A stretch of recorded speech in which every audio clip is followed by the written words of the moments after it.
forget the countdown timer. Let's see, how can I fix that?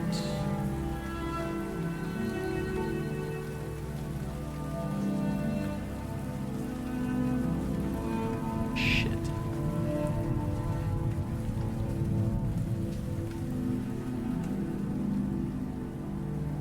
Oopsies. A little bit rusty today.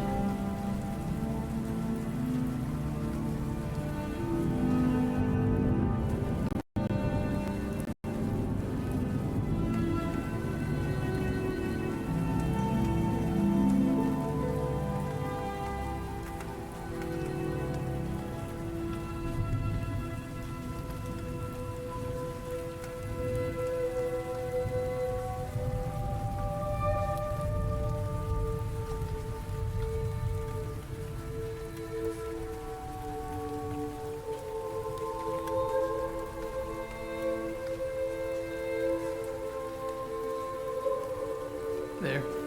We'll just do that for today. Fuck it. Sorry guys. I was getting a new system for changing the location of my camera in chat. And it just was taking up too much of my mental state. But I think you'll like the result. I'll show you when the timer's done. I'm also trying to figure out if we want to play Last Epoch on Wednesday in the evening at like 7 p.m. when it releases for me, or just save it for Thursday morning, guys. Well, I'll talk about it when we finish up the timer.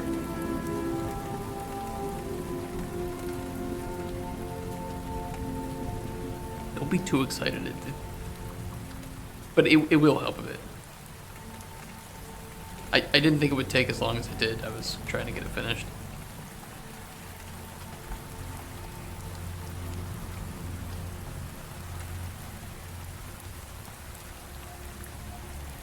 Ooh, I also worked on something over the weekend that I can show you guys. Not related to Cauldron Chronicles though.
Music, calm down. More copyright claims.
What's up, guys? How you doing today?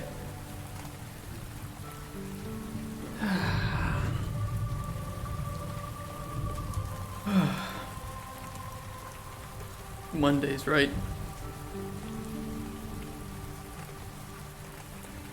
All-day workshop. By the way, what did you play in VR? Play workshop. Gross. What do they have to workshop you in at a bank?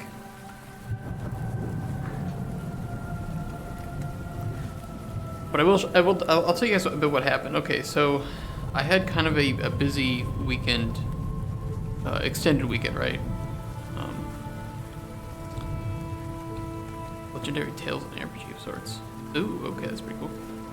ARPG VR, interesting. I think on, what did I do Friday? I don't remember what the fuck. Okay, I was gonna tell you what I did on the weekend. I've just completely forgotten what I did on Friday. I think what I did on, no, on Friday, okay, I remember now. On Friday, I went pretty much all around the city in looking for two things. A new SSD and a PCIe to M2 conversion, right? And I got the SSD, couldn't get the converter. Had to get it on Saturday, but what I did is I installed a massive Skyrim mod pack, which looks pretty good. It was that one that I've been thinking about doing for a long time, and yeah, now I'm back into Skyrim again. The millionth time. Todd, you win once again. But however, on Sunday I felt really guilty about playing games too much, and because that happens to me, I worked on a small proof of concept for a game like Pain for the PS3. I think we took a look at some of the gameplay of that before. I can show you guys again though.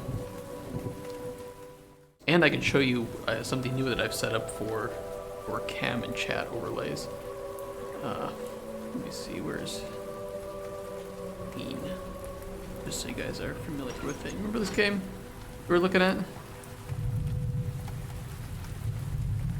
Launch guy, physics, boom, explosion, funny haha, sex jokes. You know, simple. It's a very simple idea. Very simple idea. But I think something that hasn't really been done that much these days. It's just stupid. I think Goat Simulator is actually the closest, even remotely close similarity that I could put that's still around today. So I wanted to prototype something that was similar to that, or just as a proof of concept of, can this be made in Unreal? How does it feel? Could we do it if we wanted to take it into something a bit more? Because I think this game is pretty easy to get to a vertical slice of. And I made it just a small proof of concept of launching a ragdoll, and you know, just some easy exploding things and whatever. We used to waste some time struggling with Twitch. See, I'm sockets. Oh yeah, that sounds just like that. Okay, so this is running at 60 FPS, but I'm streaming at 30, so just ignore that.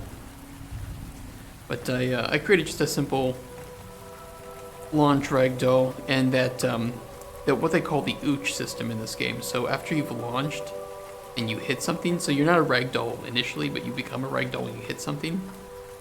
And you can see up here in the upper left, usually when your body comes to kind of oh, it's down here. You can't see it. And this is a perfect time to show off. Oh, so you can see it now. See this ooch meter. And this allows you to control your character a little bit while they're ragdolled, so you like apply some impulses in different directions. So yeah, this is pretty nice. And so I recreated that in Unreal. That was actually a bit more difficult than I imagined. Well, it was a bit. I came up with, I think, a pretty creative solution to enable it. But yeah, I threw in some destructibles. I just made some destructible sphere, right?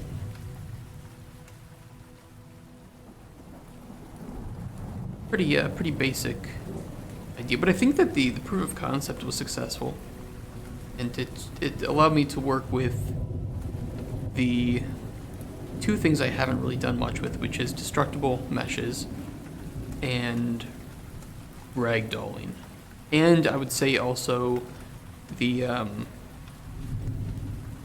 impulses and force fields. Those are two things that I've never done anything with before. So, yeah, I think proof of concept wise, this was a success, and I might consider taking this further and seeing if there's any market viability to a product like this. And depending on how well we do with Cauldron Chronicles before Digital Dragons happens this year in March, May, not March, thank God. It would not be out of the realm of possibility to make this into something bigger. Catapult Crusade. I have to talk about it with some colleagues, but I have some people who are pretty new to game dev, and oddly enough, I think that making a game like Pain could probably be done.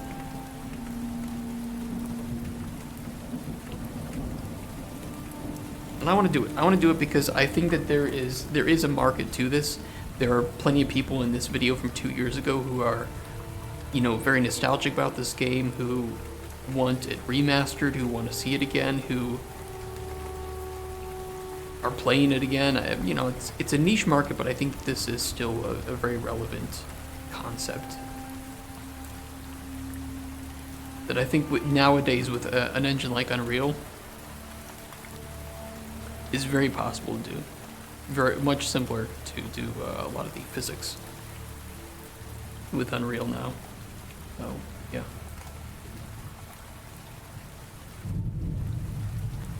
That was something I worked on. Just on Sunday for like a few hours. I just made this, and I think it worked. I think it was pretty good.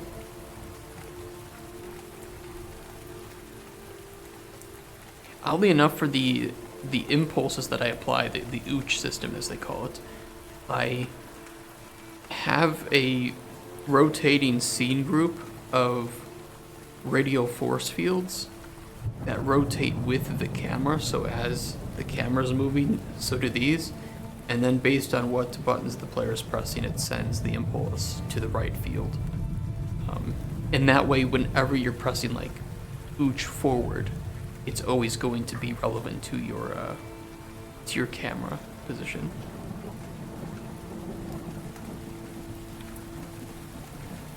Which I think was a neat solution to it.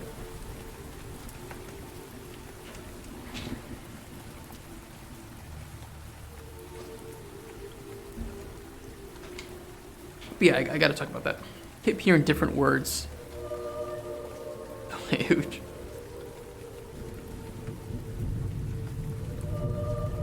You can do some pretty funny stuff in this game too, like, and it was absolutely intentional, but like this hotel, Coral Essex, they absolutely made it so that you could remove the C, the E, and the S to make it say oral sex. Like, that is 100% intentional by this game. I know it is. I know it is. I mean, they have something called the manhole here, and some proctology, which you can knock the fingers off of the proctologist, and common thing to do is to make him just have his middle finger up, which is always good. So yeah, just capturing kind of that immature humor, I think, is core to just what makes this game kind of silly, and all the different maps were great.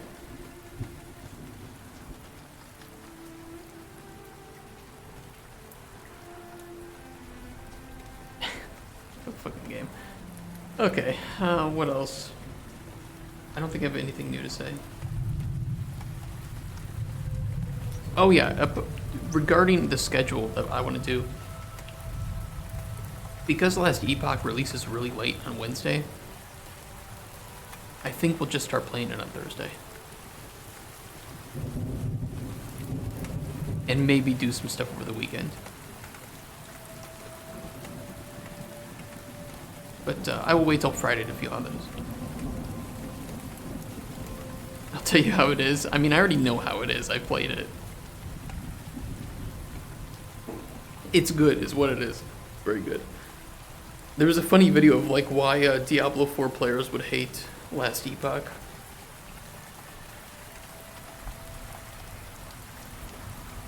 And it was pretty great. Okay, let's get into it. Also, we're going to do Pacific Drive after that too. After Last Epoch, we're going to do Pacific Drive. And it's going to be quite a...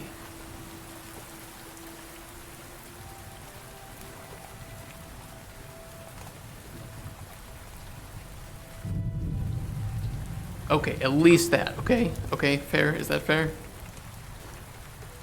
And maybe on the weekend. And then a bunch of Cauldron Chronicles because I'll feel guilty that I played too many games, and then we'll be back to Dragon's Dogma 2. And then after that, we'll have a full month of Cauldron Chronicles because I'll feel guilty about having to play games. That's how it is. That's my life. It goes from guilt to game dev. Looks good. Alright. Where were we? Where did we leave off? I know I didn't leave off with anything major halfway through development, so I just need to see where we were. We had potions, we could add them. We can now hover over them, but I mean, these are the same potions, so it's not going to show any different info. Do this. Oh, it scored them. That's right. We did our scoring. Then when was the last time we talked? Sorry, Dart. I'll try better. Guilty makes Cauldron Chronicles more. Yeah. We have our scoring system, and I was thinking that we could base the amount that the character is willing to pay for now just on the score.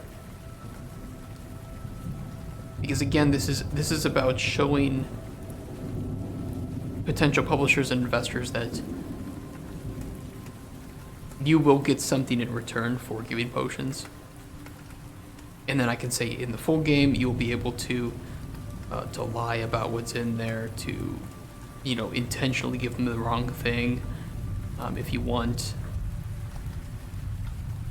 That doesn't really need to, in my opinion, be shown in a prototype. That's a flavorful addition, right? It adds depth to the game, but it doesn't define the core gameplay loop necessarily. Okay, so we need to take the score. We need to have like an expected amount. Wonderful. 30-second plank. Okay, let's get that out of the way right away.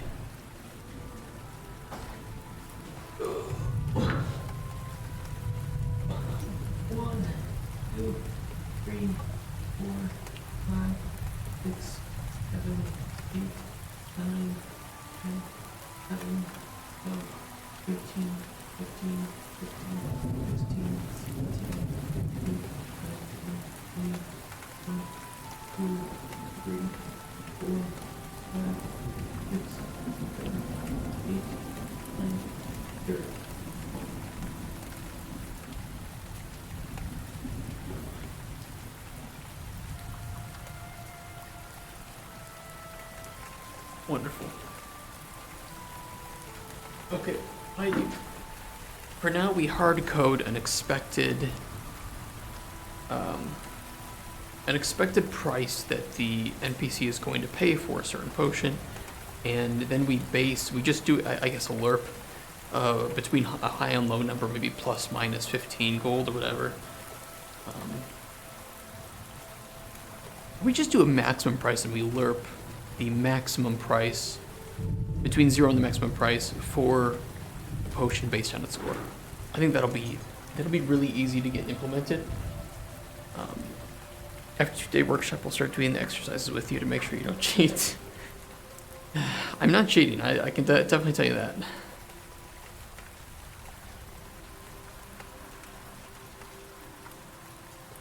Okay. Where do we want to handle this? Probably in the barter button. I know we made this scoring. We put some scoring in the UI. I didn't want to put it there. It's just temporary. I think it was in here.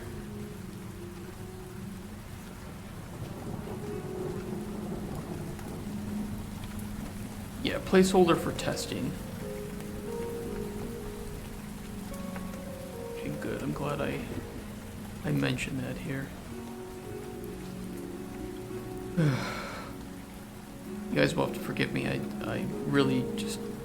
I forget everything that I had done previously.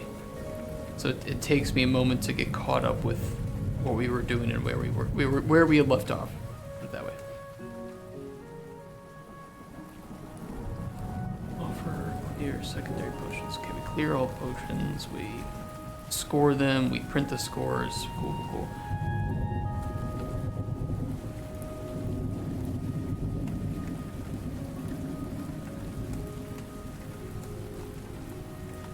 How do you want to communicate to players? Here's the maximum.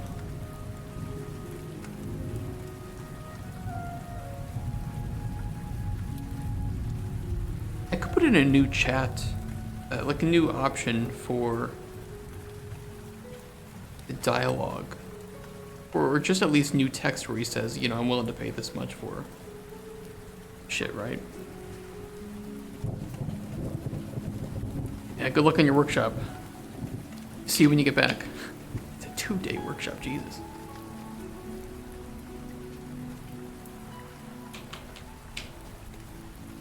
It's crazy. What is the workshop even about? Well, I guess you probably have to go. You can't tell me about it. You can tell me when you get back.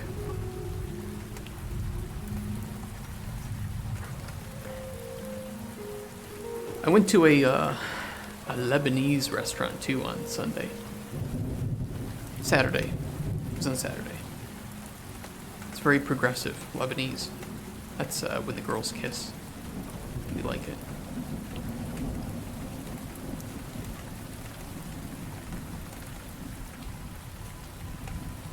Jokes aside, the food was good. Food was good. I don't think I'm going to be a huge fan of Lebanese food, but what I had was tasty. What I had was good.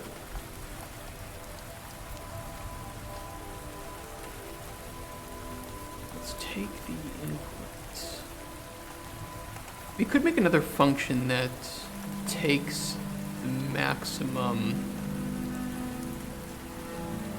Food is good. Food is good. What is your top 3 cuisines?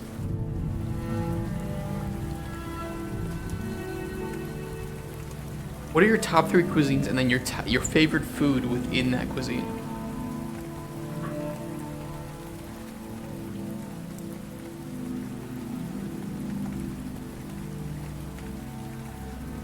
Maybe I'll make a new function.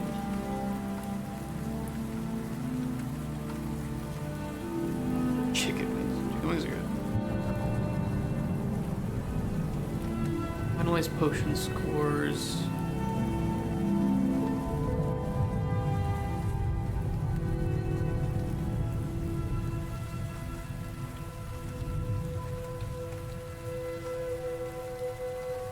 I suppose we need to get the data in here. No, commissions, core, it was commission balance. We kind of put it in NPC needs. Main potion required. Maybe I'll put in additional information here about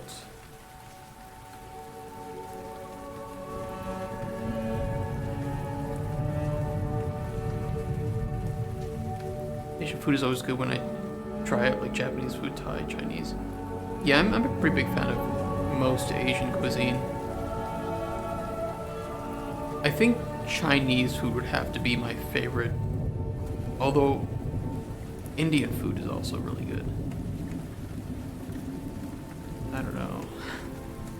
I like most things of like from it.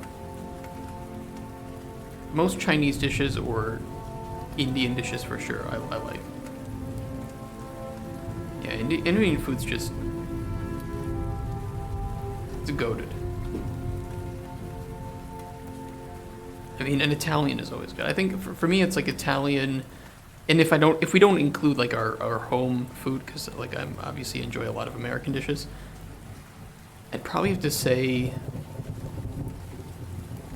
Italian,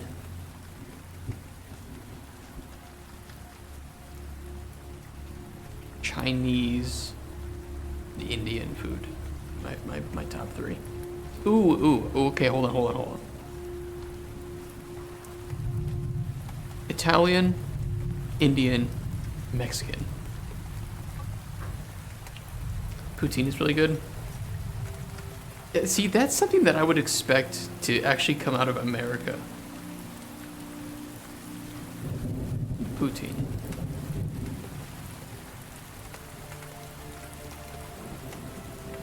Let's see.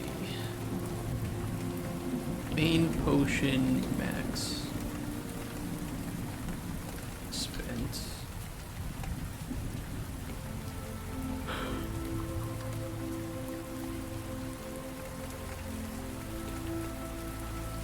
You Max Paid. Spin-off of Max Payne, Max Paid. Secondary potions max. So we'll do this as an integer, and we'll do the second one as an array of integers. This should provide us an easy way to test things out.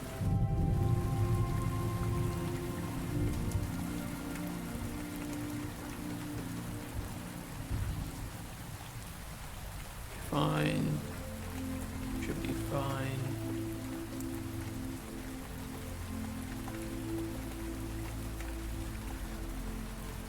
By the way, would you guys want me to... Hey, Raticide. Welcome. Is that a rat? That's a mouse emote. I like that. That's good. Would you guys want me to play Skyrim on the weekends, maybe? Just a little bit. We can just chat and hang out. Canada's part of the North American continent, so it's from North America.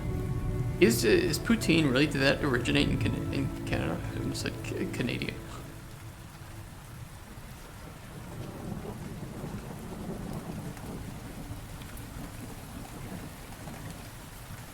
Probably in Montreal. So what's really weird for me, and this is not to sound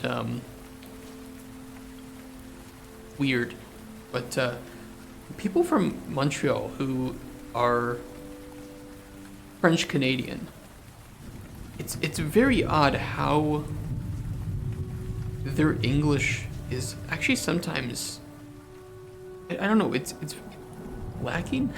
Like, it's not to shit on people who don't know English, but it's interesting that that part of Canada is so Frenchified that they don't pick up on what the rest of the country is speaking very often. It's very curious to me. It's very interesting. Okay, so let's say that the max he'll pay is 30 for the main potion, and for the 3 additional effects, we'll say, well, it's got to equal, let's keep it divisible by 3. So let's do 35 and then 5 for each additional effect that you provide him. Max. I don't like that though. I don't like that. Hold on.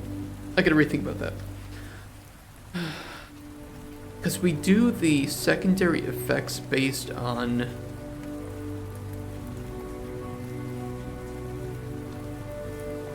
No, that's fine.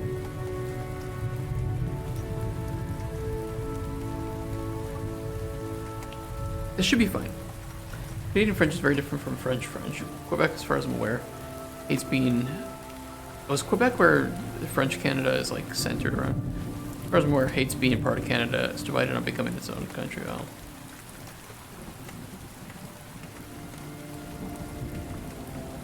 Just North American things, I guess, for you, right? There's always some part of some country talking about secession. Let's keep it like this for now.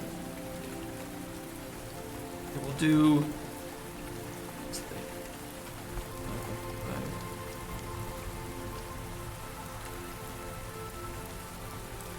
I almost want to pass.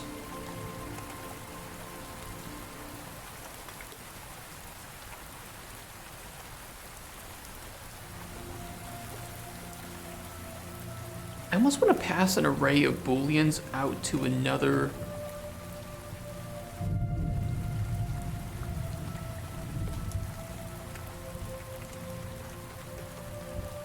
function. And that way I can just use that array of booleans to test the number of secondary effects that were provided.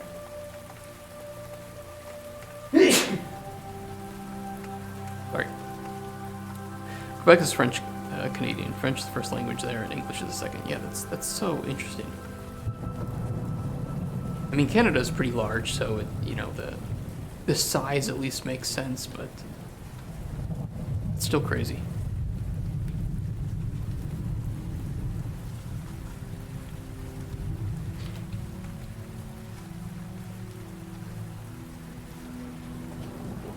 Individual score max effect. Checks if desired effects are met and also adds any bonus points for higher than expected tiers.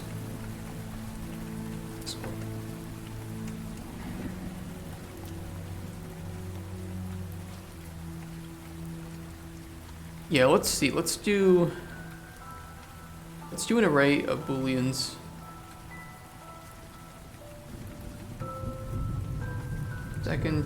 Secondary effects met array. Put a U in the array.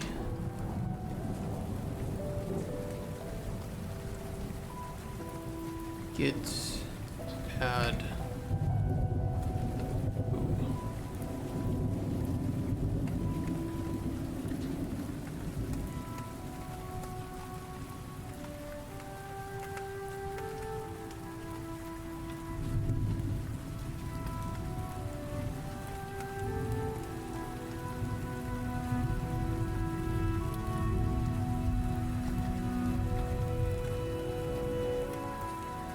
I have to admit, I don't think there is going to be any French food that I would eat. Or not many.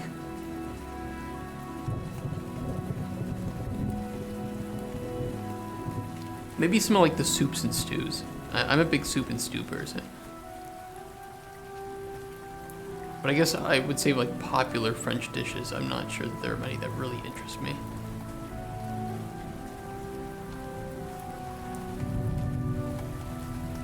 Be able to output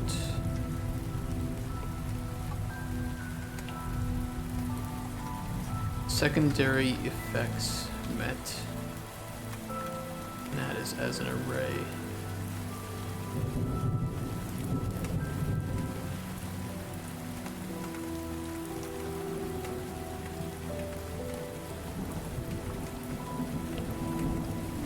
I'm going to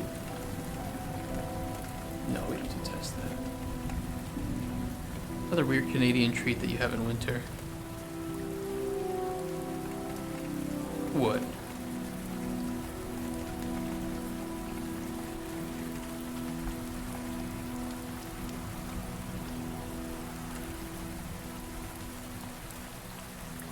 And coming from Wisconsin, there's actually a lot of Canadian influence on us too. We get access to some pretty good maple syrup.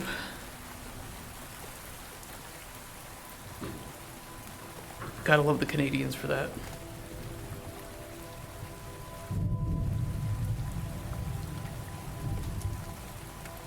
Man, these got really. This is a pretty sizable blueprint. It's not too crazy. This one is it's a bit lengthy, but it works well. I'm proud of it.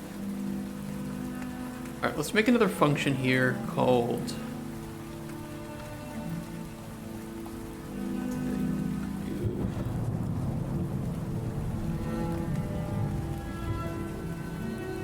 like determine main potion value.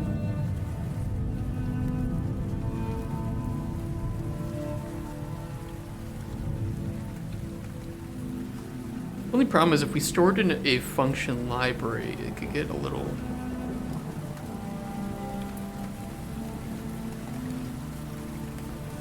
weird.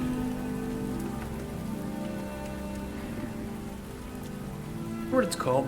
What you do after it snows, you put down some popsicle sticks in the clean snow, then pour fresh maple syrup on it. Oh yeah, that could work. You'd really have to pack the snow in though.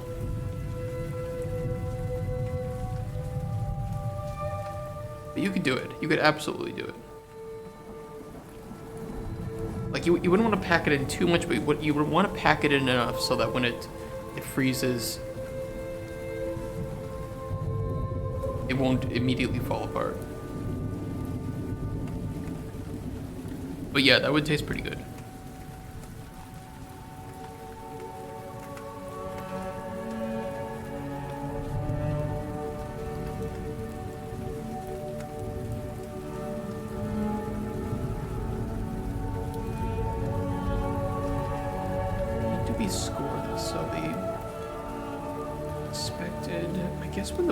Adds it to the bartering.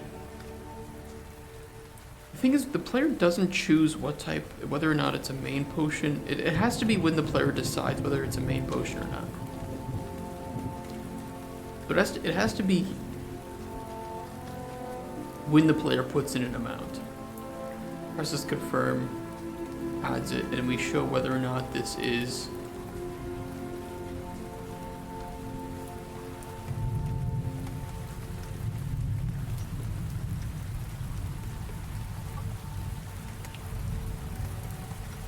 This is where we'd have to show whether or not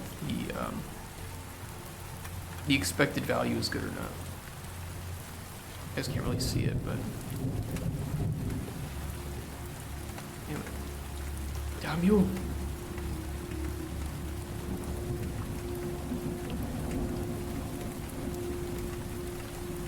Was here. So you put in the amount and then confirm, and I guess we could color the text based on how close it was to the expected amount. We could put in the tooltip too. We could update the tooltip.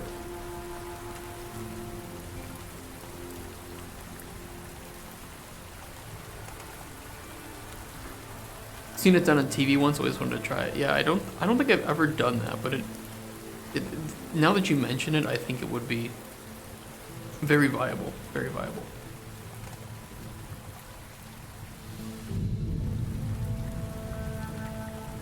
If I ever move back to the US, I'll do it, because I know here in Krakow, with the air quality sometimes, it might not be the greatest to eat maple syrup popsicles. Plus maple syrup here is just fucking expensive.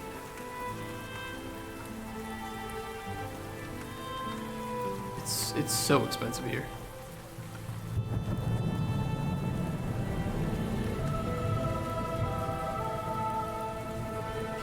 Potion needs, that looks okay, 3555.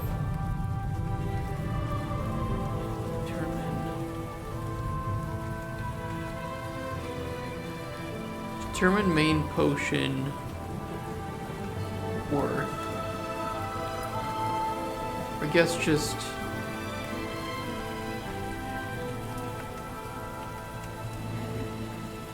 value, and we should have an input of the score and the NPC needs. Score is integer, single, and this will be NPC needs, potion needs.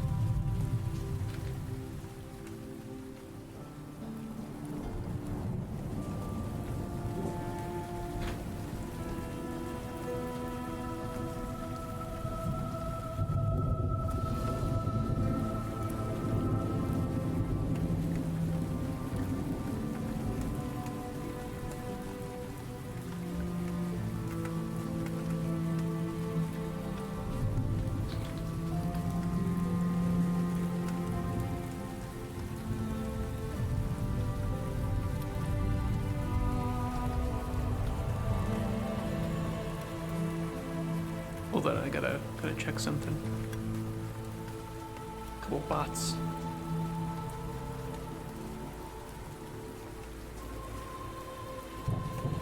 They don't know what they're doing, but we gotta ban them.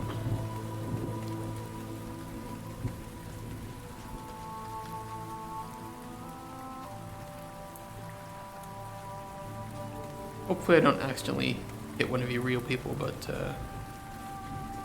just let me know. Just hit me up on Discord if I accidentally ban you and you're a real person. I'm trying not to.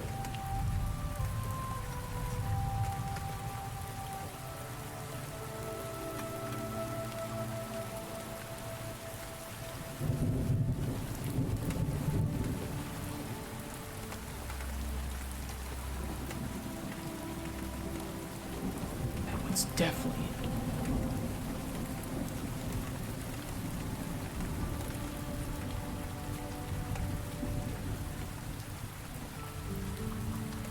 Ah, there it is.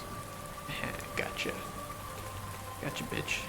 Another the female profile pictures. It's just so weird. I don't know what they want.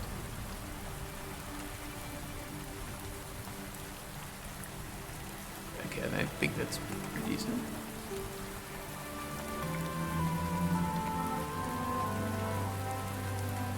What do you think it is, guys? What do you think is the reason that the bot accounts are made? They just sit in chats.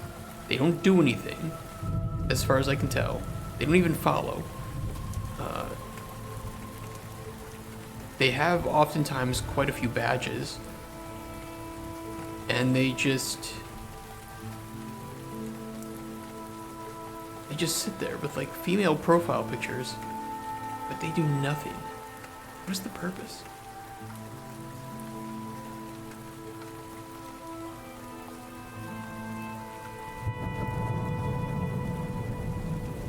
Bots want to feel important. I've been trying to think about it because it doesn't seem to provide any value, and I'm thinking, okay, what are they? Are they maybe like recording the screen? Are they listening for certain audio cues? Like, what is the purpose of them?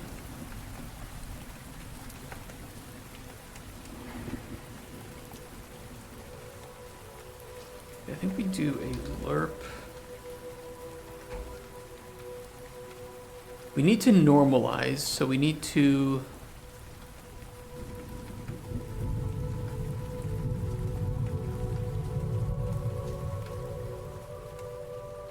normalize to range float, range min and max.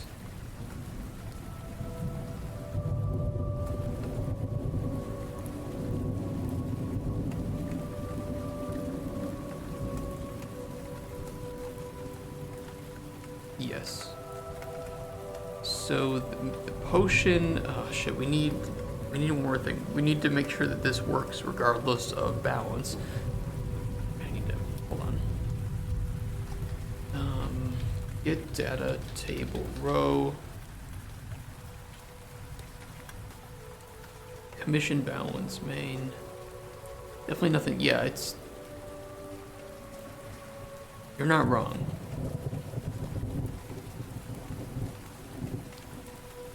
They seem to leave once you ban them. And I don't know if Twitch, if you ban somebody, it prevents them from seeing or hearing the chat. I'm sorry, the stream.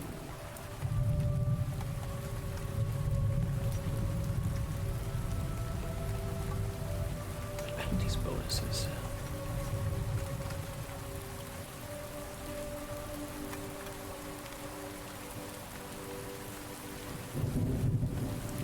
Main potion impact on score.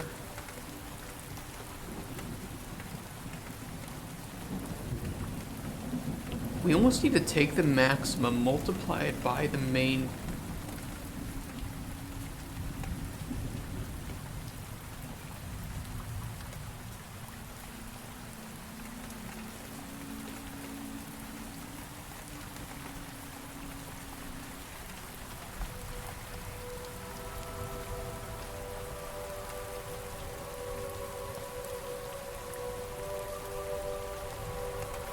Right? Because this will be...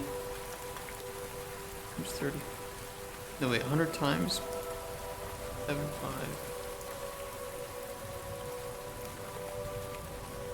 Provide us the maximum score.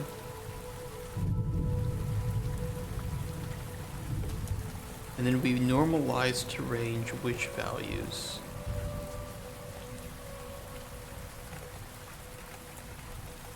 Zero range max in value is the potion score itself.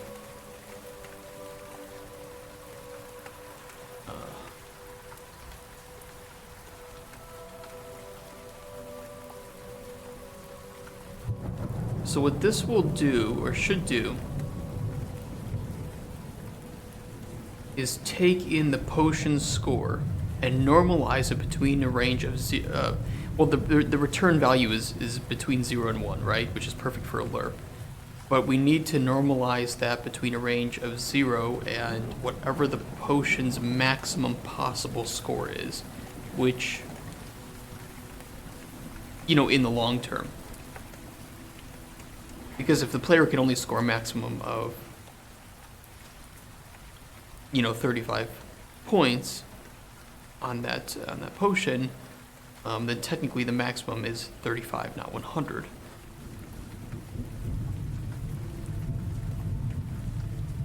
But I think that the output determine finalized potion scores will perform that half there. So we need to perform it here too.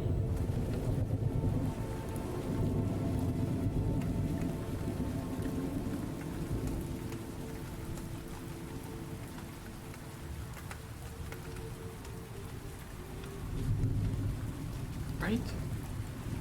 Main potion score min-max. 0 to 100. Divide by 2. Why does it divide by 2?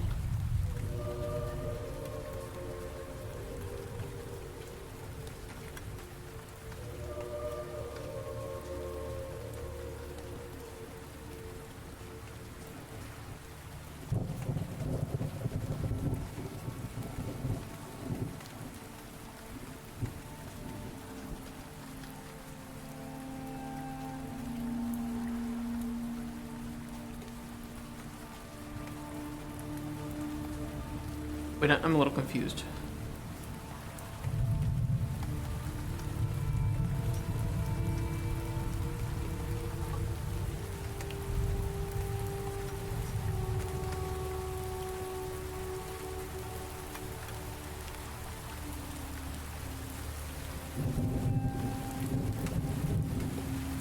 We have a value for the main potion's impact on score.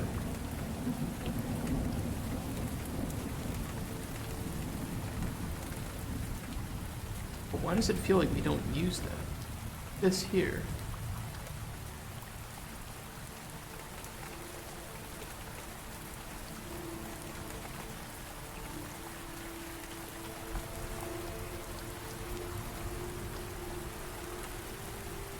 Not there.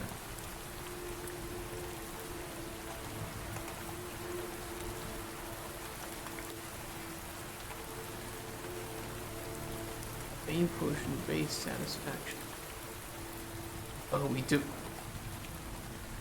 Oh yeah, we divided by 2 because that's the main potion impact on score. But the reason I'm confused is because we don't take it from the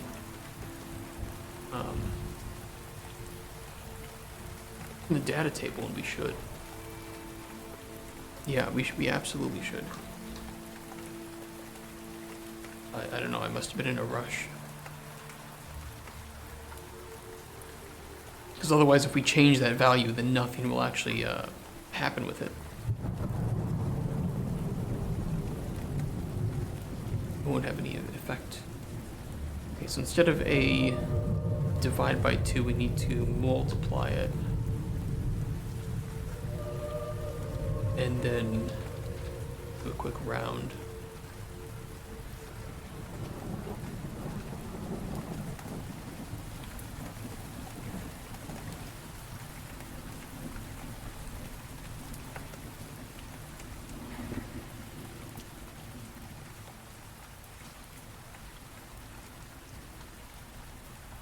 Main potion effect on skull.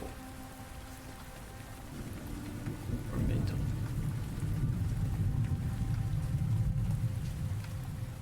I'm not...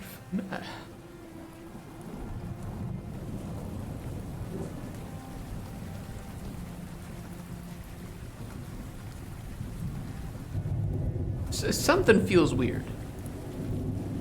Why is it like... Why do I feel like this is fucked up? There's no way.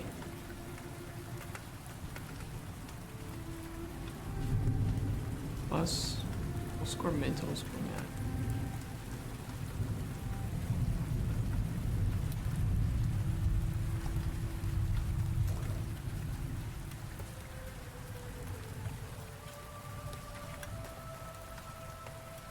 Value is the score.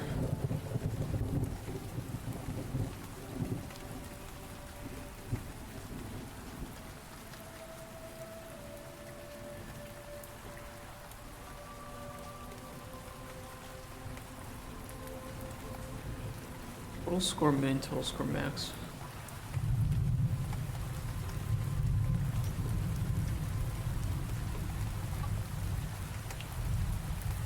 Amp value between 0 and 100.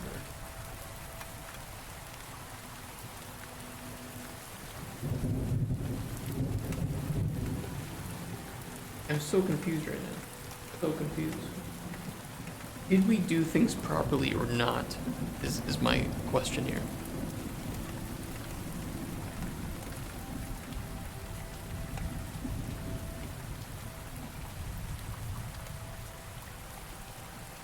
Because it looks like here we're just returning the value between 0 and 100. That's it.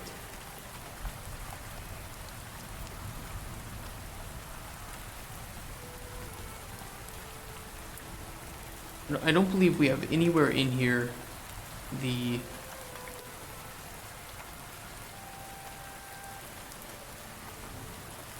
effect on final potion, right?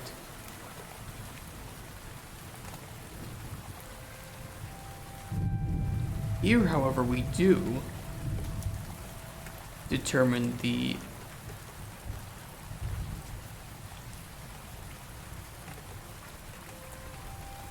potion effect. Okay, here we utilize it to determine the maximum possible score of the secondary potions.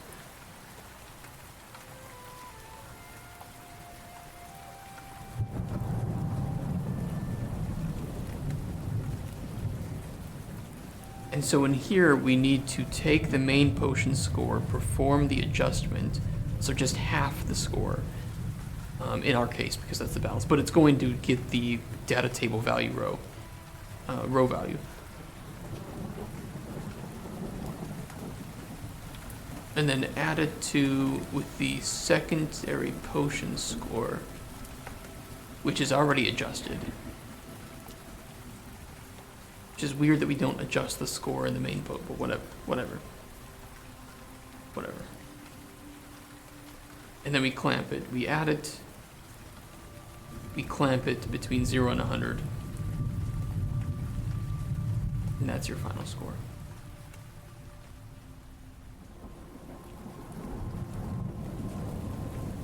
Let me test this then. I know it was working as it should, I just don't know why we did it that way. Probably because it was high or something. I wasn't high. I'm just dumb.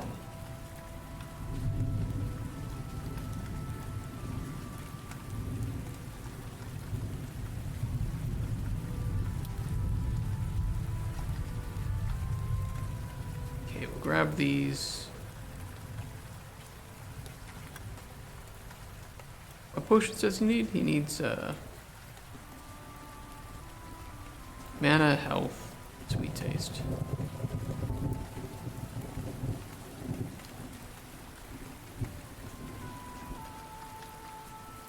They have one thing with regen mana that I know of. Fortify health. Okay, that's good. We can do that.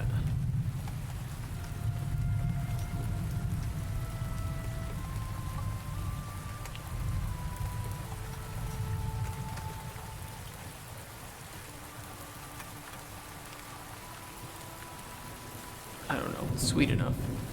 That'll work. Give him that, because I just need to test the.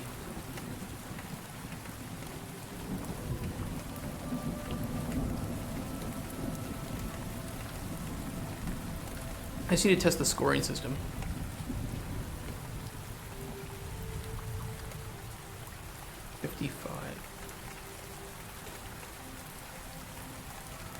Is that correct? It's got Fortify Health 2 in the sweetness. The maximum score is, or the base score, I'm sorry, is 70.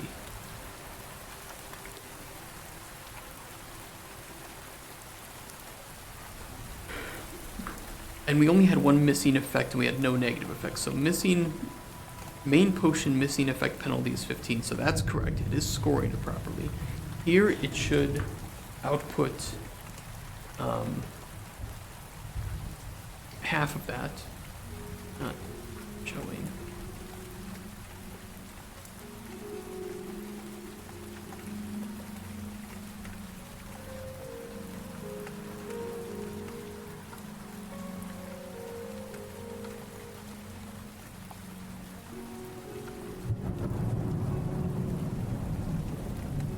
$28 rounded up.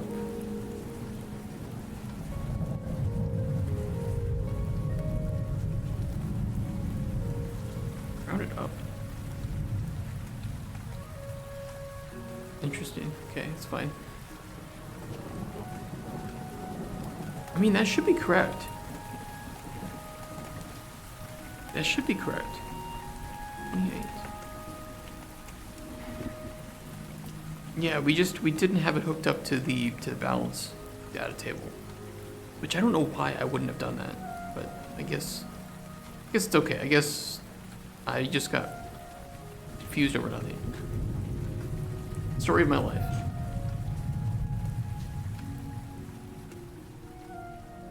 Yeah, that's okay.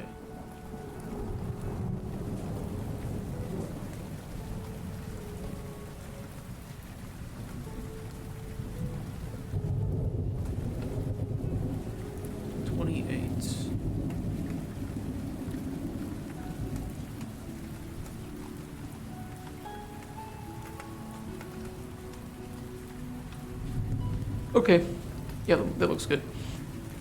Then we can take the main potion value. So we haven't adjusted it before, so I need to copy these nodes.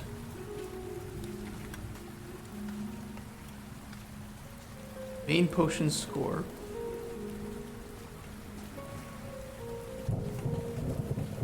Technically, I could just plug it directly in. Like this, so we wouldn't need to grab this.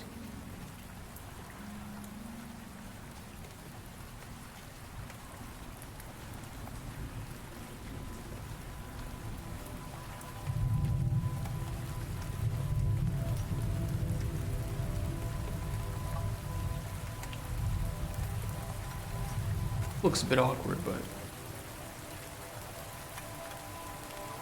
then, okay, so this will return a value of 0 to 1 based on the initial range we feed it. So it's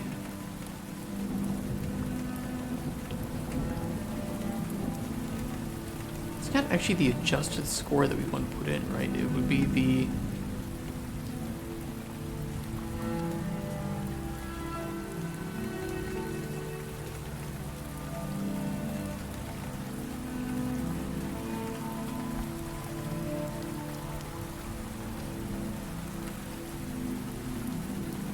this isn't correct.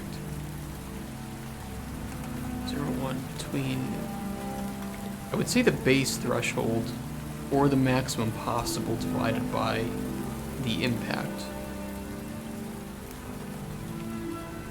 Actually, we do want this back.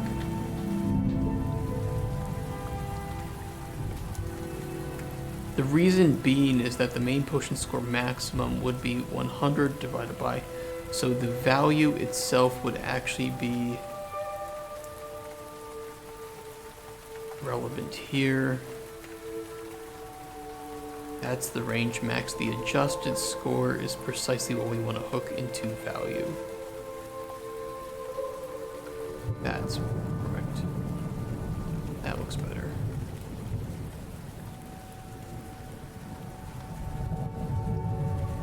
Welcome to Monday, the day of confusion. Boo. Hey man, how you doing? I saw you've been streaming lately, but it's not at a time that I am usually available to watch, so unfortunately I can't catch you. But I hope the streams are going well. Can I give you a follow? Help you out? No, I didn't. There you go. Damn! We got 810 followers.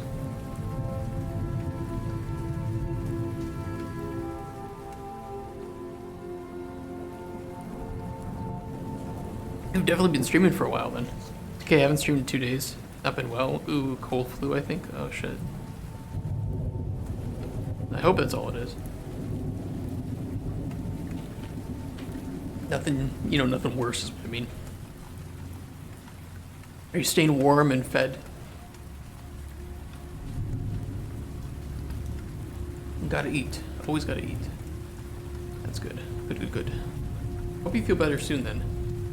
I don't know where you're living, but the weather here's been terrible. We had like a couple of decent days and now it's back to being cold and rainy.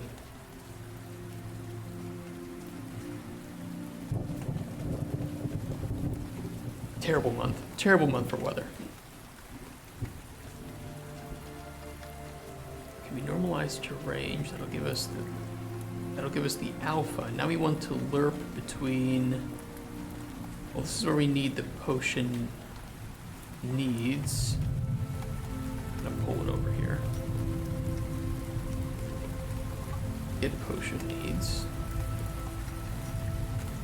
Main potion max paid, so we need to lerp between 0 and the max based on the alpha from the normalize.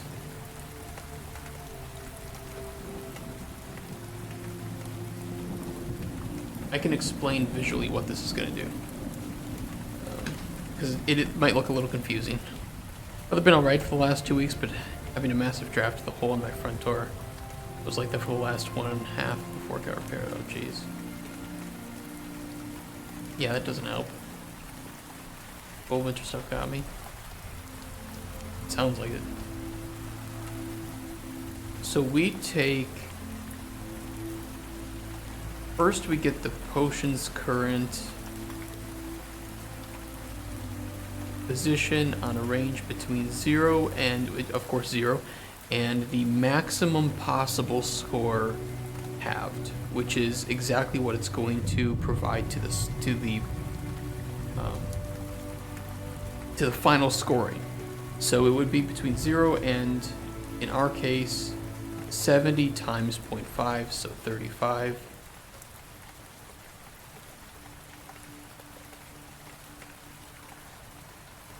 And it gets the current potion score on this.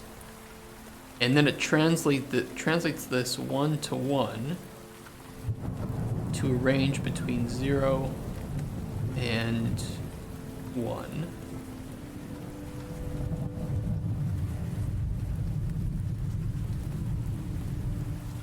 So this would be, I don't know, like 0.6 or whatever. And then it takes and it translates that to another range between 0 and the maximum that the NPC is willing to pay. Max that NPC is willing to pay for that potion.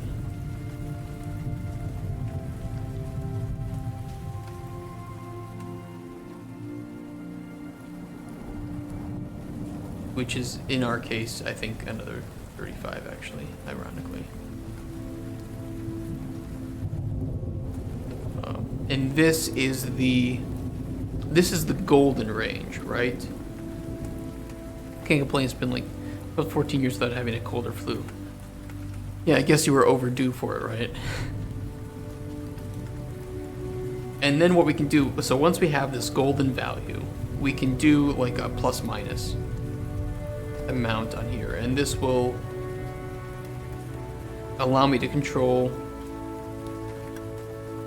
if the player offers this potion within this range, will it be accepted or not? And I think we'll just do plus minus 5 gold for now. So anything within, well, I suppose this range, let's just say for argument's sake, is good. And anything outside of it is not good. And that range will shift with what the player is providing. So it's perfect. And the fact, really go out. I really rarely go out without panic attacks to the point I might pass out every so often. You have panic attacks when you leave? That sucks.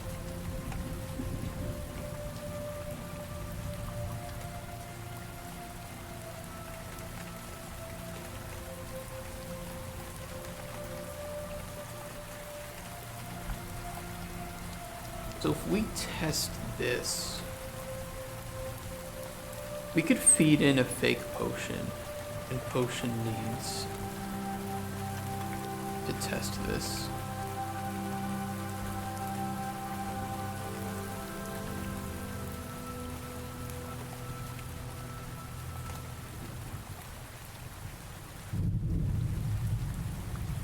Let's see. On the barter widget, when the player presses offer, we will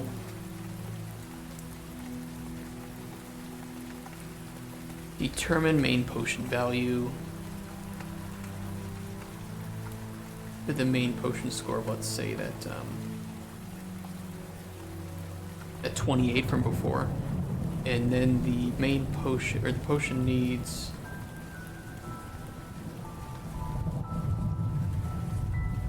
let's throw in our 35.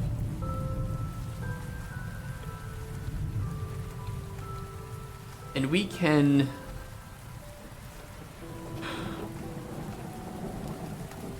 let's calculate what this would be. This would be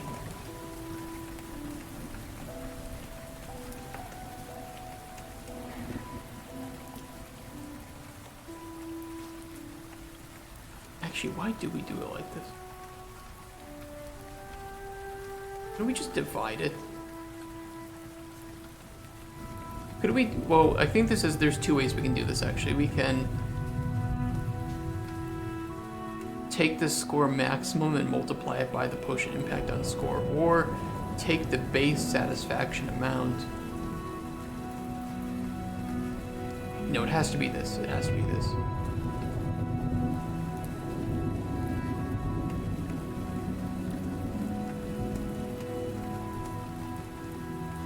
Because one of them is 51, we 35. We'd actually be getting it about 28. So here's the two things. We have main potion base satisfaction amount, which is 70. If we multiply that by the main potion impact on score, we'll get 35.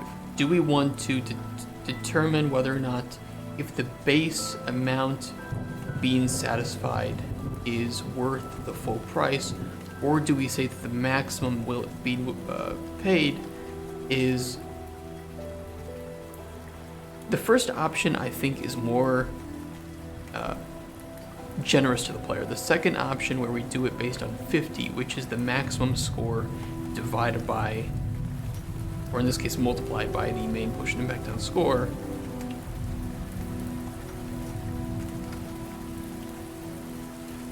I I think gives the player more incentive to add in unexpected but desirable qualities. Make a better potion, essentially. It's strange because if anything, my panic attacks should affect me indoors since about 2 or 3 years ago. A guy broke into my house and attacked me with a hatchet. What the fuck? It thankfully didn't damage me too much, just some visible scars on my face. Wow. Jesus. Where do you live? That happened.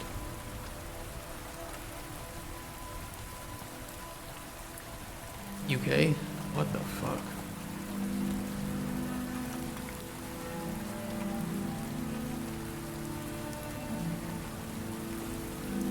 That's fucking crazy, dude.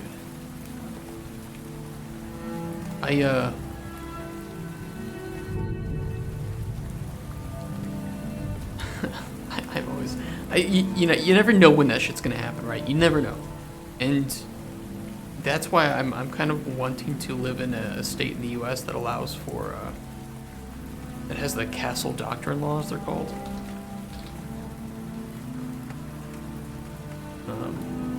Which some states have castle doctrine and stand your ground laws. So some of them allow you to protect yourself if somebody is threatening your property or your life.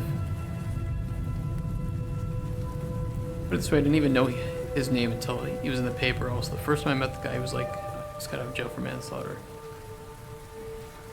What the fuck?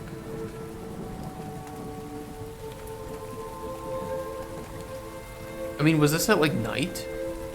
I know I'm kind of addicted to US cop shows. I mean, I do.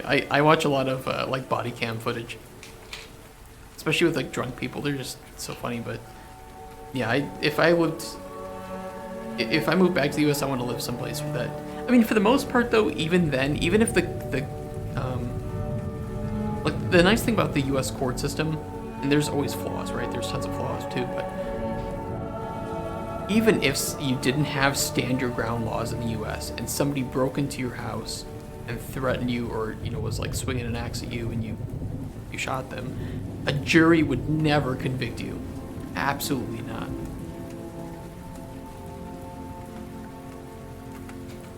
$8:30 a.m. Wow. That's scary. That's fucking scary. 20 divided by...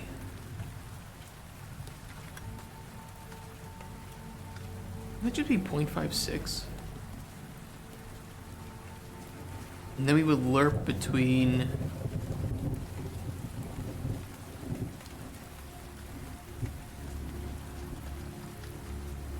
Tested score 28. Why do we normalize to range instead of just dividing it?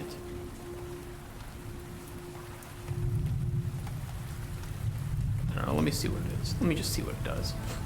Just fuck it.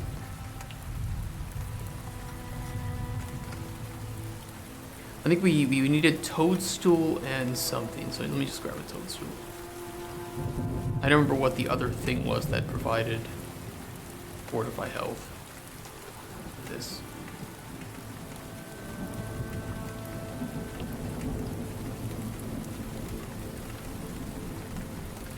And I think that is enough sweetness. I did the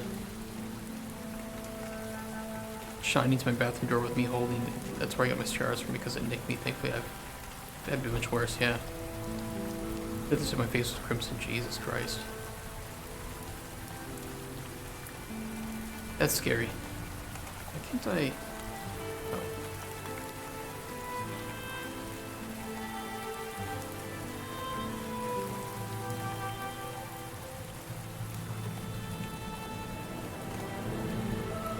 So we do the adjustment somewhere. So that's how we got 28.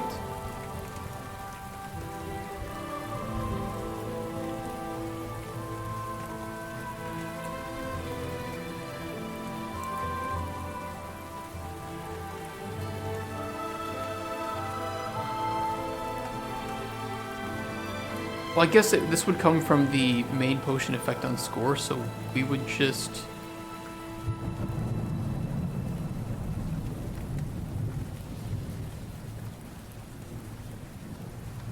Okay, I did this wrong. Hold on.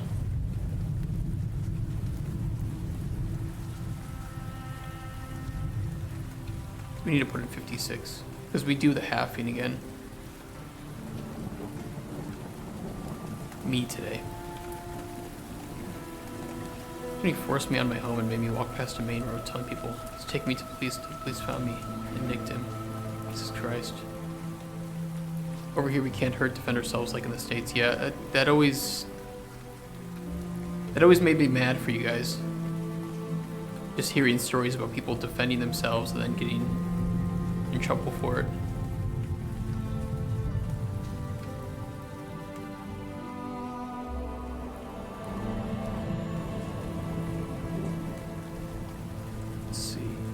Now we should have 28 in here. 28, range between 0 and 50, lerps to 56, or normalized 56, 0.56. I mean, we could have just divided, I don't know, it's fine. It's fine this way. Main potion max paid is 35, so it's going to return 19.6.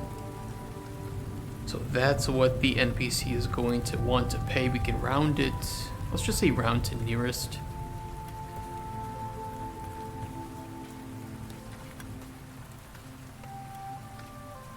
Round to nearest integer.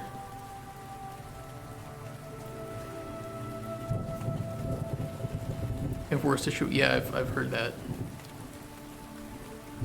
I mean, and that's the thing that,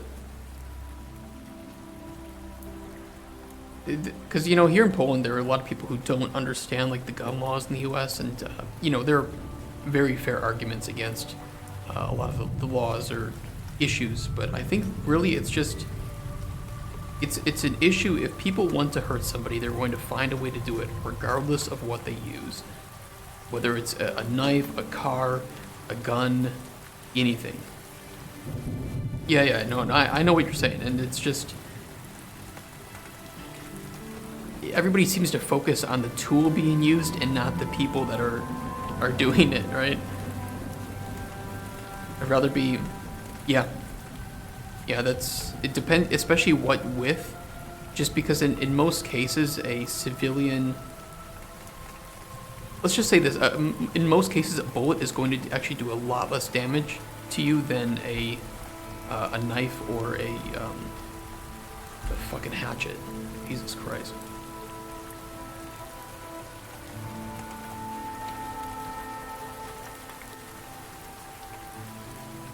Like, both cosmetically and internally, usually a bullet is going to be better for your insides. That's true.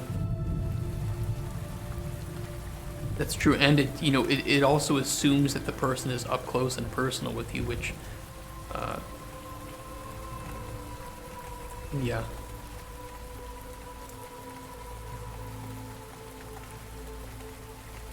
Yeah, no, you're right. You're right. It's just, it's something. I'm really sorry that happened. I'm glad you're alive. Put it that way. And I hope that guy is very much in jail, facing punishment for that. We would technically run this after main potion, or would we just input the regular main potion score? Analyze potion scores.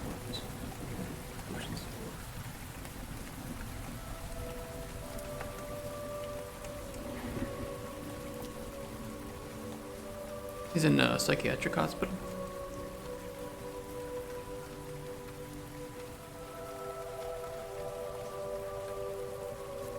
Probably one of like criminal psychiatric wards, right? As opposed to just a normal one. So they have like a lot more security and restrictions.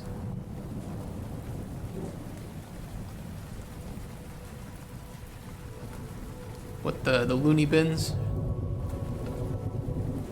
Hey, Casper.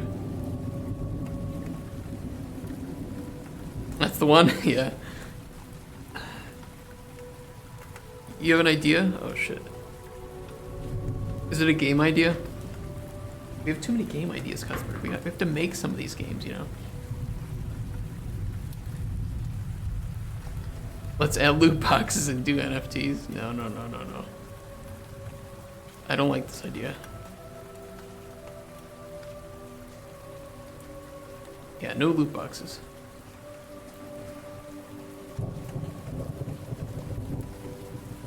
Like, imagine. Yeah, do fuck NFTs. At least I can. You know, let's compare it to like a single player game, like Skyrim, for instance. A loot box is just a treasure chest.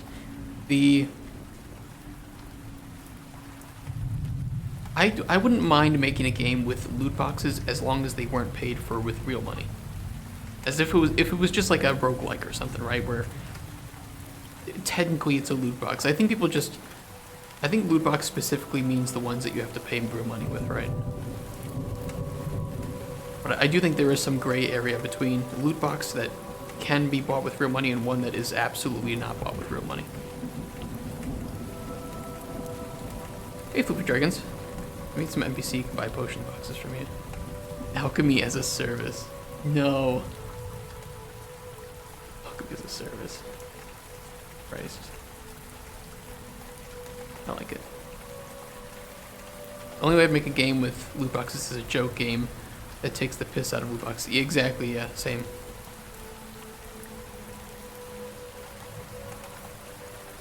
C, triple C. C cubed. Okay, if we can get the amount being paid, but we would still need to do the potion scoring. So we would take the potion score. Let's see. Data.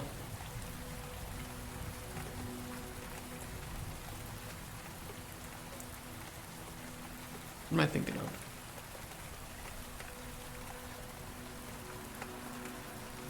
It would have to be here when the player clicks confirm.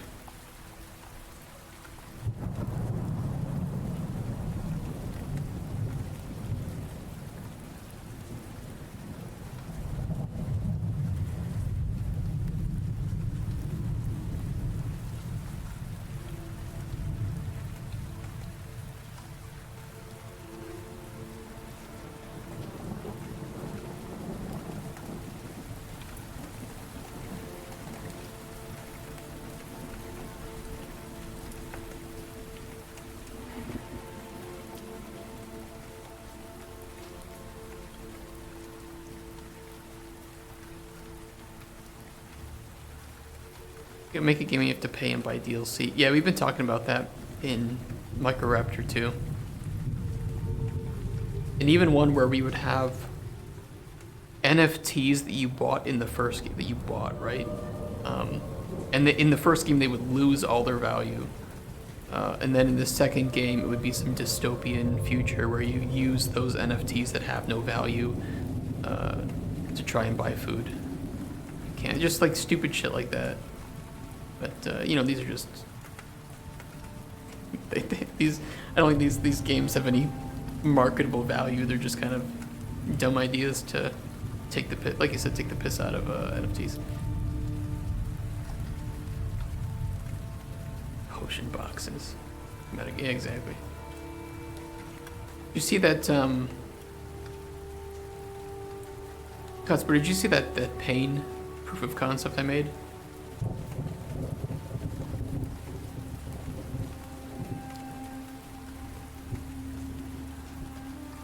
I was thinking that would be a very doable vertical slice, especially for early access.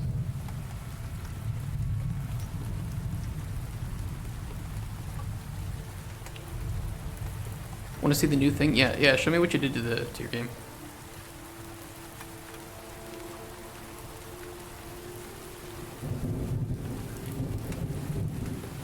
$6 months kind of game. Yeah, it would absolutely it would be marketable.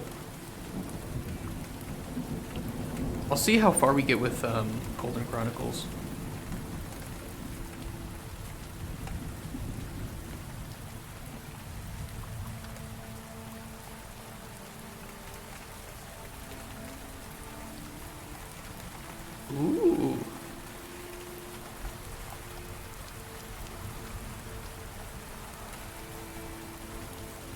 Nice.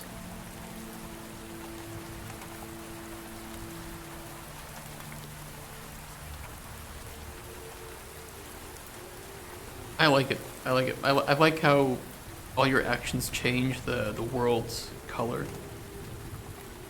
It really is something that I haven't seen done very often.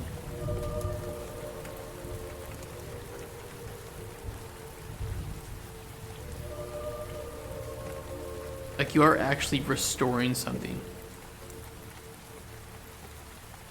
I really like that. It's looking great so far.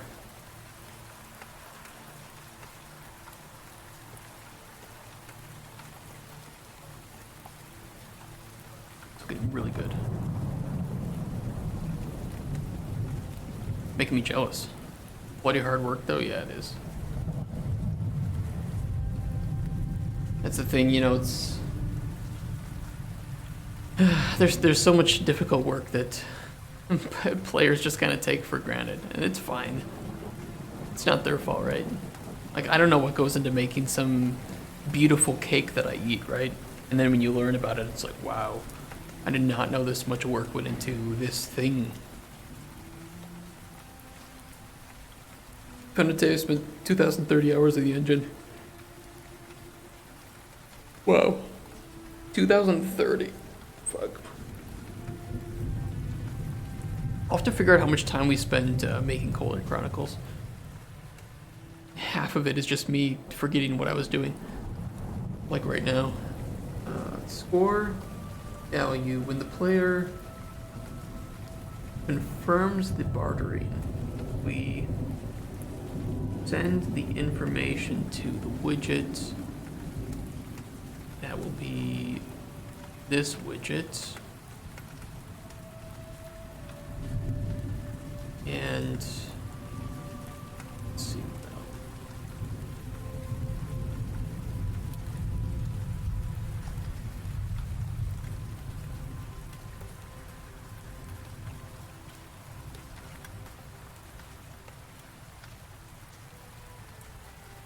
I want to show somewhere what the... We were going to do that in the dialogue, in the strings. Let me do that. Let me make sure that I have a data table row for like some gold, rich text. Regular blue. Or blue 24.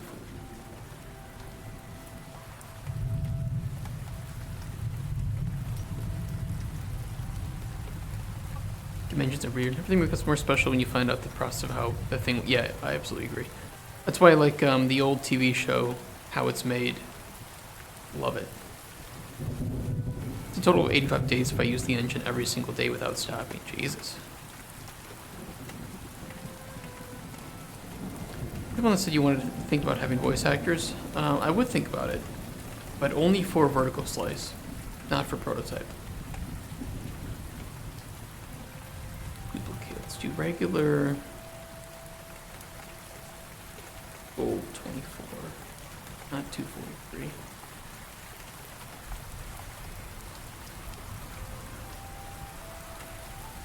Good gold color.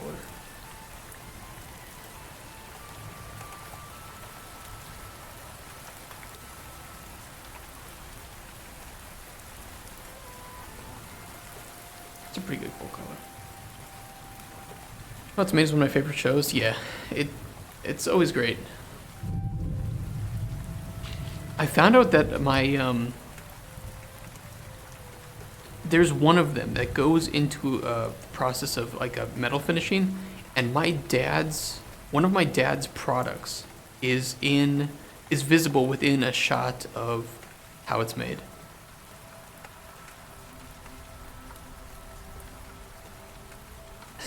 For the week. I went on Unreal Engine the other day and couldn't get the model I wanted to edit to appear after unpacking. Couldn't get the model I wanted to edit to appear after unpacking. What do you mean?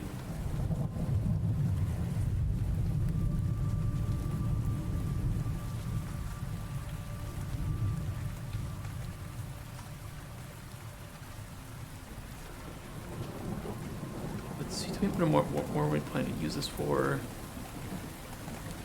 Do D, Mage 1, option for how much are you willing to pay for all of this?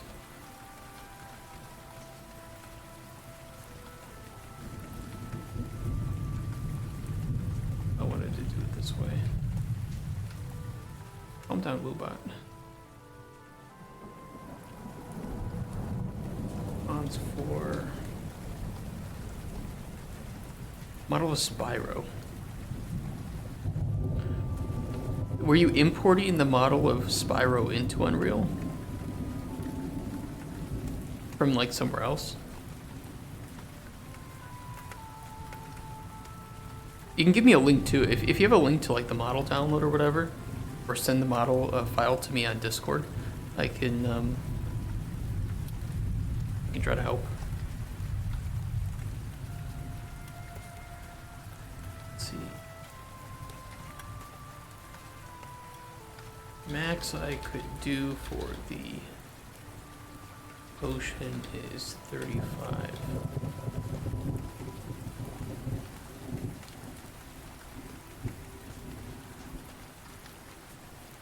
All depending on the quality, whether or not it meets my needs. Good enough. Let's add it to the data table. Log. That's not it. Data. Dialog.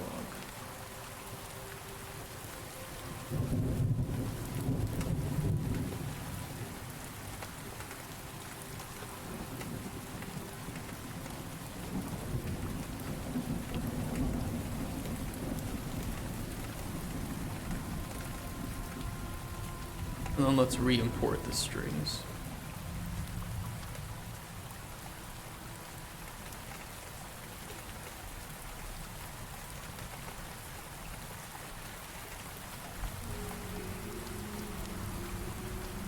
Oh, and I want to put in the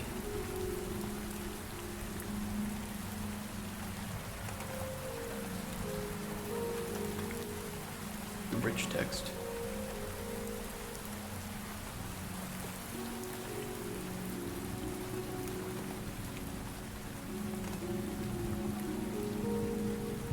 Don't know the games I grabbed mods when already made of off Nexus mods. Oh, it might have been.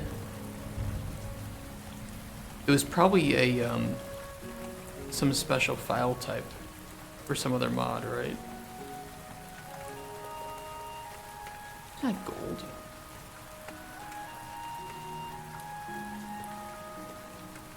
Oh. There we go.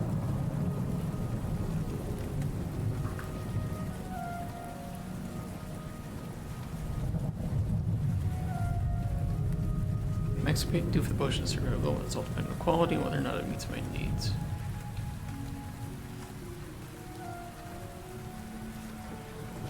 Good.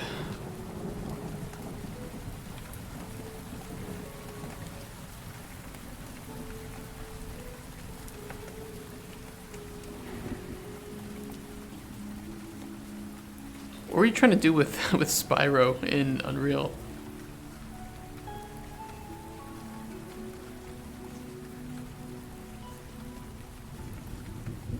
When player selects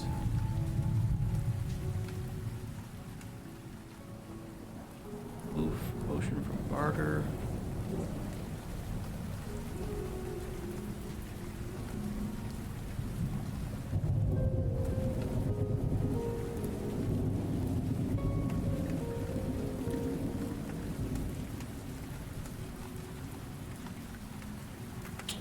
Oh, the new one? The new Spyro? Is Unreal 4? I always forget that they made a new Spyro.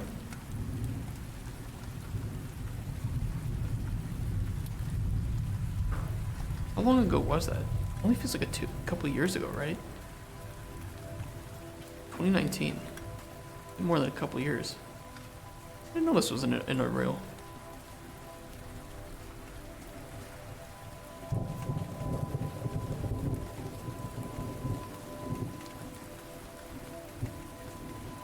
Just trying to make them green. Oh.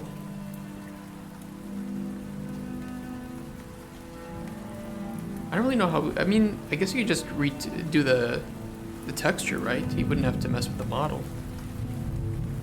You just have to unpack the texture and recolor it.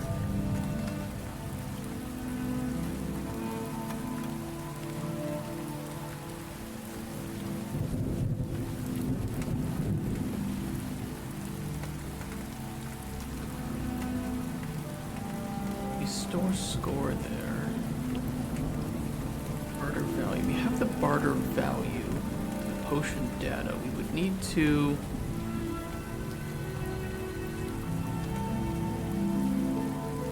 We would almost need to perform the scoring there. If main is selected.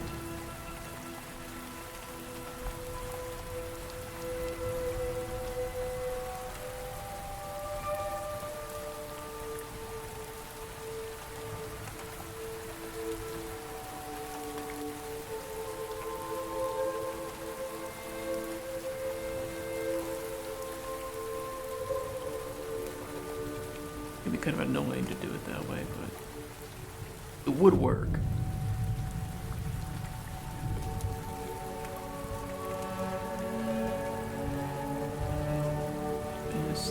So let's see.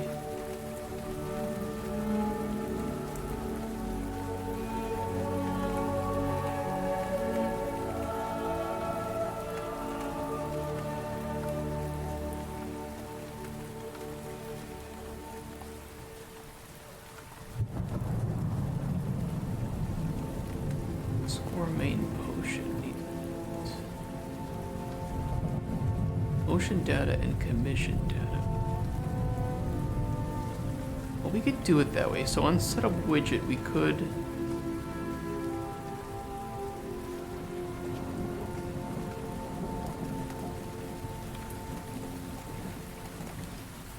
Potion data.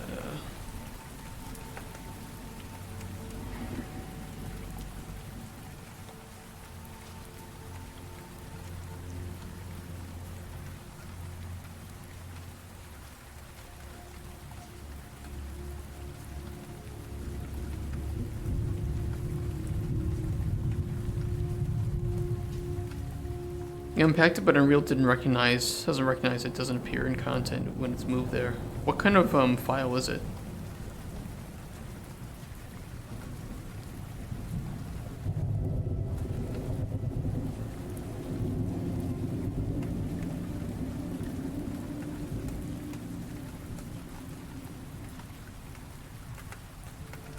Like what would be the extension of the file?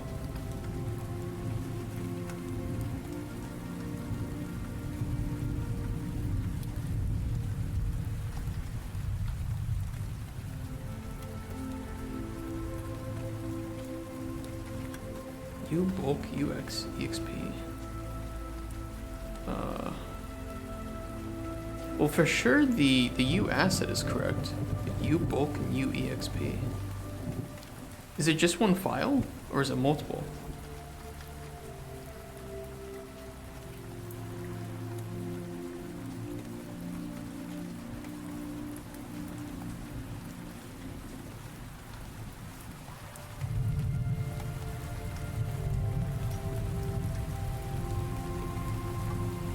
Six different files.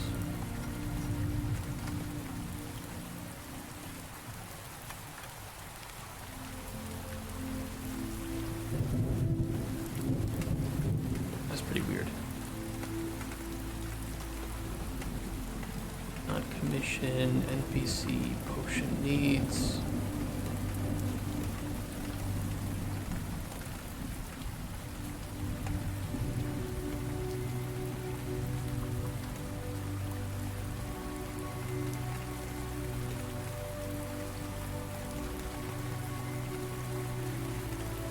As far as I know, it should only be the U asset that goes in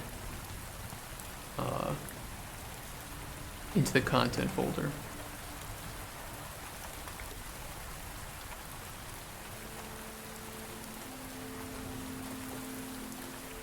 Main potion score.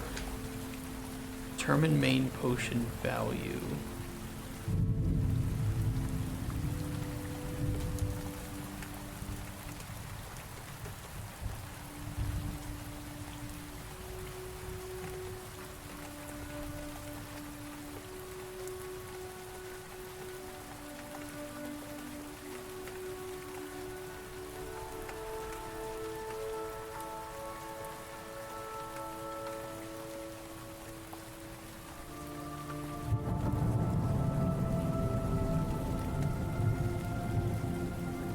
I even packed and unpacked a game template to see if I messed it up, but it was fine.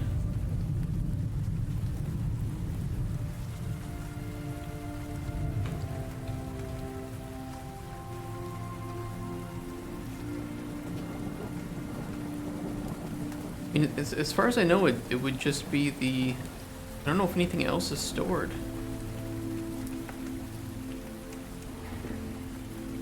Alchemy art. You would just have the U asset.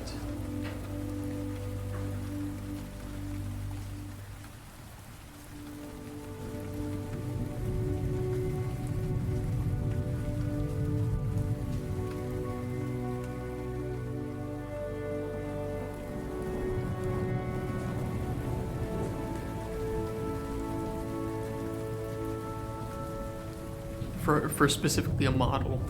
I mean, you would then probably have to have a different U asset for the texture too, but there would just be, for just a model and texture would just be the two. If it was an animated model, you might have other assets for the animations, but at least pulling in the, well, it depends if, is it a static mesh or is it a skeletal mesh? Because then in skeletal mesh you have a whole array of things that you might have to pull in.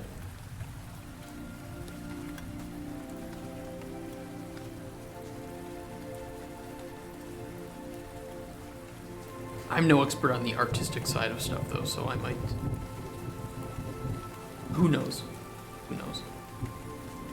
Main potion. Let's pull in the potion value.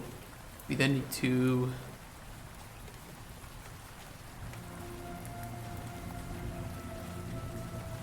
test if its value is within that threshold. And output a...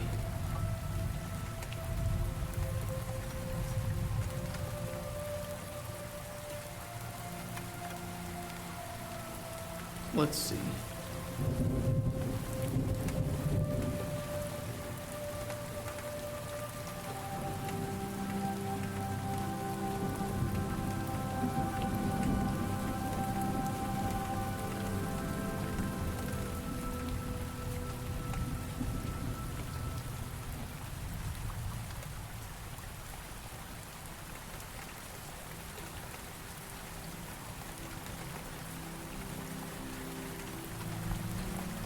And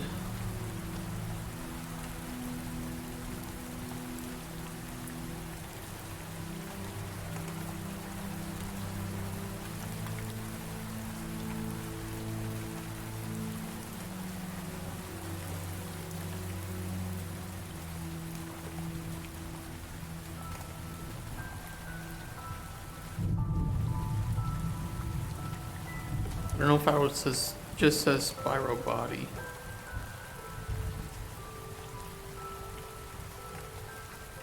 Maybe it's incomplete.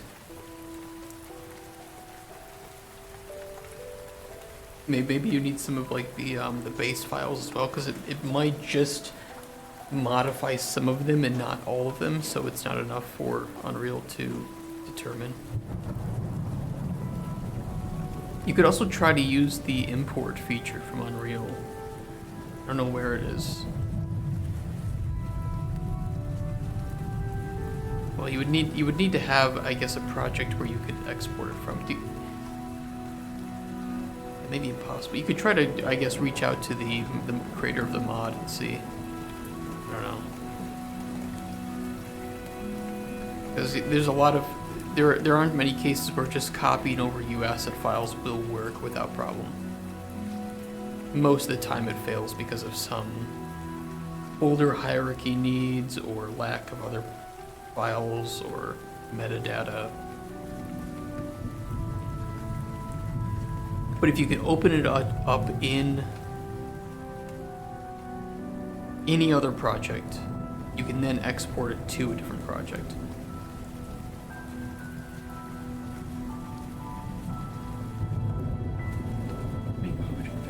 Have the value that is in that threshold. We need to determine the plus minus. That needs to go into commission balance. Data commission balance. Total score, main potion, penalties, bonuses.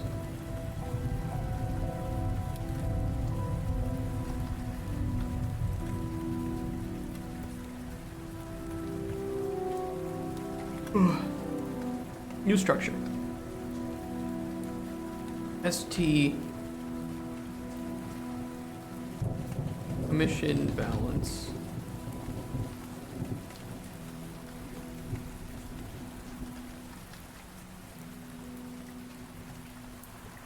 Barter.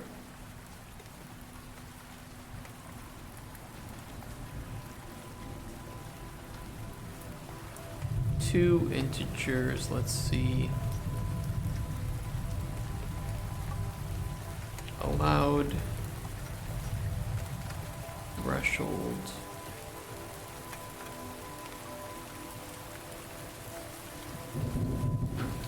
threshold negative, threshold positive.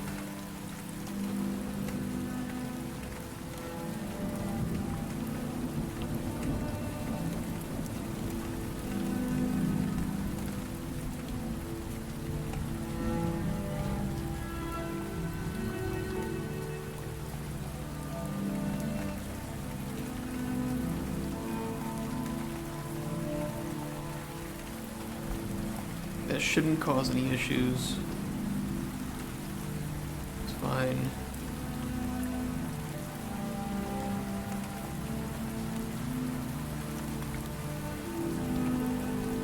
Five and five.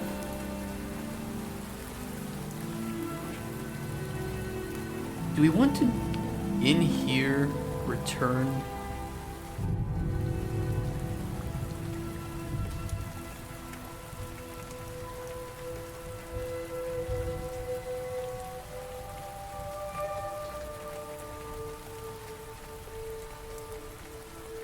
What I might do is in here I'll return that threshold enum.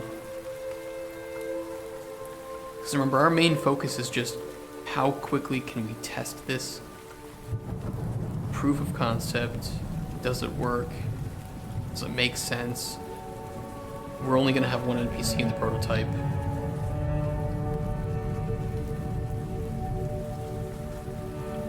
With like 3 different outcomes of what could happen to him.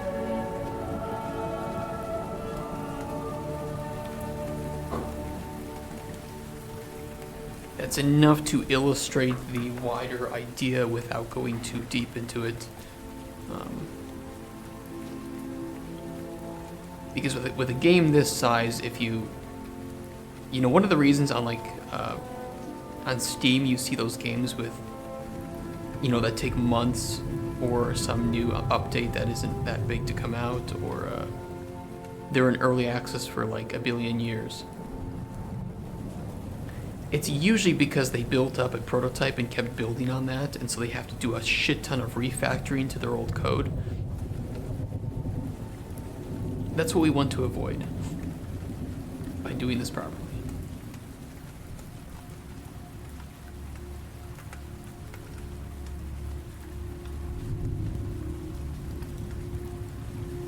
Let me get this. Round it to nearest. Let's get the barter.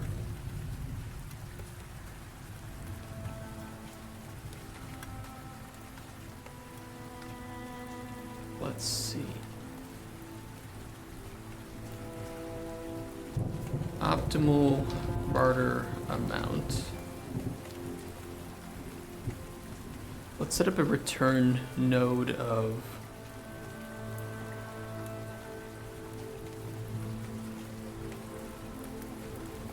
what was it called? Something threshold. Potion value thresholds.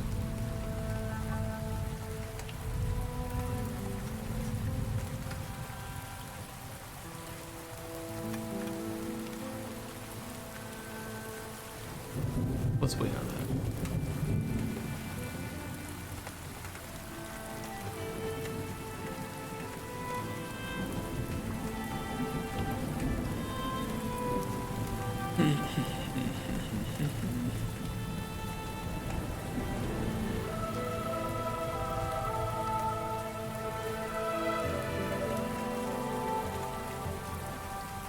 I like how chunky these nodes are.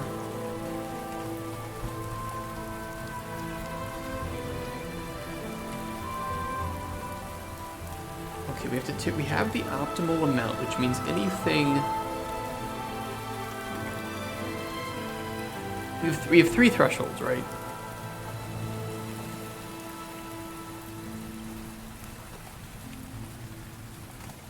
Dude. Mercenary Mage, thank you for the raid of 14 people. Welcome, everybody. How are you guys doing? How are you doing, Mercenary Mage? I think I saw you were developing today. How did that go?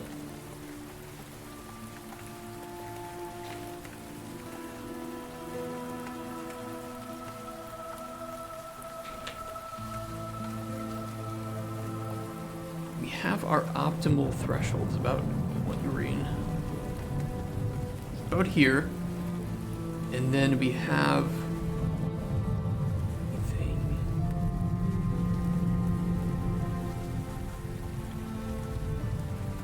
anything 5 and above. This is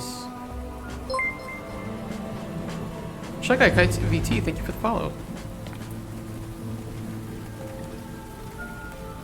Wait for it. I'm gonna try to sync it up, hold on.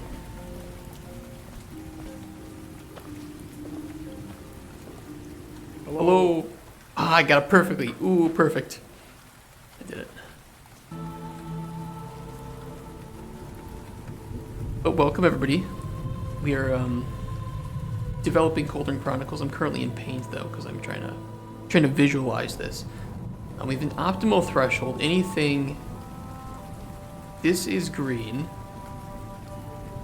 because obviously, I mean, somebody will buy a potion for cheaper than they were expecting to pay for it. This is yellow, and then this is red. So green, optimal. Optimus Prime amount.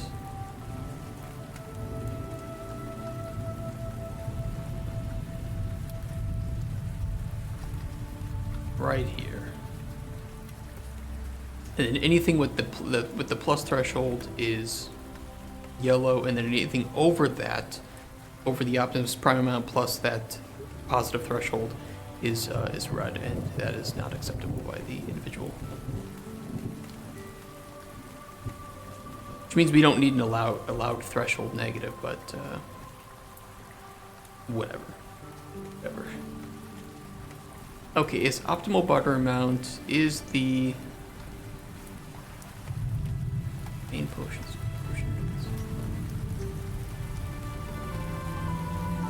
Where main potion value? Well, I don't think we want to output that. We would just output the optimal amount for now. Let's put it that way. And then we can do a separate function for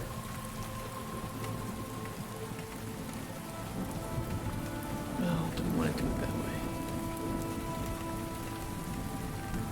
No, because if we call it there, what we would do is we would have the input be the barter amount. Single integer barter amount.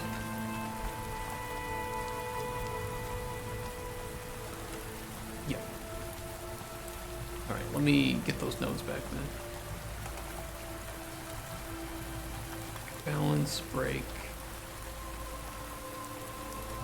Your making sounds interesting. Well, thank you so much for that. Hope we can deliver on that. We have quite a bit more work to do on it, and we need to get some funding to help get ourselves to vertical slice, because I think vertical slice is going to be It's not going to be the cheapest thing in the world. I can't pay for it out of pocket, let's put it that way. But if we can get some funding for Vertical Slice, and the Vertical Slice goes well, then we can continue with funding it to full release. Although I'd probably do an early access period. Not like early access. When done properly, early access is an exceptional tool.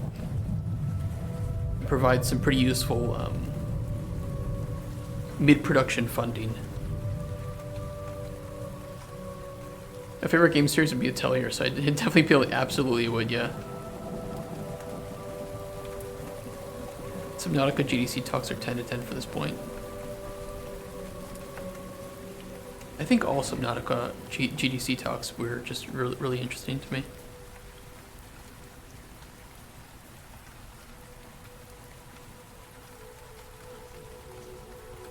Okay, optimal barter amount. We have the, what was it? Barter val. What did we call it? Barter amount. I don't want to call this optimal barter amount, then I'll call this optimal value. Barter amount. What do you think about Helldivers being game as a service? I think they're doing it in a really good way. I still have to play the game. I meant to play it this weekend, but I didn't get around to it. But I really want to. And from what I've seen from them, I mean, I don't think you could do that game without doing it as a service, right? I think that the way Helldivers just works is only possible as a game as a service, but it's doing it in a very similar way to like almost like an MMO, like PlanetSide or something, where you have this persistent universe, or even I guess like Warframe, right? It is more of a, I would almost say it's the closest representation it would be is a what's the term? Technically it's pay to play, but it's more like a premium MMO, right? You pay a price for it, you don't pay a subscription value, and you get to play. It's more like New World. New World's pricing model plus Warframe's gameplay, right? Where you can play solo, you can play with co-op, but you have that just initial purchase price. So we need to agree that games as a service have place in games if they're not used to manipulate players. Yes. I don't think the two go hand in hand. I think the two often are hand in hand because of the monetization model, right? So I think Helldivers' monetization model is different than, it's separate than being games as a service. Whereas some games as a service include that in their pricing model, right? Games as a service aren't bad. Making a system where people can pay for an unfair advantage is bad. Yeah.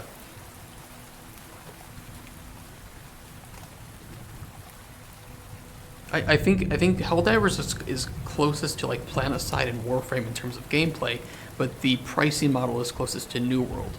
Pay once, play it. Any updates are going to be, I assume, free, but I mean they may do something like DLC. I think games as a service would gain a lot if they were not online only. I mean, maybe, but I do think that Helldivers, with the persistent universe, it makes sense to be that way.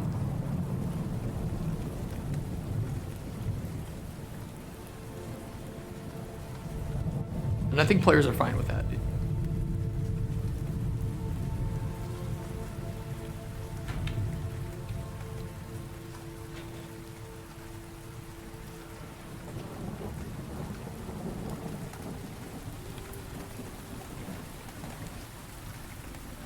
Well, 76 was shitty. Now it's pretty good.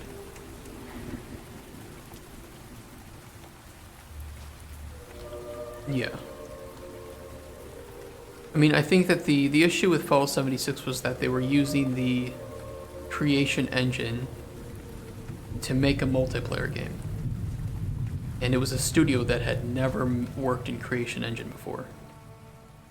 Which, it's like, New team, never used the engine, and now they're using a single-player engine to make a multiplayer game. The fact that they even succeeded at that is honestly respectable. You have Suicide Squad. Yeah, Suicide Squad doesn't make sense as a service. More value. We would do, let's see. Select.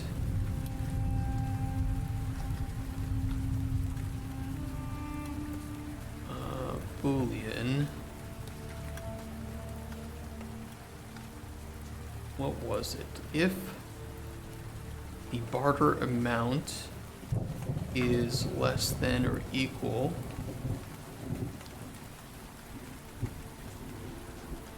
we need to be consistent with our inclusion here. Maybe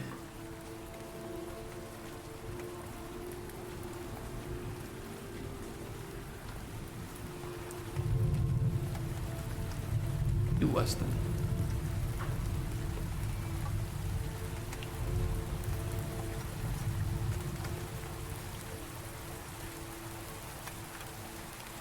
Acceptable. Otherwise, we need to do one more select.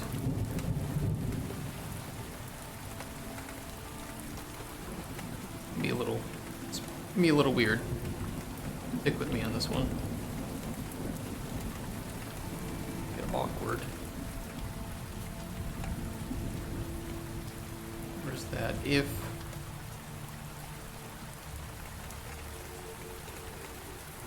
we know it's false, we need to test if it is less than the Optimus Prime amount plus the threshold positive. Add less than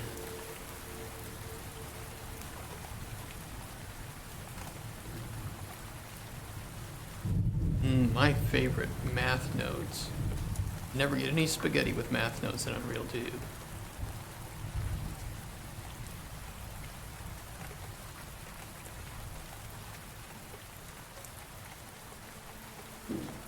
Collapse to macro in my function library. I'm gonna make animal AI this weekend. Okay, awesome. We'll talk this weekend. Talking with Arrowhead last year, didn't pass TV due to simulation games, not equal games. Fuck them. Fuck them. So is this just a visualization tool that you're using? Yeah, so this is part of Unreal. This is their way to script visually, so you don't have to code. You're more using nodes that represent code blocks. But they function the same as, so everything we've made, like here for instance, is all with blueprints. So we have our entire game running off of blueprints and that. You can make your potions and whatnot.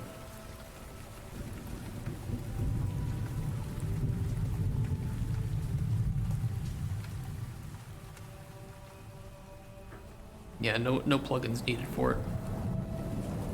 It's a way to code for people who aren't smart enough to code like me.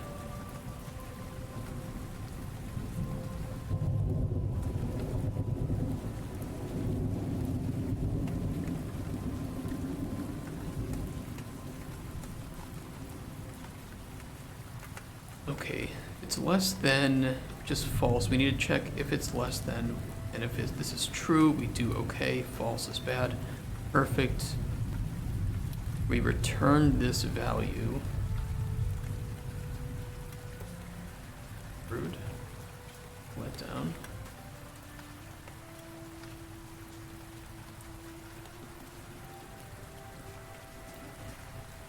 Procedural animation is something that I would really like to make use of. I think there are a lot of really cool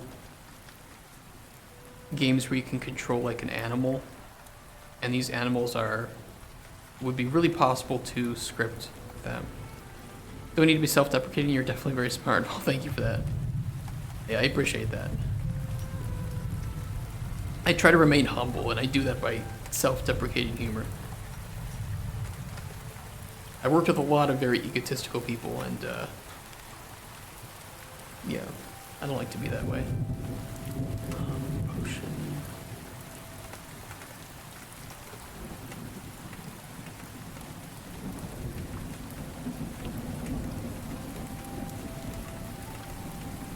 Let's see. Okay, so we have the barter amount. Let's put in the barter value into that. That's what we need. This should return that threshold, and then we can select the text color. Set color and opacity of the text.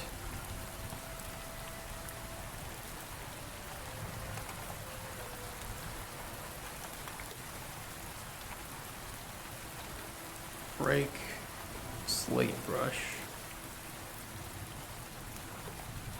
No, let's do a make. Make slate color, and then we'll do a select color, not that. Select node.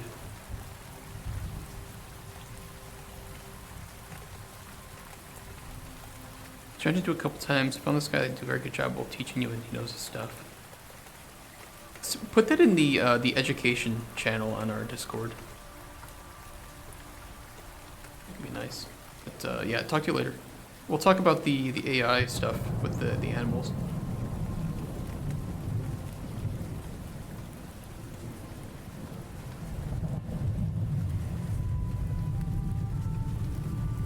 Okay, we want bad to be like a red, but I want it to be a not so terrible red.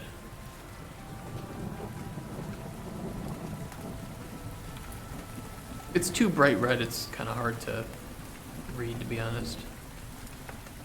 You need like pastels.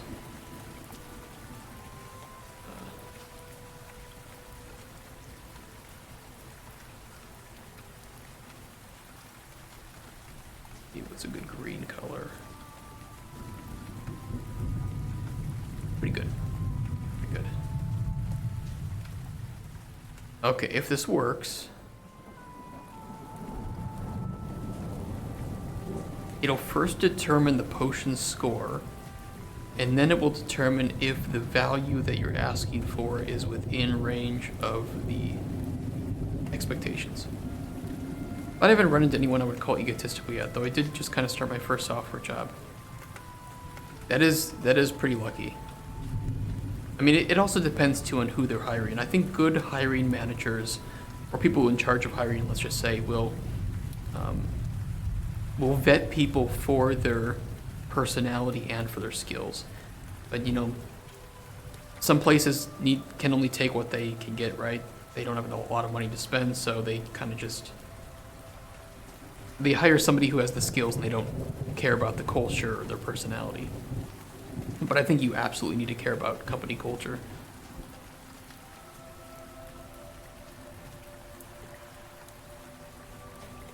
Are you in game dev, or are you just in like general software development, looking to get into game dev maybe?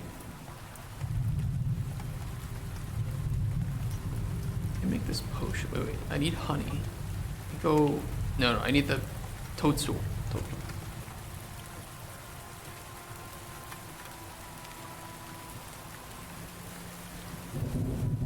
Add to table. This makes fortify health 2. I think the score on this potion was 28, wasn't it? So if I offered the potion at... Let me try something. Let me try putting 50. It says yellow. Let me try at 10. Still yellow. That's not working. They made the vetted me for my personality. All the software tests were very basic. Okay, it's not game dev, it's JavaScript backend with AWS. Okay, I know AWS, Amazon Web Services or servers, whatever. I know that.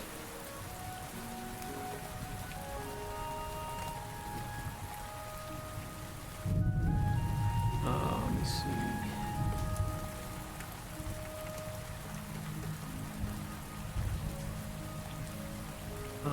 Let me put a breakpoint here.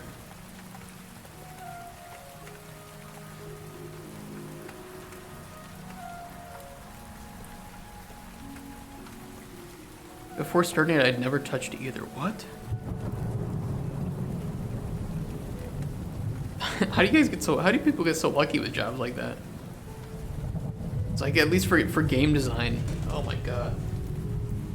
Maybe that's just like general software dev versus game dev, because game dev hiring is terrible. Terrible. Oh, look, a junior position. You need 3 years of experience. What?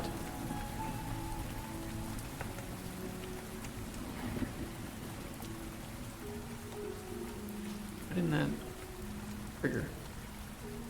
Oh. Oh, you're very good at Java? Oh, okay, I get what you mean. Okay, you knew Java, you didn't know JavaScript. Okay. Okay, so you weren't like a complete noob to the work. Would you?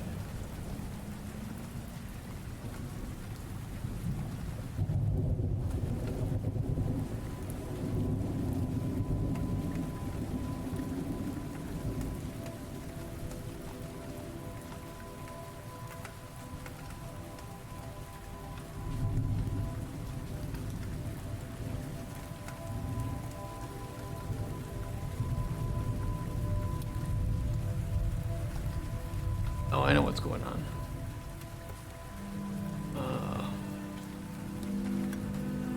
Yeah, I get it now. I get it.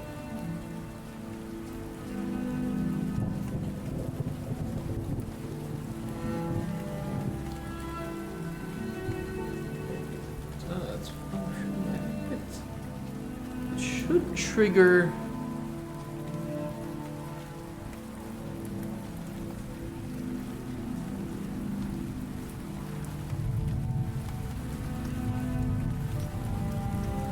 Depends where we call setup widget, find reference.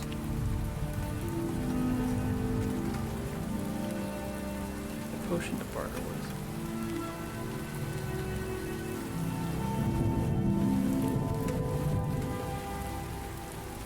Okay, let me call that there. And then I can put this here, and what we'll do is we'll break. I need the toadstool. Yeah, I'm not completely new to the concepts, the syntax and kinks of a new programming language is kind of screwing me over rough. Got 2 months to figure it all out, which I think is plenty, though. Yeah, I think that's plenty.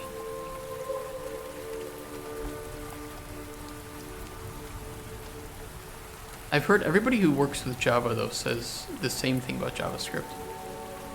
Pretty funny.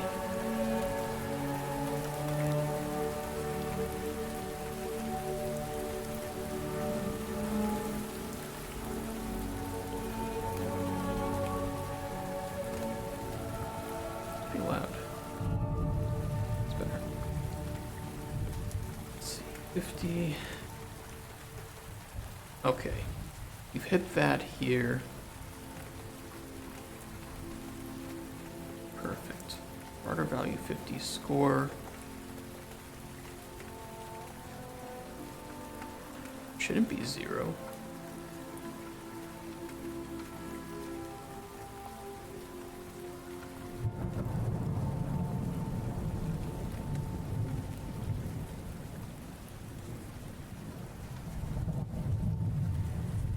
Oh, because we don't set potion data until the... Okay, I know why there's an issue going on.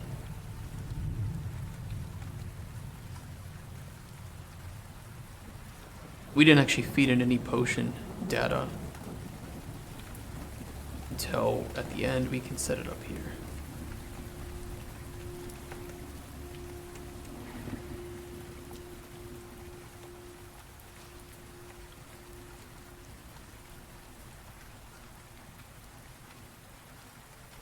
Maybe that's the issue. We'll see.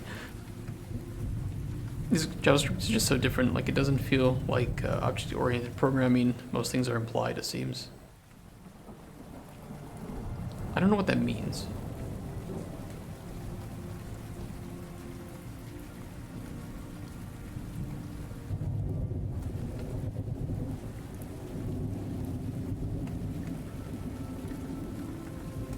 Breakpoint, debug object, resume. Okay, okay, the score's coming in now, 55. Is that correct? Yes. And in main potion value, let's step through it. Boop, boop. Optimal value of 20. Yes, because it was 19.6, rounds up to 20. And our return value is bad because that is lower than the, or it's too high. 50, because we're asking for 50, it's too high. Why is this selecting yellow though? Maybe I just put it in wrong. Where am I looking at? It should be outputting bad. Bad, okay. It said the return value is bad.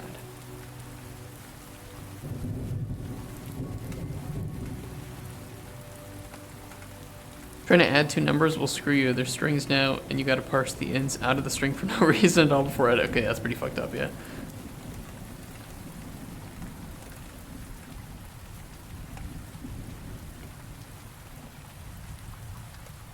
I mean, having to parse integers from strings is already just dangerous.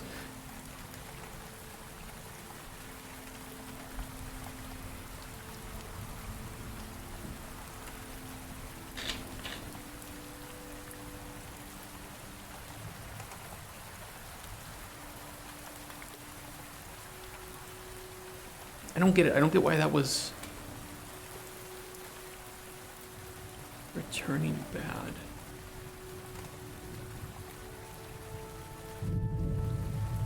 Let me try that again.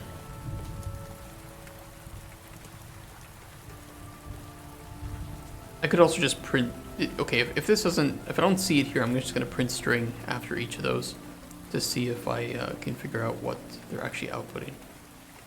So it looked like it was outputting correctly.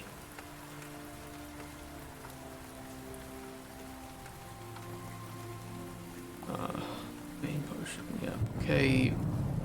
Here, debug, resume. Score 55. Barter amount 50. Correct. Determine main potion value.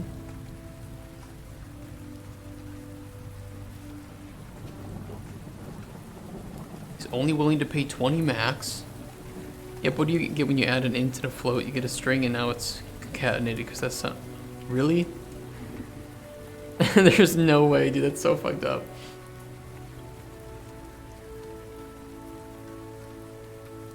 It's really dumb. Why does it output okay? Did I do? Maybe I did this wrong. Hold on. Let me check this.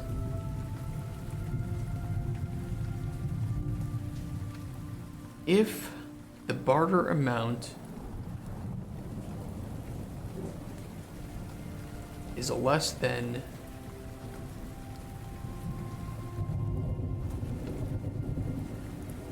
the optimal value is 50 less than 20. No. Okay. Now is...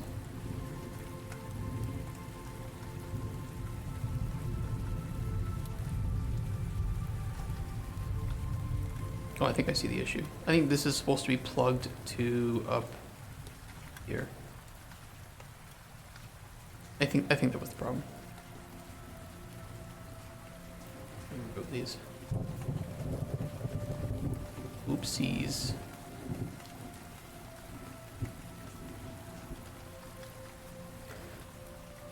Venting is how I learn, but yeah, I would do the same shit.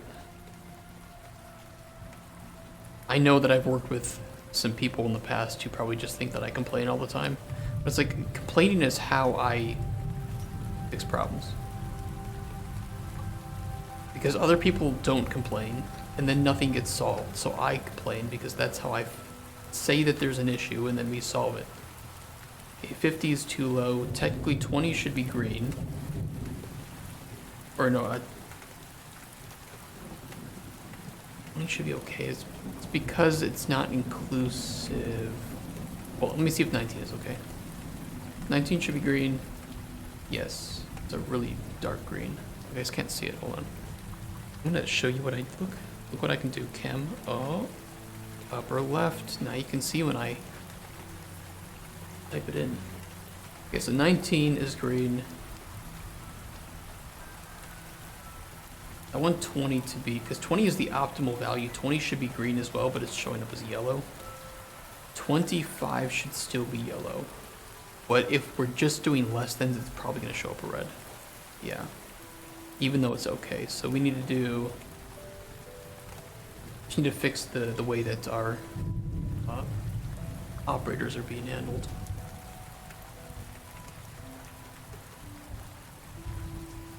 If the barter amount is less than the optimal.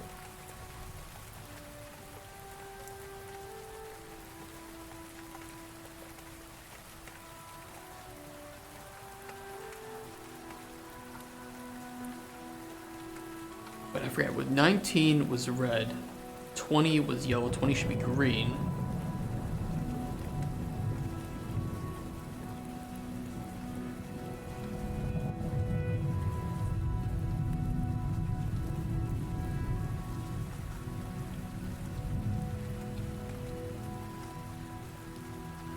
We should just do less than equals.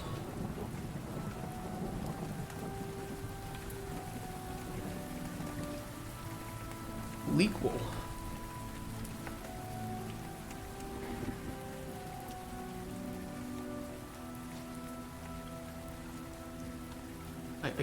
I can't make up stupid names for nodes. I can't call it lequal or equal. I can't say feach for each loop. These are just really, they all sound so cringe.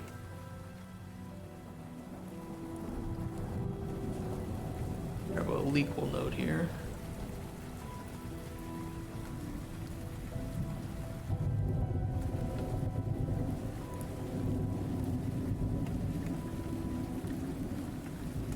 Cringe, I can't do it. Works. If it works, it works. I think I would lose subscribers if I started calling for each nodes feach. Like, oh, it's the feach guy. Unsub. Unfollow. Okay, 19 red. 19 green. Okay, that's good. 19 green. 20 should be green. I'll fix the coloring on that too. Feach, what's that? It's a for each loop. Feach.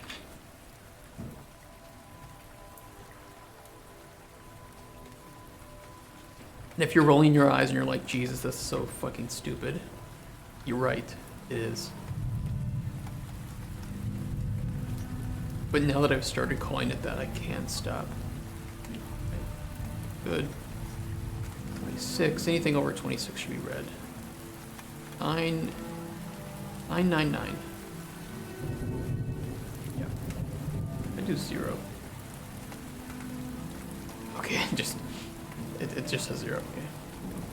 But if I do, wait, hold on. If I do 001.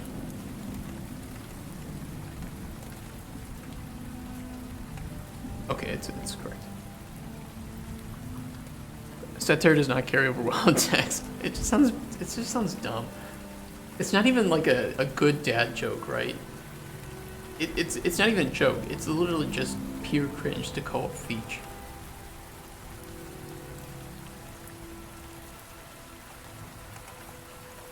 We're calling these equal nodes, less than equal. Less than or equal. I'm gonna start saying feach. Damn, we can't say feach. It sounds so bad. Oh yeah, just throw a feach in there. What about like a do while? You say dwile, but dwile or like a doyle. A dial node. Just a dial node. Just do a dial. We're never gonna get jobs as programmers again if we do that. I'm not even a programmer, I'm a game designer. Okay, I'll tell you something funny. I was once trying to help a junior game designer. He was trying to, get a job in the industry, and he's like, you know, what do I need to do? I have good ideas, I have good games, I don't know what to do. I'm like, the first thing you should learn to do is to program as a game designer. He's like, why would I need to do that? That's what the programmers are for. It's like, you're in for a rough one, buddy. You are in for a rough one. Or dial note in there if you want to do something at least once. Apply to everything everywhere all at once. Also, yeah, just apply everywhere. Fake your resume. I don't know if I've ever met somebody who's faked their resume. But I'll tell you what, I think it's really stupid. Yeah, I've never faked my resume either. That just sounds like a recipe for disaster.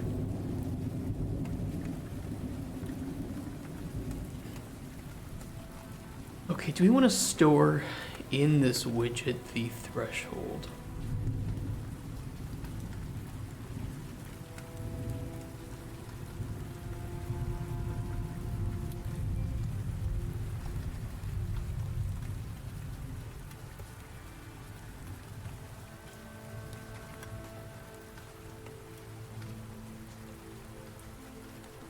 I want to output the optimal value.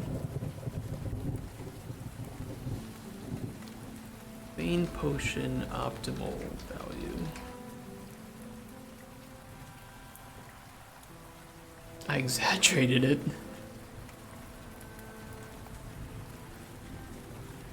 I try to be honest in mine. Like I'm trying to sell myself, right? So I do. I don't know, I think it always comes off as difficult to explain exactly what your responsibilities were while also trying to sell yourself, because and I think sometimes my stuff on my CV looks a bit questionable. Like for one of the games I worked on, I was pretty much the sole designer on the game for about 85 to 90% of the systems in the game. And it was a pretty large game mechanically. And so I think it seems really weird that I claim that. Plus I quit working at that place. Move that back down. Got a lunch break? Nice. Nice.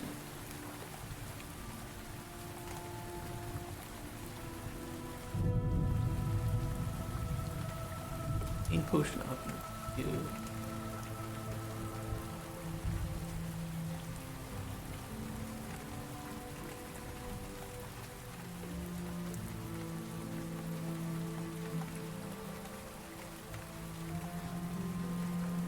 Barter threshold.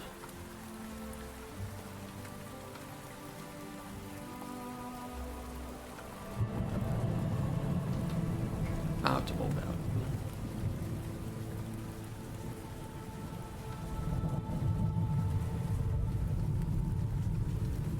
I'm not cut out there from it, but what I essentially mean is I highlight my skills in the best light. Yeah, I try to do that too. I certainly never lie in an interview though. So if they ask for like clarification, like, you know, because I put that I know C++, and because I do know some C++. I mean, that's what all this is technically behind the scenes. All these nodes are just C++. But I just clarify, like, this is exactly what I know about C++, this is where I don't know.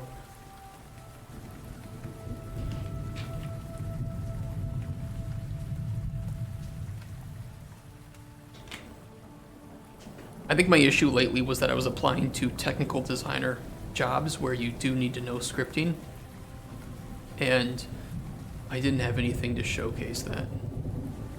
I just supposed that means C will increase by 1. That's true. You're just you're just incrementing C.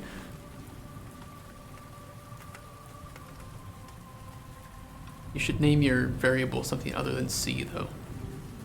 It's obfuscated. Okay, set up widget. That looks good, barter. So we now store the barter threshold and the optimal value here. We need to do the same with the determined secondary potion values.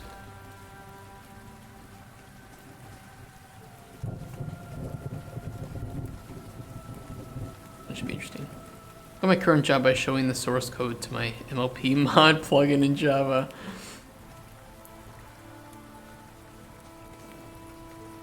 If you win, you win. I don't put that in no C++ anymore. I haven't touched it in too long. I don't remember the syntax of a lot of it. Yeah, that's fair.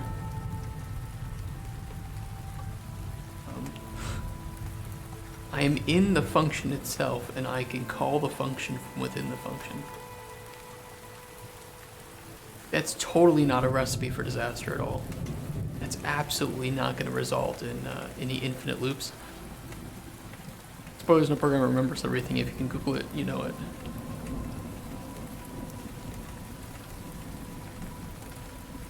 Through copy paste from Stack Overflow, right?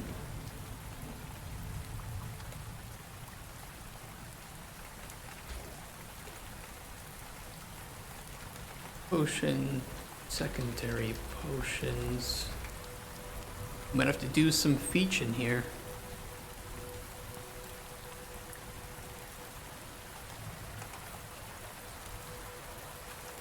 It's true, not in a tech interview yet. My tech interview for JS, I whipped out my laptop and Googled Live. I mean, the thing is, I think it's legitimate, right? I mean, so many programmers, especially, I can only say in like game dev, right? But in game dev, programmers Google shit all the time. All the time, because you never know the perfect solution to a new problem off the top of your head. You usually don't. I would say even if you're at senior, like lead level, you're gonna have to Google something at some point. Or look up some SDK or, you know, some API bullshit. Hey Bartosz, how you doing?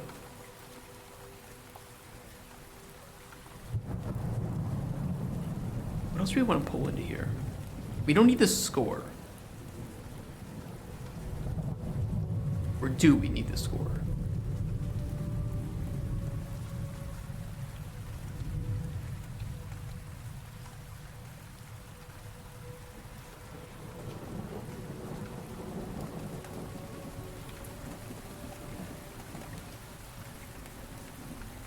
How do we want to do it? Monday could be worse, that's true. Weather's shit today, though.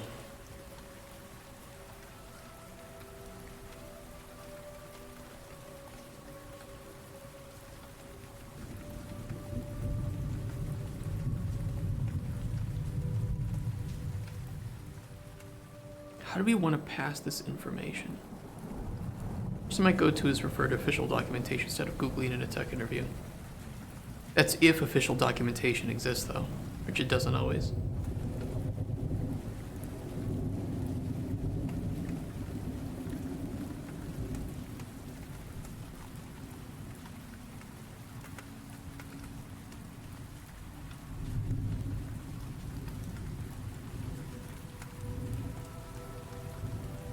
I think we would need to pull in the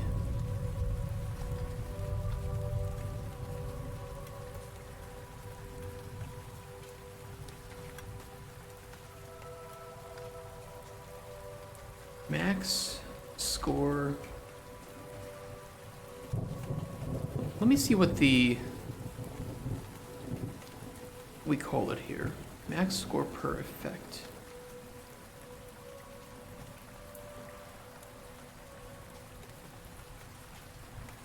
But we only check effects, we don't... We group it all together. We group all of the positive, all the negatives, and we score that.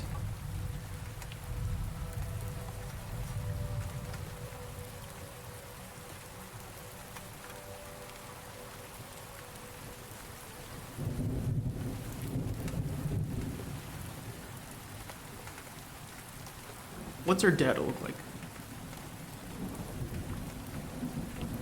Dark mode, custom calls, shit. By the way, Gemini and 1 million estimated tokens of context size makes me realize pretty soon context sizes will be relevant. I hope so. I hope so. Ideally, what it would be great to do is The one thing that I wish that I think will make my life easier as a game designer is to be able to plug in all of my design documents into a local model, and that way other team members or myself could refer to could like use that chat or that interface to grab information and ask for more context based on what I've written. It wouldn't be perfect, of course, because these models are not perfect and they love to lie to your face and pretend that it's the truth. But it could at least fetch information quite quickly and easily. And probably be a good brainstorming assistant that knows the context of your game perfectly.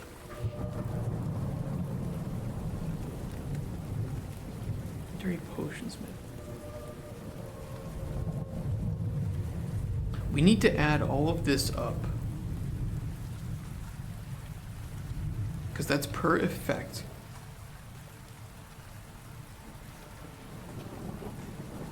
That's easy.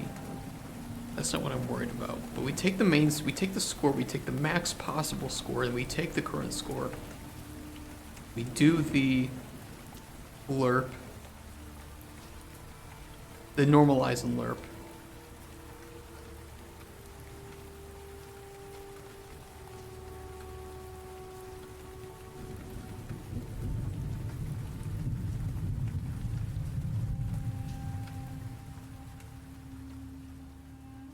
Yeah, it would be similar. It'd be similar, okay.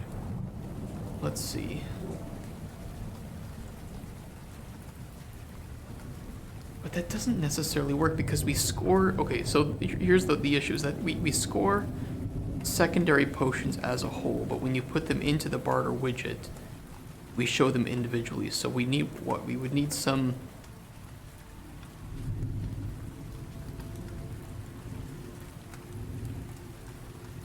Oh, it's fucked up. Do I have to refactor?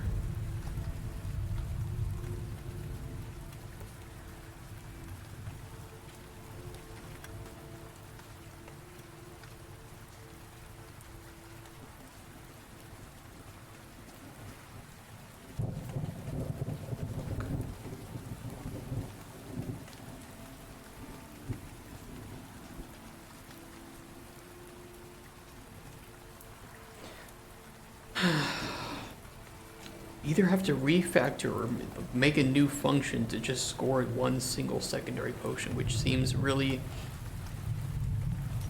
needless, or do the calculation at the end when you make an offer.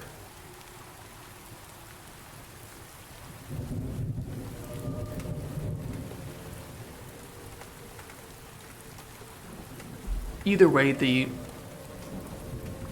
context that we give the player on this is going to be really shit.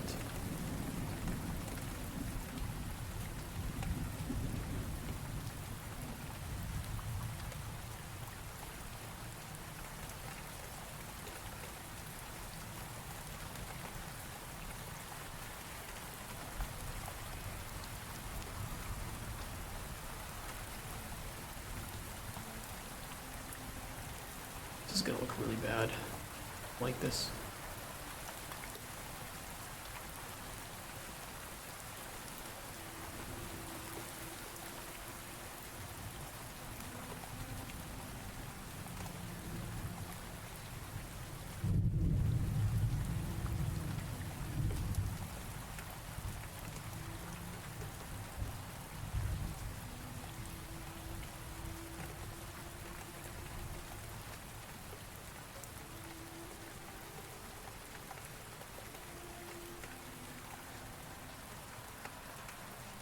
Yeah, I don't like how we've done this. I would do it differently for the full game. But I just need to make it work for now.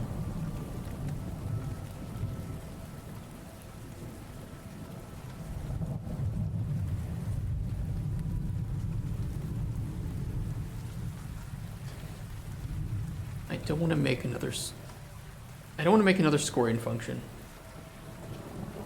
I don't have to do it. I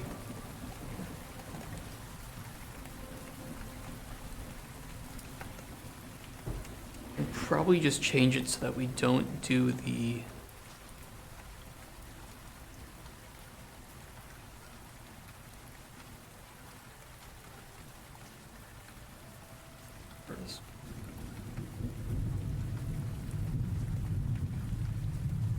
fuck. Oh, I think I messed up. I don't see any way to handle these secondary potions in a way that would be simple. Everything would just require me to refactor something or something else.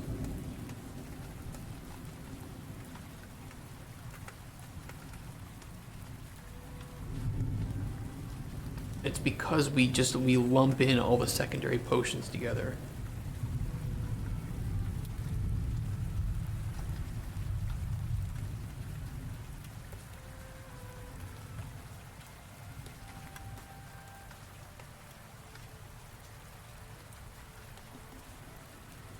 Just good to know. I mean, that's the point of the prototype, right? Is to determine where your ideas work and where they don't. And I don't think that this...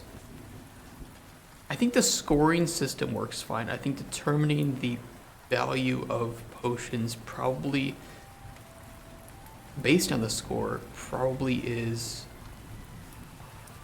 shit. I think that arguably the potion value should be determined when you make the potion and shown on the information panel.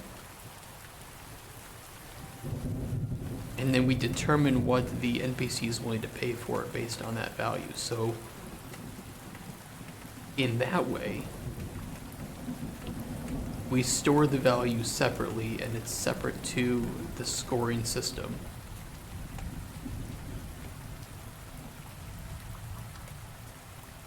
So that when we barter, we have all of it separate. The issue is I would then have to refactor scoring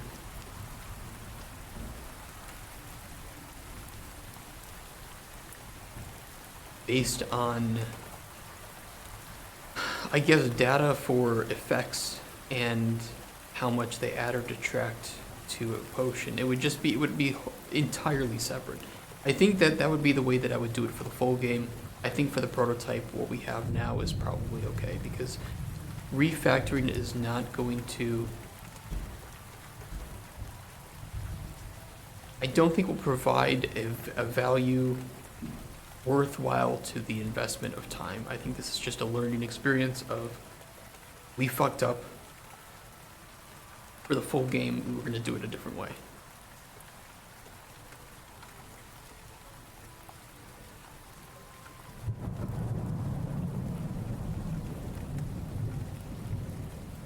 Yeah, I think that's what it would be. Like, because it wouldn't change the gameplay loop in any way. It would just change a...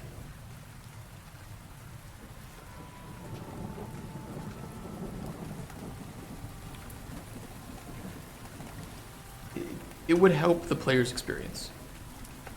They would have a lot more context and information available to them about how to internally value a potion. Because, right, if you go to a new country and you don't know the currency or the exchange rate or the value of commodities over there, it can be very difficult to understand, even if you're shown a number, like, okay, this cabbage is worth 1,000. I don't know how to determine its worth compared to this thing, because, you know, supply and demand might be different. For instance, maple syrup in Wisconsin, back where I lived, is very cheap because it was more readily available, and it's not very available here in Poland, so maple syrup is incredibly expensive here in Poland.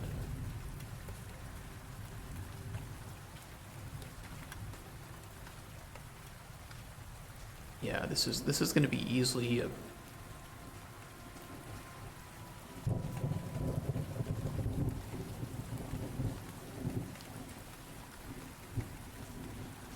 Okay, hear me out. Hear me out.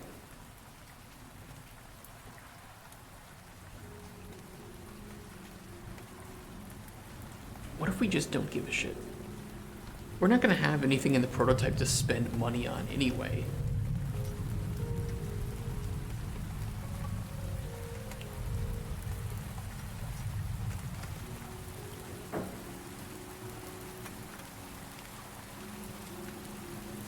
Are we focusing so much on the gold when it doesn't? Like, we should see our stuff. Yeah, it is.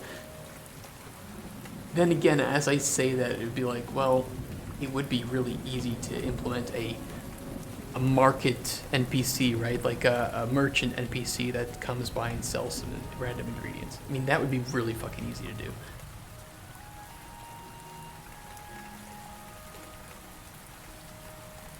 It's just a prototype. It's just a prototype. 30-second wall sit. All right, we'll get some blood flowing, and I'll think about it.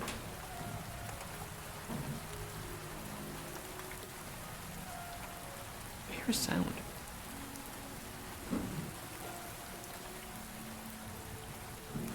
Oh, I think they're vacuuming. That's what it is. Okay. 1, 2, 3, 4, 5, 6, 7, 8, 9, 10, 11, 12, 13, 14, 15, 17, 18, 1, 2, 3, 4, 5, 6, 7, 8, 9, 30. Ooh.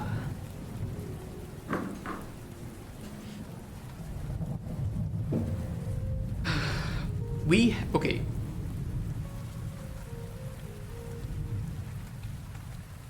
Let me think here. Let me think. We have enough days before Digital Dragons in May. If we needed to refactor something pretty large, we could. It is just a prototype. I need to think about the goals. What are the goals of this prototype? What do we need to... What is worth showing to investors and what is just pointless? I hate to put it like that, but it is what it is. There's only going to be one NPC in our game. In our prototype. Let me clarify this to be 100% safe. There's only going to be one time where you can provide him with potions.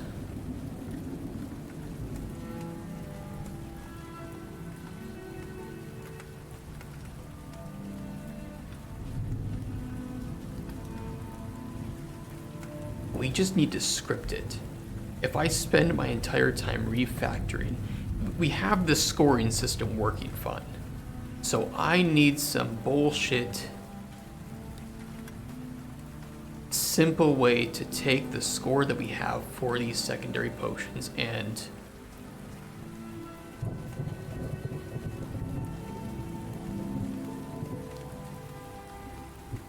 just give the player some bullshit amount of money for it. It does not have to be accurate, it doesn't have to be balanced.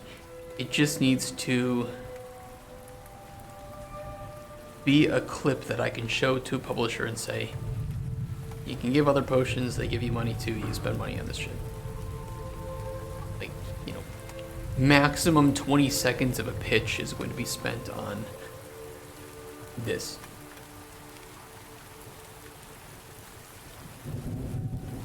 I don't want to refactor the entire value system of our potions in this game just for this one small aspect. As great as it would be, and I could make something that works well.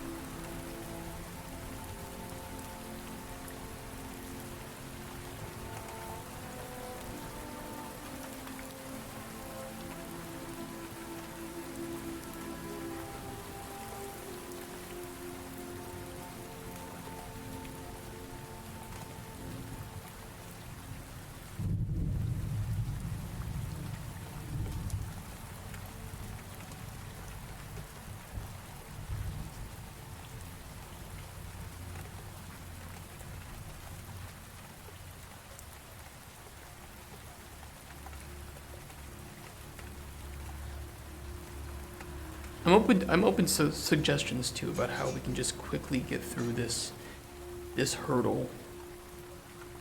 I'm thinking, okay, maybe we could split up. Not really sure a good way to do this.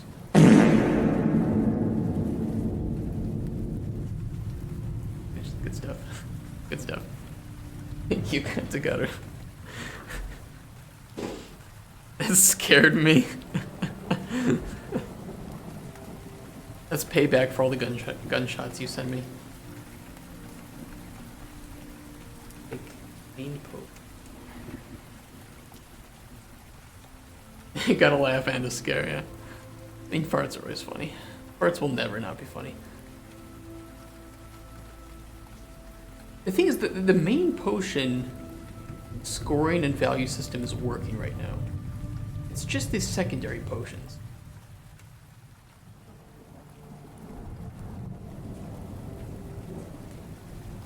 I could do it if I have a separate function for scoring the secondary potion. It's just I would have to refactor this to not be an array of secondary potions, but just be an array of singular, but it would change the way that we approach this whole thing. And I don't mind this. I don't think this needs changing, but determining their value is really stumping.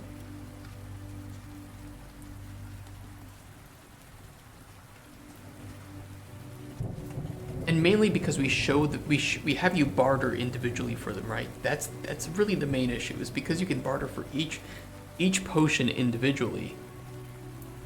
We don't ever do their calculations individually. So you would have to barter for them as a whole. And that would require me to refactor the barter widget, like this entirely. Or I do have a thought that maybe we allow you to just add in the potions down here as main or secondary potions, and then here is where you put in the amount and offer.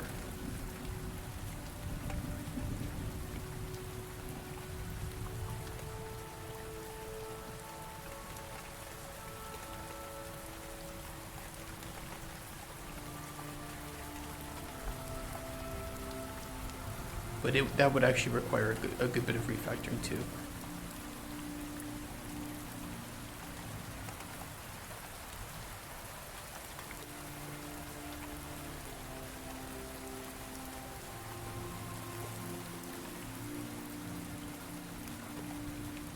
This fucked up. I really fucked this up. I've dug myself a pretty big hole here.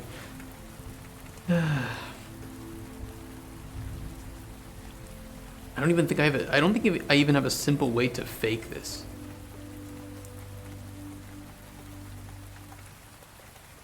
That would be easy for a player to understand, and especially for a player to understand why I was faking it. It's just gonna look shit. It's just gonna be shit. It's gonna taste like it, it will look like it, it'll smell like it. It's gonna be watery, gross, smears everywhere.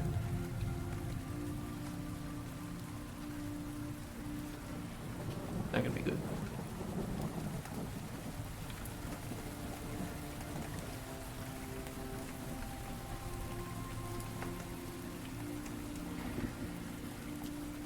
Okay there. No, I really built myself into a corner and I don't know how to get out.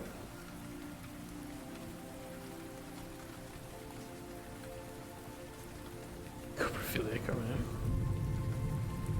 Ask ChatGPT. How the fuck do I get myself out of this? Look, I know what I would have to do to fix or to do any of the solutions I've offered.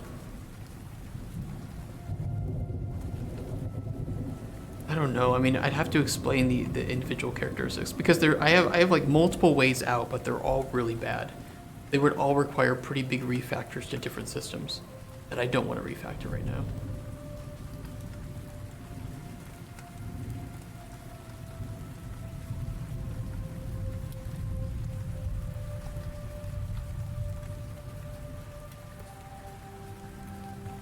Maybe. But I think to even explain the issue, it would just tell me calculate each secondary potion individually. Or just make one offer for all the potions, which I could do. I really could do that.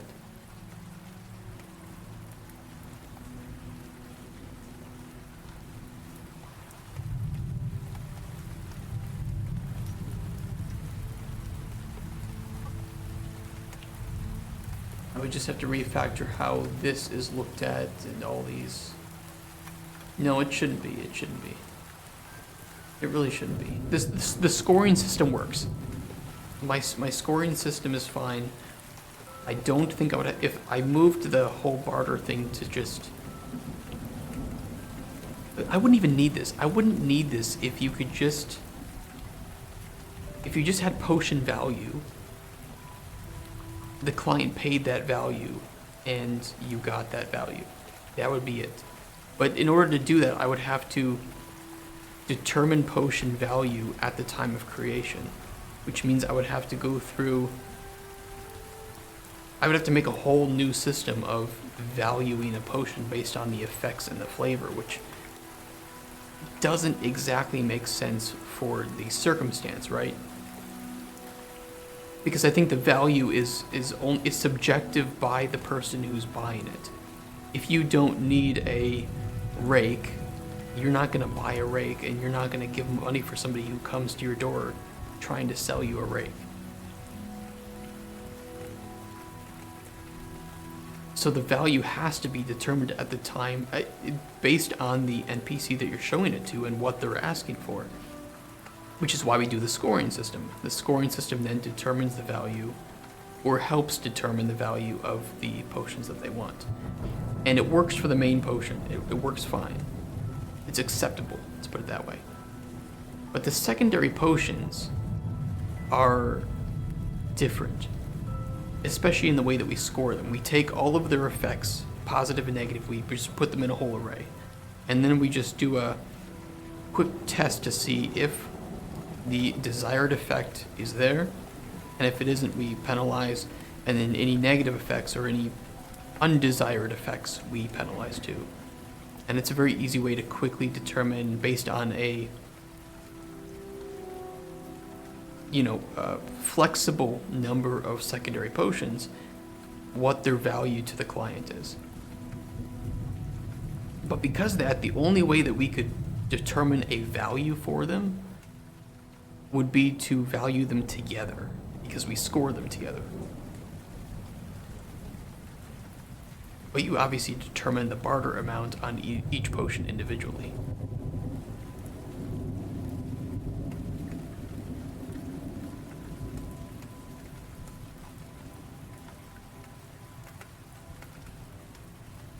I'd say the easiest way out of this, but one that would not be great for player understanding, is that they only put in an amount for the main potion, and any secondary potions just go in at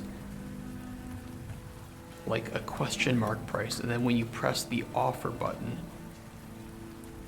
you can put in a separate price for all the secondary potions. But even then, that's just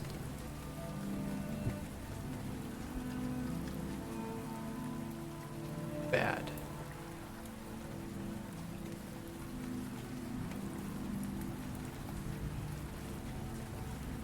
Okay, what about this? What about this?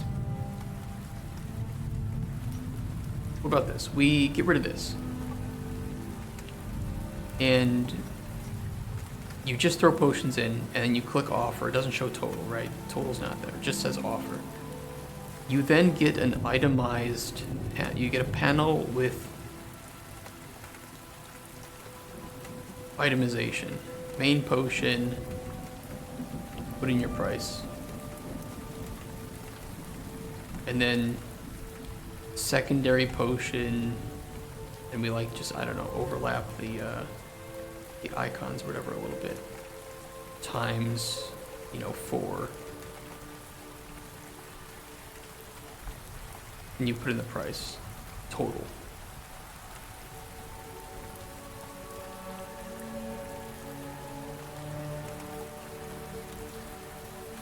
You literally turned it into a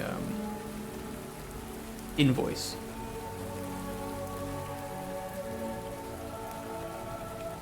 And then you have your gross, right?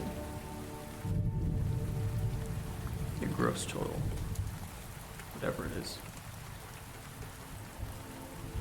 Whatever the fucking terms are for it. At least this way,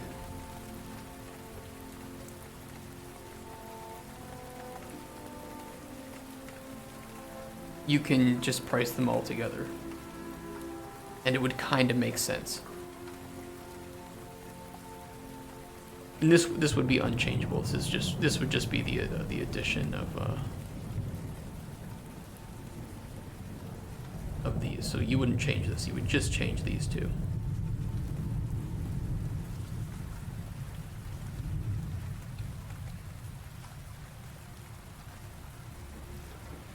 The problem is then I have to make this whole panel. I'm getting really tired of working on this panel. I'm getting really tired of the bartering system. For now.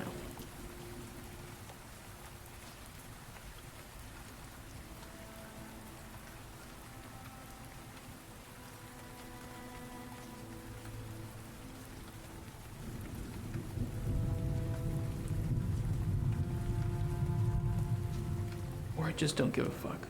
I just don't give a fuck. We have the main potion, it's fine. I'll just say for the secondary potions, you can put in whatever the fuck you want, and he'll pay them, he'll pay it. Doesn't matter. As long as he has the money. I don't...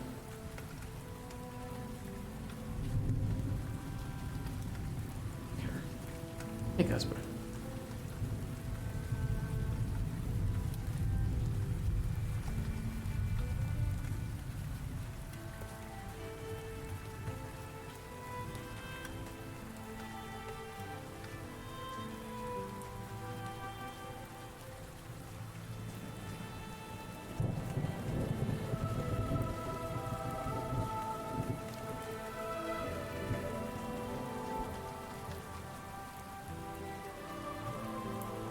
Yeah, what I could do is determine the...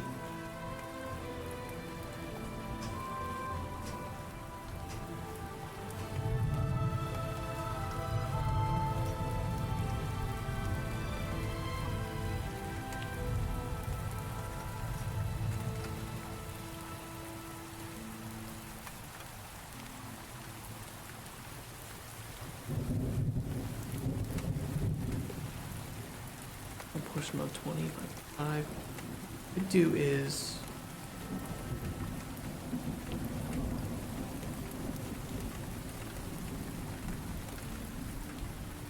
let's think here. Get rid of the bartering amount.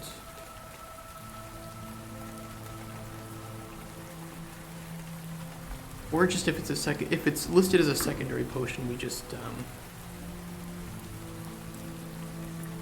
I'll just do it that way. I'll just plug it.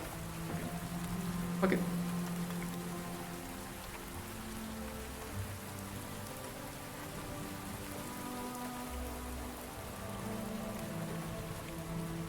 Fuck it. What do I say? Where is this?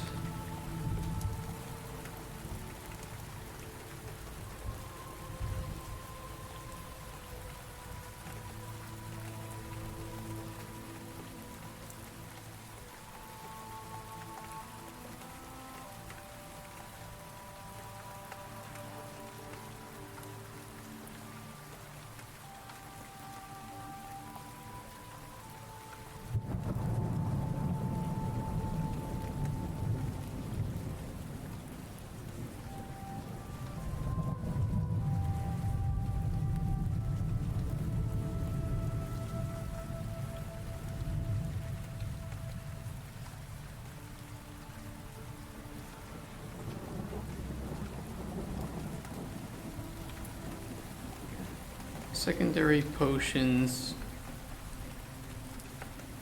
for the purposes of this prototype always sell for 5 gold.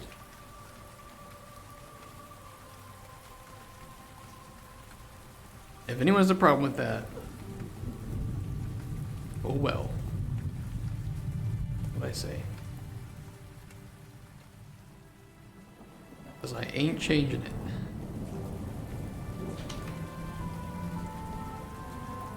And we'll just have that appear if the selection is secondary. That's it. And then no matter what you put in, if it's a secondary potion, it's just gonna show 5 gold. I don't want to talk about it further. Don't bring up. I will ban the word gold. I'm just kidding, I won't do that.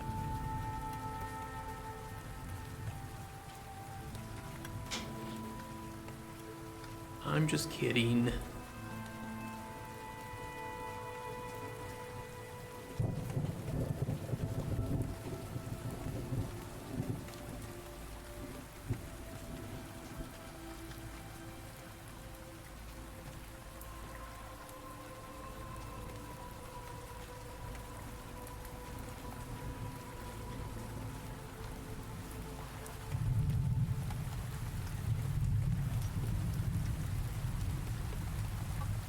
Can I?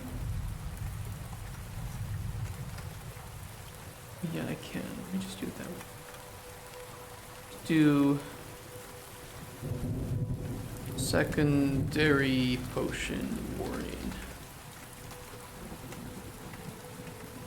Now we know. Now we have an idea that when we want to make this value properly, we probably should handle this in a very different way. That's okay. It happens.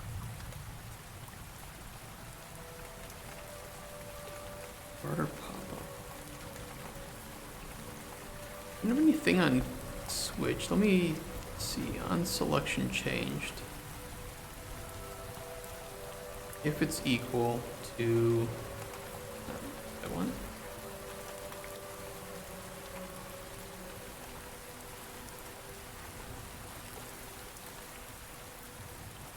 The secondary.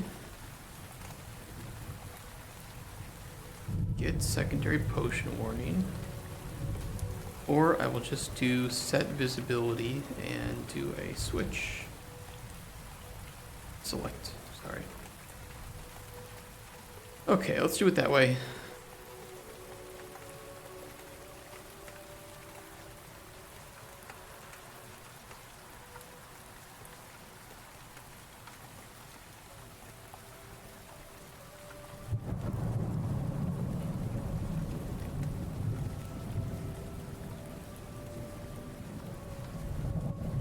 And then I will make this default collapsed. Let me try that.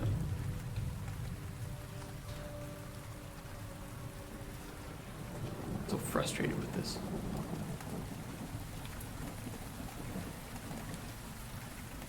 Okay, wonderful. Oh yeah, I did have those backwards, oops. Okay. Problem solved.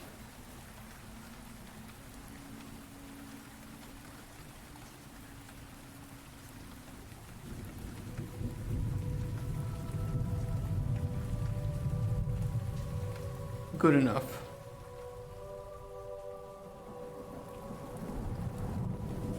And then I think there's one thing we have to do, which is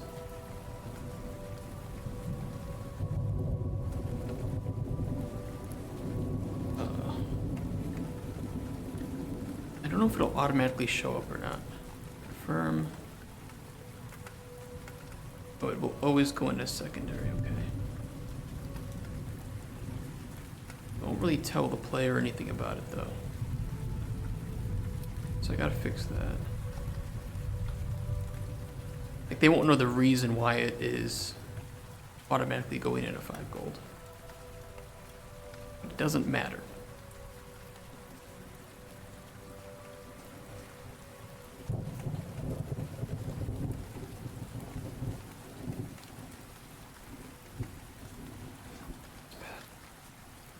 solution is bad too. What should I have done? What would have been the best solution?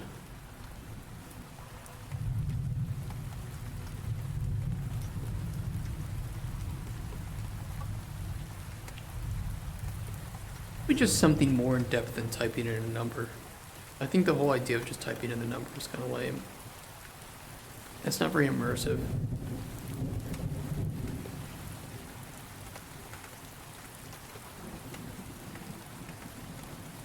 I mean, this is exactly where a video of me role-playing the barter with somebody else would help significantly.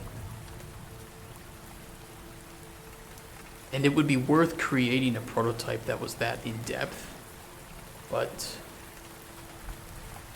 systemizing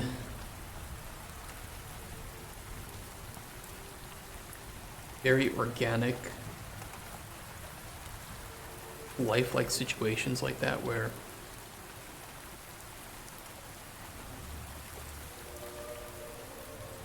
there's so many different ways to approach it. That is a huge challenge. The reason why you haven't seen very good bartering systems in other games, or very realistic ones, is because it's just it's a massive challenge.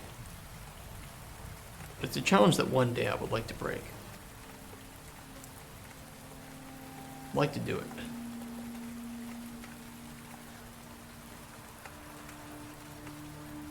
Okay, potion type, potion data. Where do we get the potion type? Set up widget.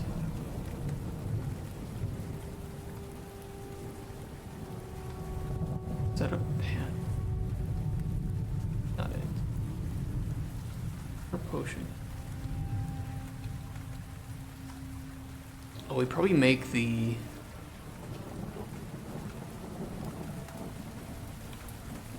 We do potion type stored here. We must save it somewhere else. Threshold.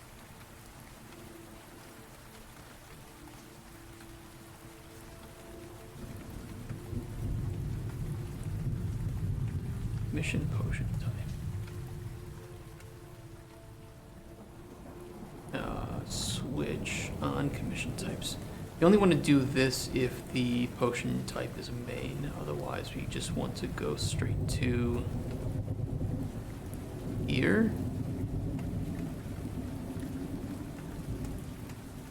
And then we want to do a select, not select int, although that would work, but I'm going to do a select on the potion type. If it's main, offer amount. If it's secondary, just throw 5 in there.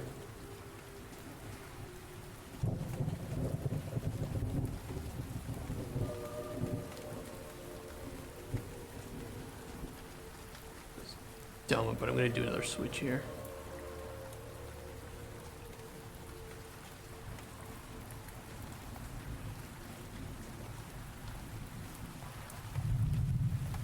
I'm just so done with this.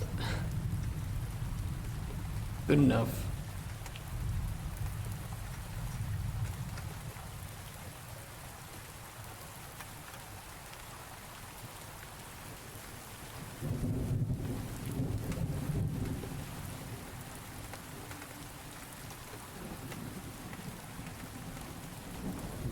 I admit I fucked up the valuing system. Scoring system good, valuing system was not thought through. I didn't mean to double click on that. Don't open up Visual Studio. I don't want to read the symbols or set color and opacity. Damn you. Get out of here.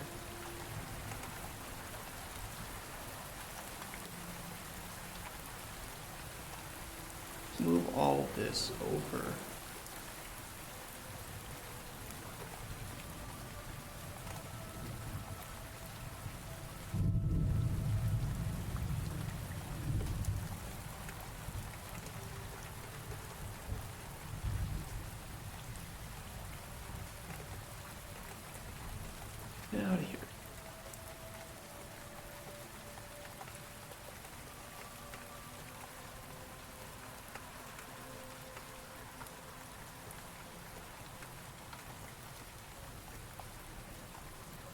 Okay, so if the main potion is designated for,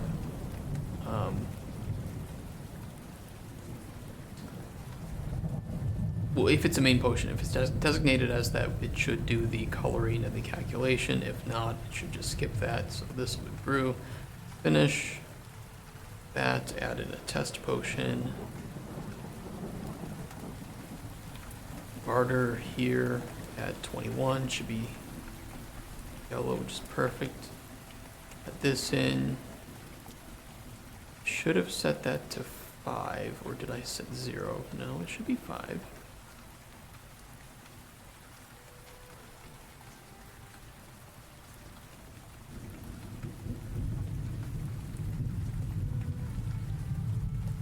That's weird. Is it because it's not setting the...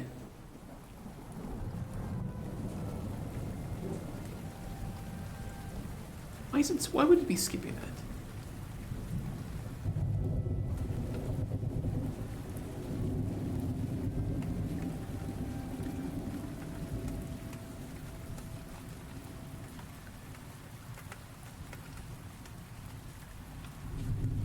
that? Add potion to barter list, current bartered potion type.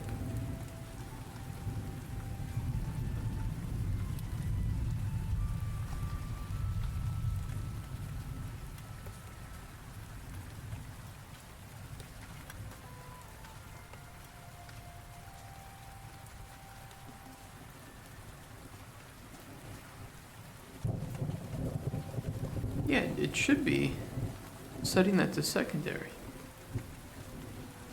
Really weird.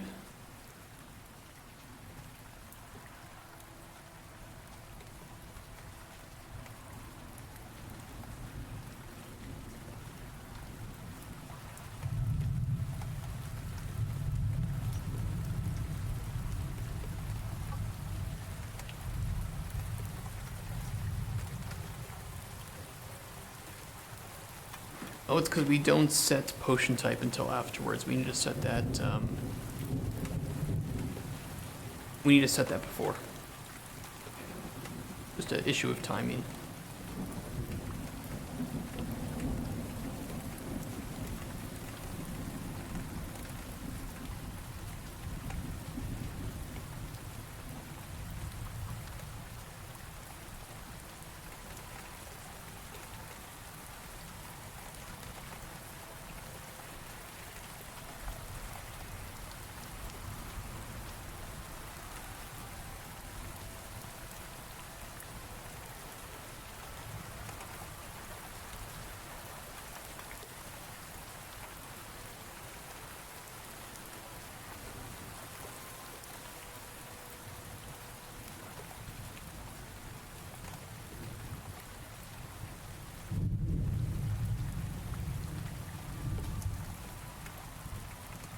Okay, let me try that again. Yeah, it's a toadstool.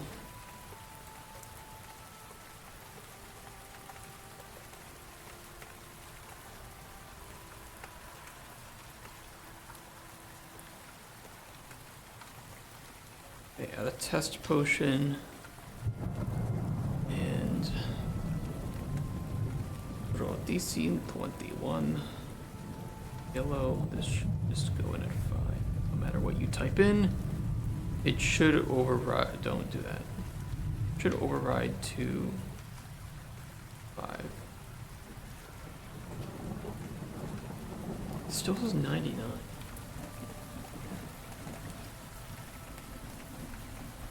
Okay, so it's not saving the amount correctly.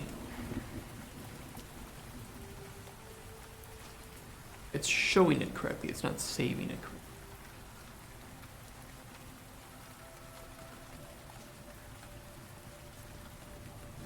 It's the offer amount. In setup widget, okay, so we don't want to set the barter value here. No, we do want to set the barter value here.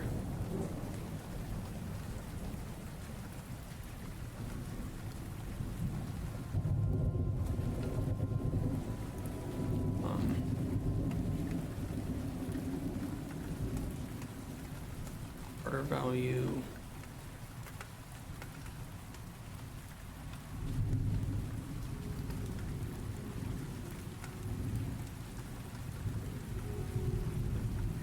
What is offer amount?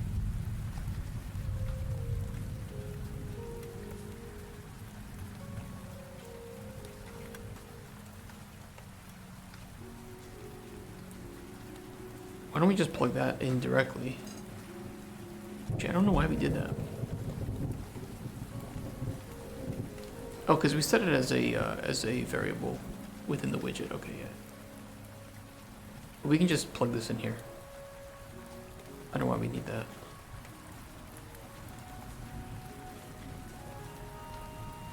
It didn't make sense to do that again.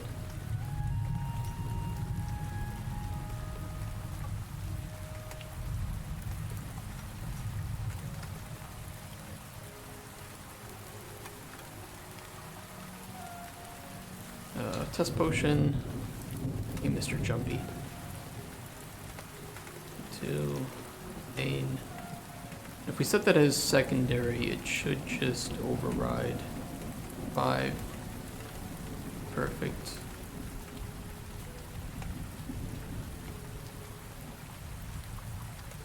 One. 5, okay.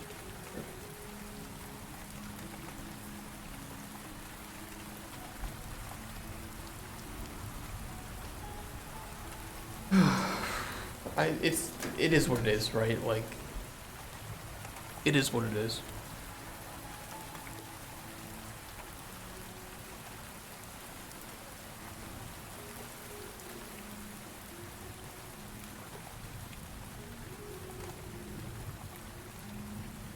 It's barter. You need to set the barter threshold default to acceptable. So then that way I'm going to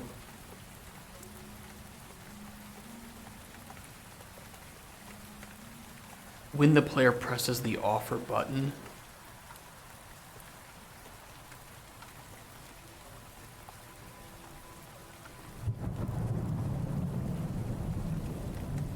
I'm just going to do a quick for each through the barter potion widgets and determine if the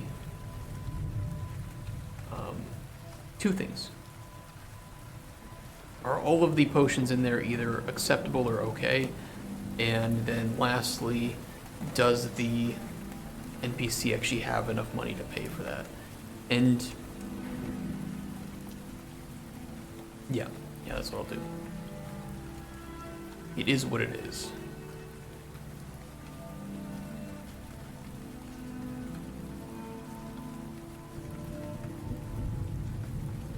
Okay, let me do that then. Pop up, it's okay, we don't need that. Don't need that open. Shouldn't need this open, but I'll keep it open. And then down here,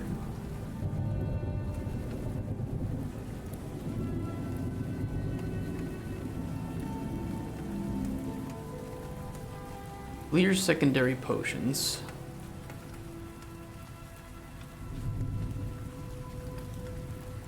Add secondary, score secondary, finalize potion scores.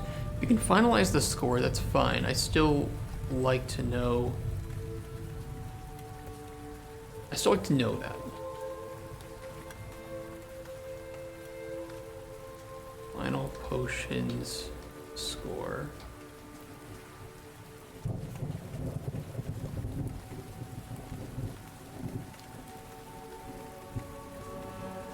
And it'll be out of 100.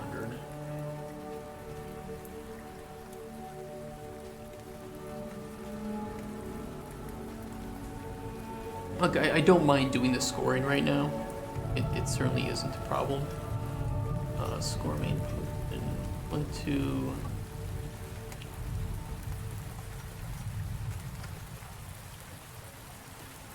We don't need to do it here, but I don't mind doing that and just getting it all here. But the main shit's gonna be down here where we actually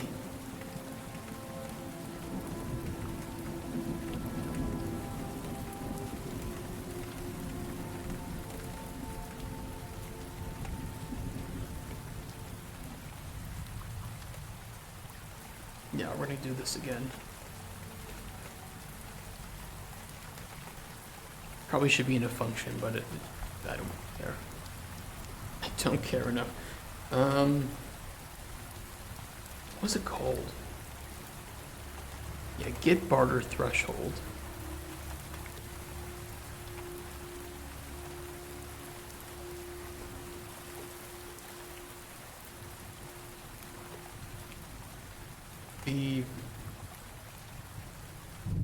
Are potions acceptable?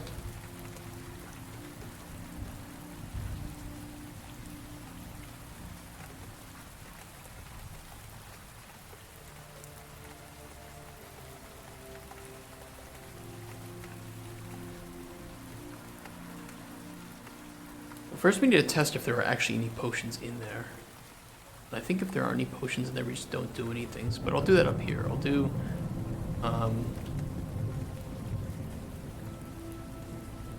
as any children.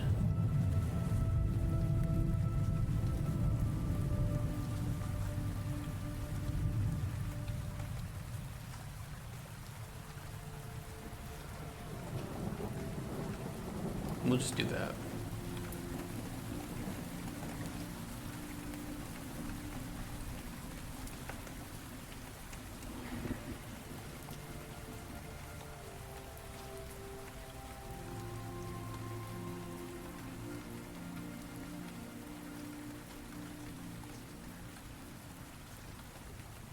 That way we won't ever get a case where we're doing any calculations or any of this with no potions in the box. Okay, our potion is acceptable. I think default we should just have it be true. And we'll set it to false if there's any bad there. Which will only be the main potion. It'll be bad.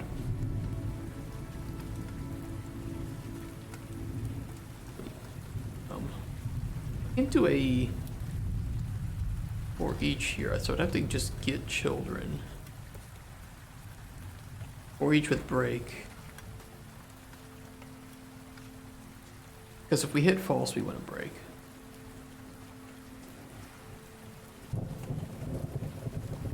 You know, actually, we don't need to do it that way.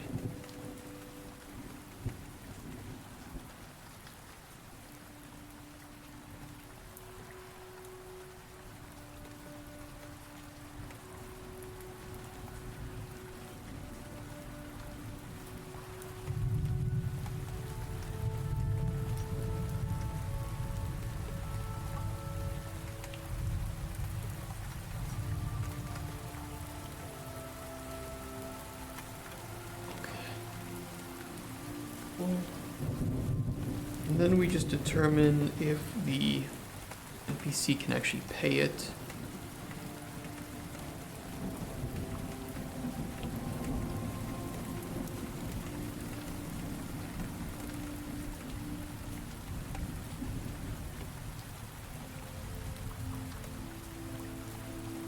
So we will get data table row. I put it in NPC dialogue, I don't know why, but that's where the data is.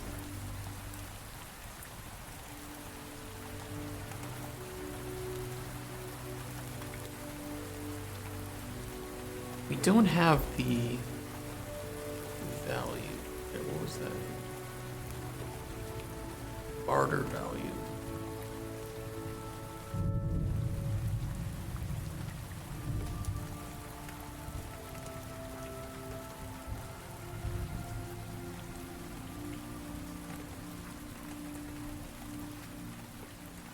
We have the T offer total.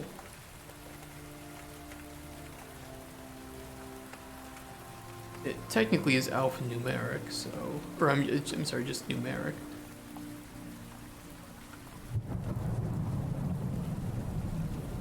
We should be able to grab the text. We'd have to go to a string. This, by the way, not what you should do.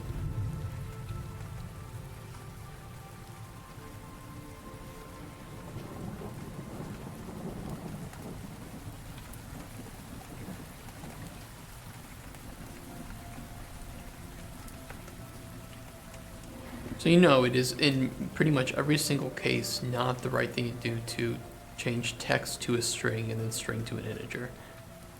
But I'm doing it because I'm just hardcore like that.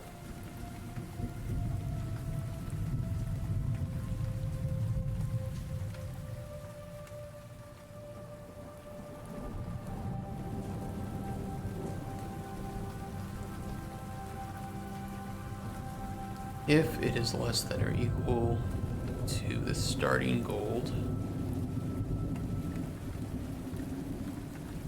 then we should be able to clear everything from the potion list.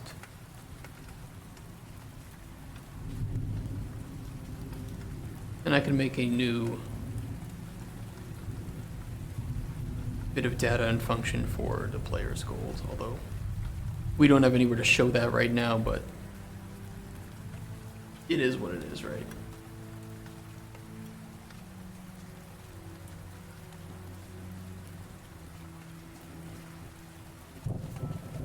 And first we will set the...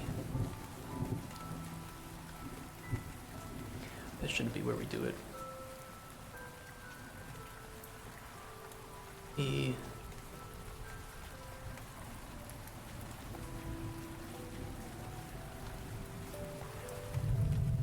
current dialog set vertical.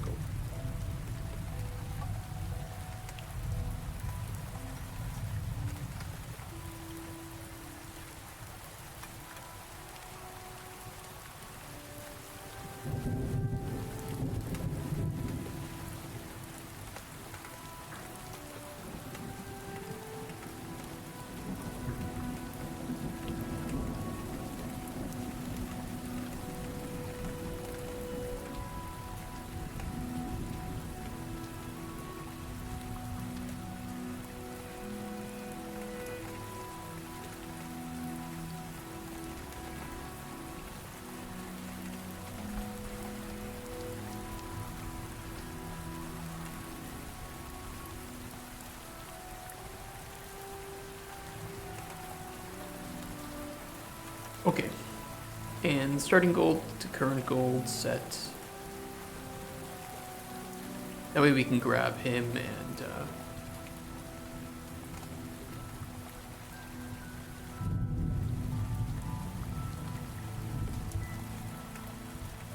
instead of that we will get vector of class.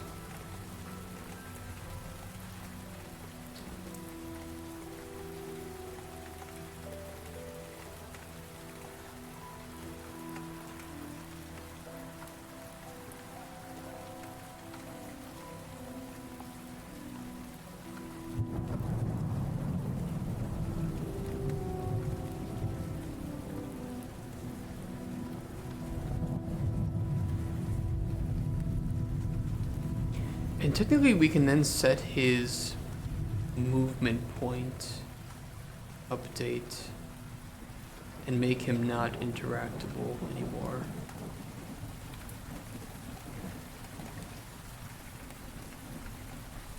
He is walking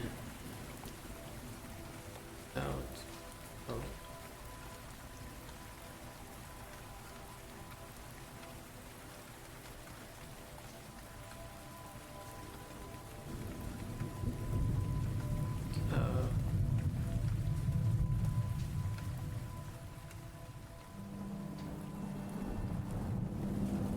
Branch on that.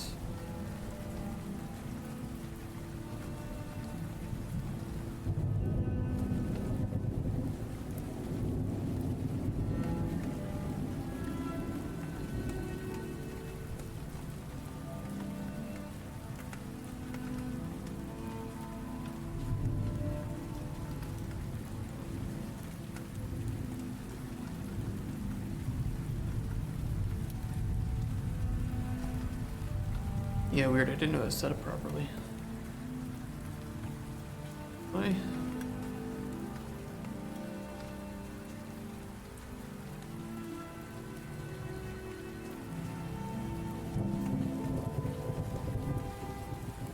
Okay.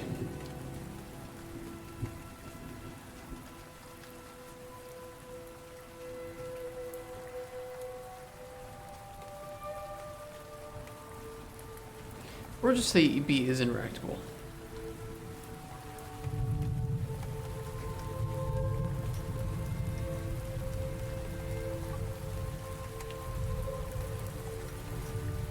Okay, and that should be then hooked up to true instead of false.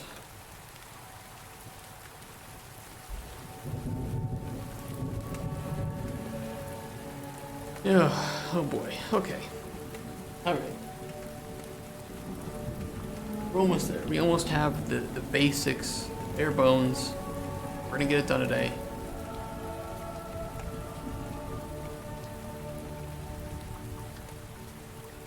I'll be happy if it's working.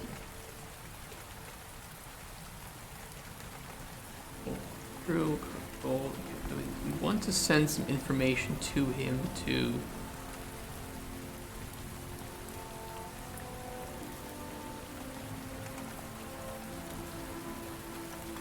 Let me just set the... Well, hold on. It'll be whatever I put in the players.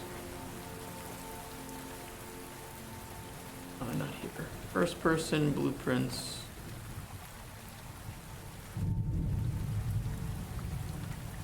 Number 9.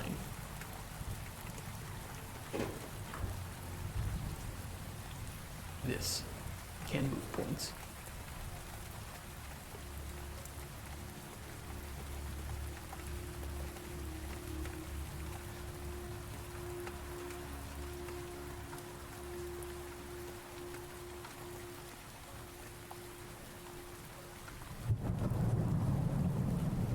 This is on the barter widget, and I can call the...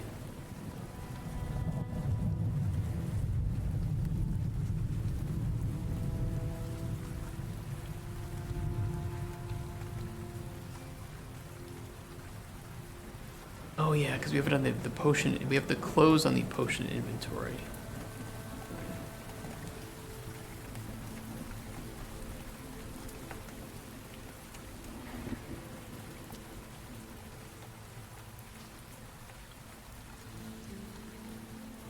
This whole thing's actually made really rigidly.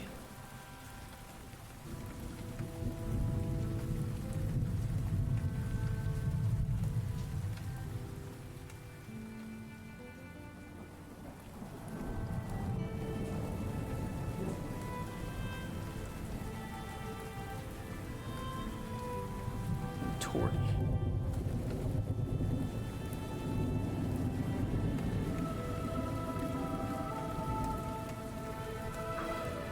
But it is what it is.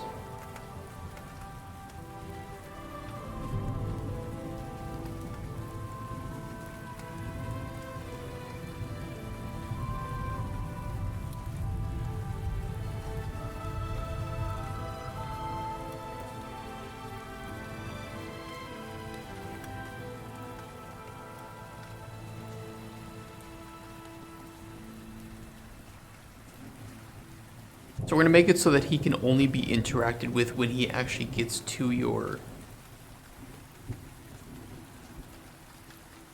shop, right?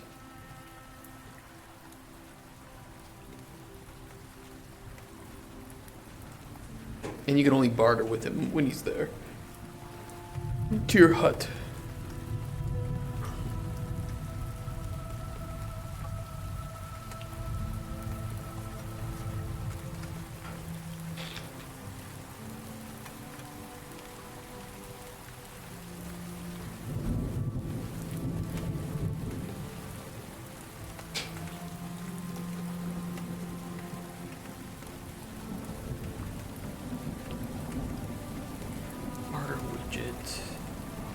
Ignore that.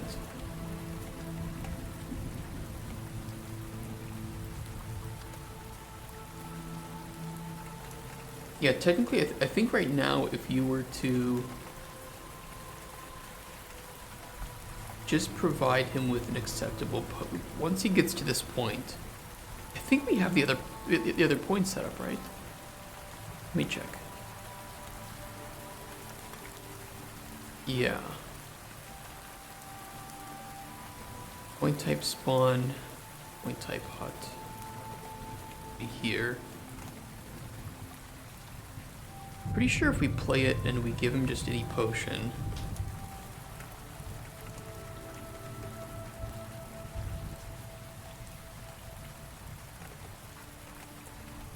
oh yeah, because he can't be interacted with. We need to make sure that when he reaches this point, that he actually does something. Where did we put it in?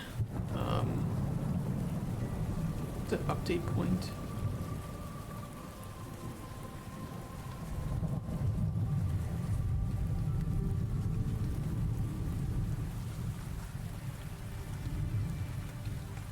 Let me see his behavior tree.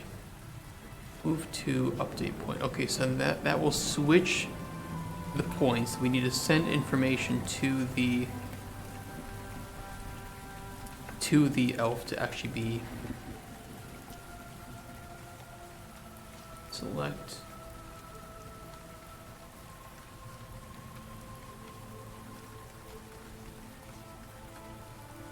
Switch on types.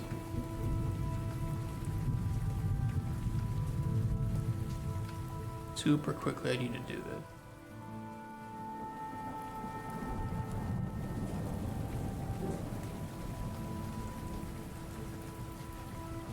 So if he's reached the hut,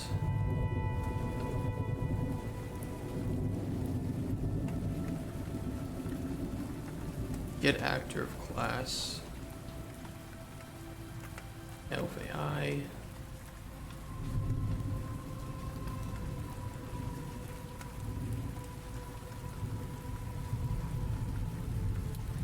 Set him to be interactable.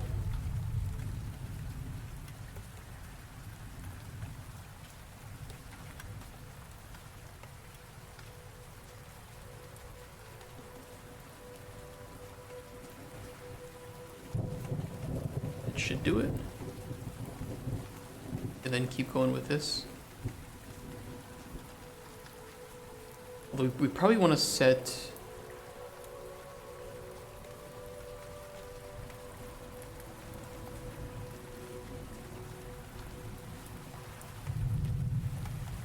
him to not be interactable while he's moving.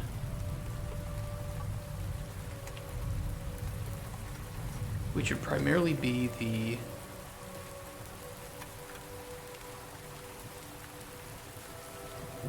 get new point, because he just waits until can move points is set to true.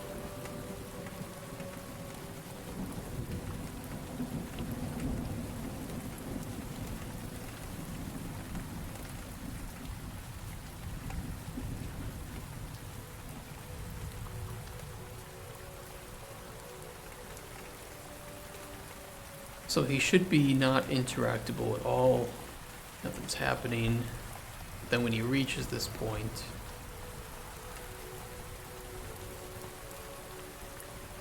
he is still not interactable. Damn it. Damn you.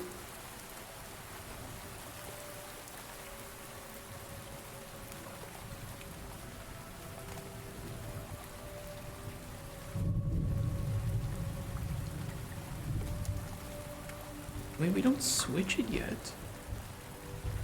Wait, current point type. Current point type should update to...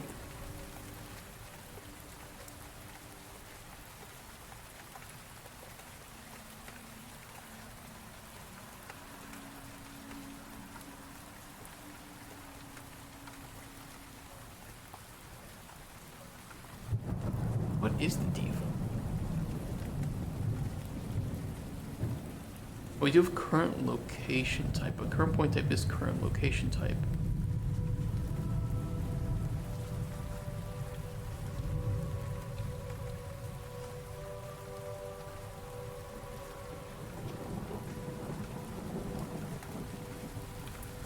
We just switch these.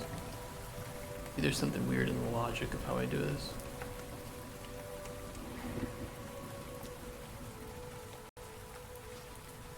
Okay, not interactable.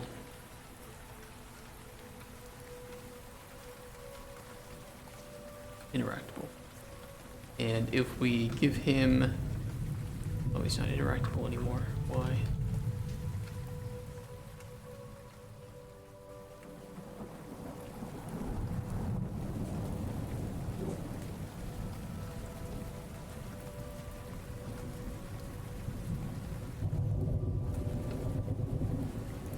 Why did that get changed?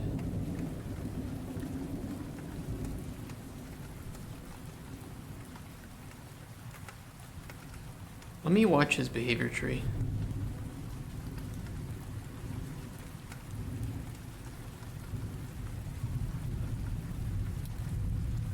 Okay, he's walking.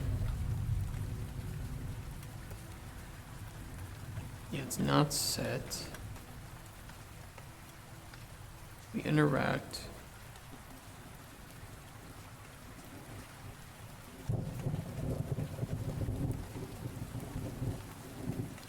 No, I mean, it's... Yeah, and then I send him back. I don't know. It's kind of weird. What's updating this interactable?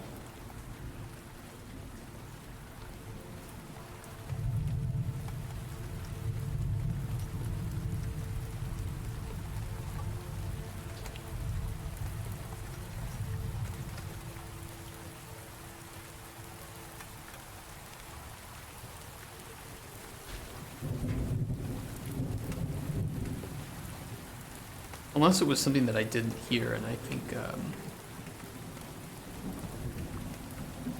know what it is.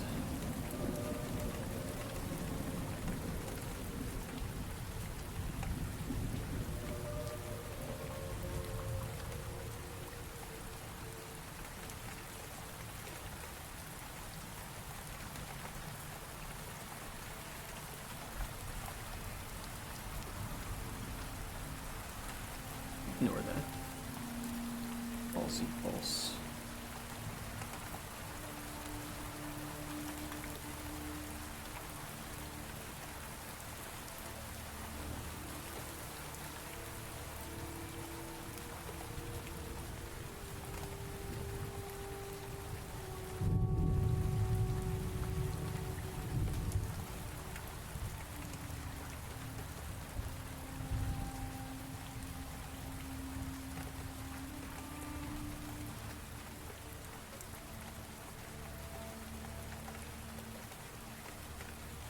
How did I fuck up with that?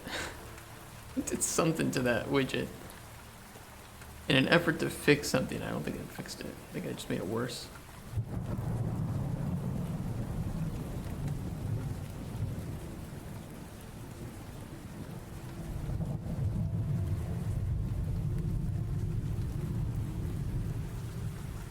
Whatever I did, I made it worse.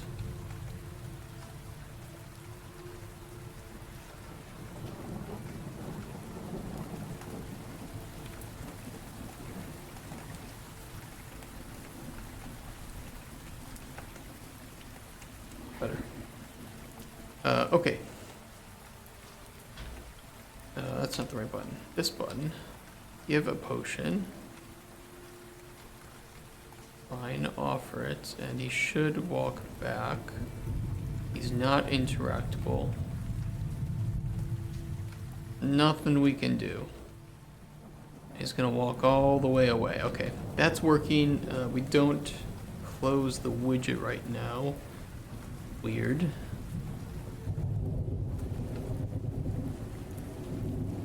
Let's get that fixed.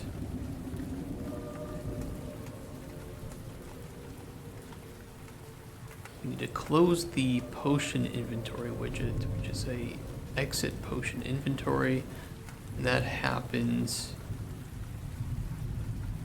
all the way at the end here.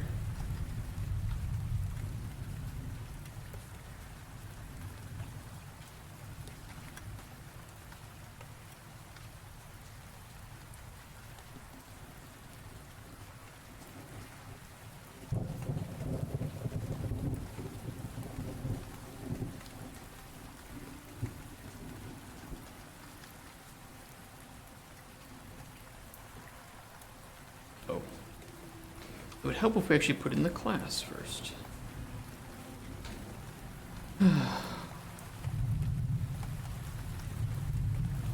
Okay. Last index.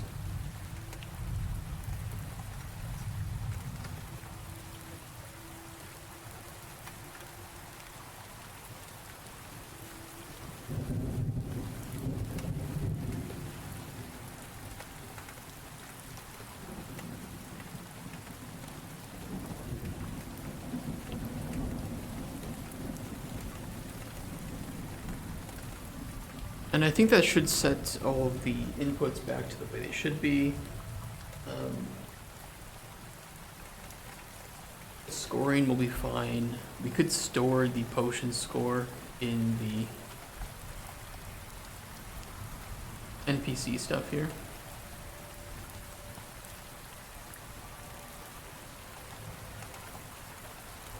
Might do that.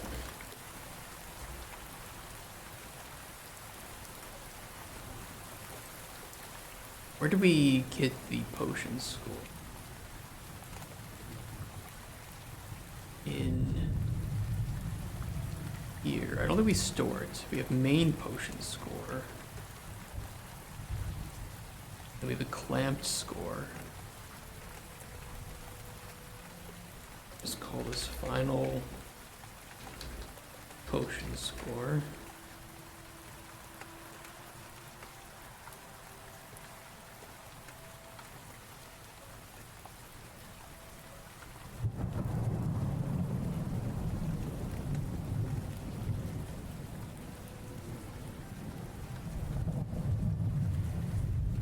We will set potion score equal to final potion score.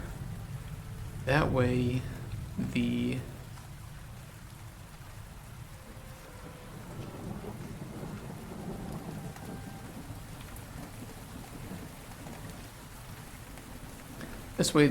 AI knows what the potion score was when we gave it to him and can determine the outcome based on that.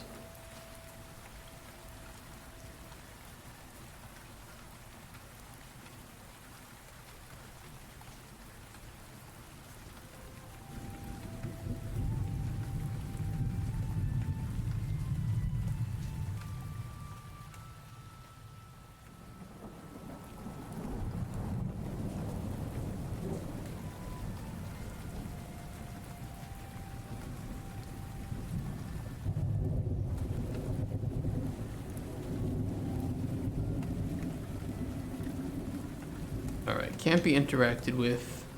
Given potions, whatever. Here.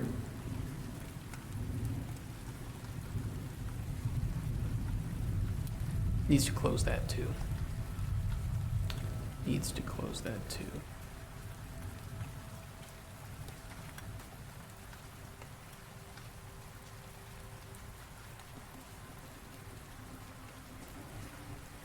Yeah, probably because potion inventory is okay. We need to first set bartering on this to false. Done bartering.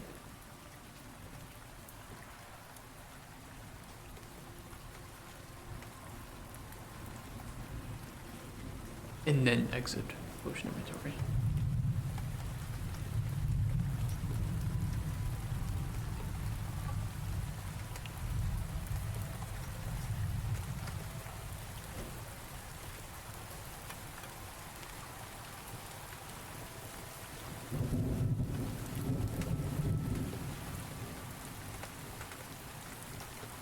Final potion score 0 out of 100. It's not good. Nothing good is gonna happen to our poor blue dick boy here.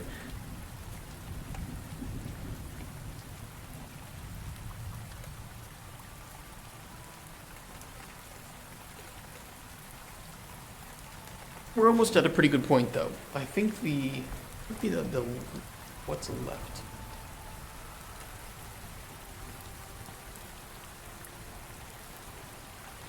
A little bit of player feedback on the bartering amount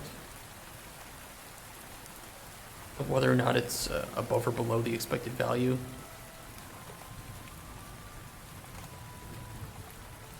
Because technically you shouldn't be able to, if we give him this main potion,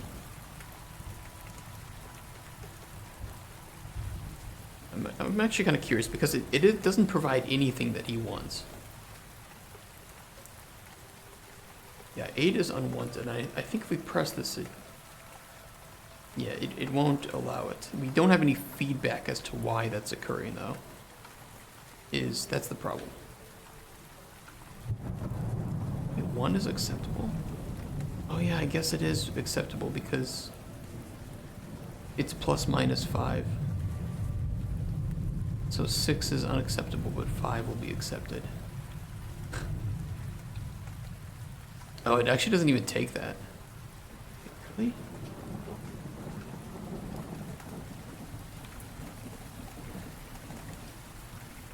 Why? That shouldn't be the case.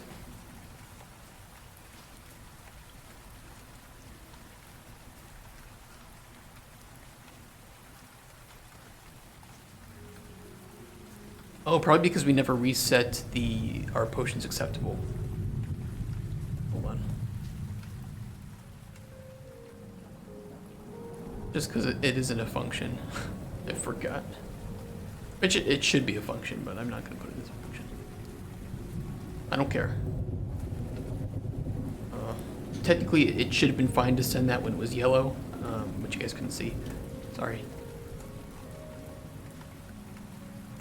But it should be fine to send this as like 5, technically.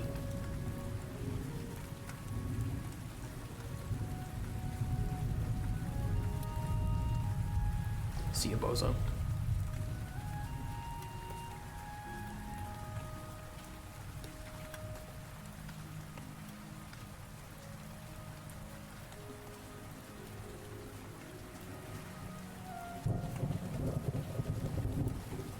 I don't want to move this. If I actually get him inside. I guess I could get him inside there if there was nav mesh. It'd be kind of scary though. You're just coming back to your hut and you see that guy standing inside. So maybe we'll make him stand right here or something.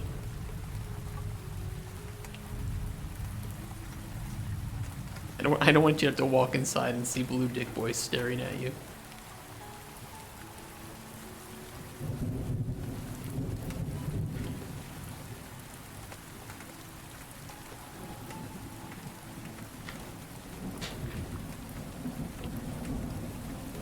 Okay. A little bit of player feedback on the amount that you're paying.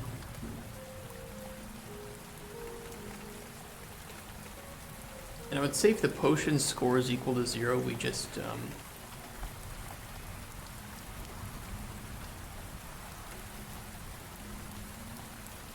it to bad. If the main potion score is equal to 0, we just set it to bad.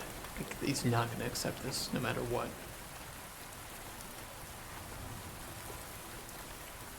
Potion score is probably in the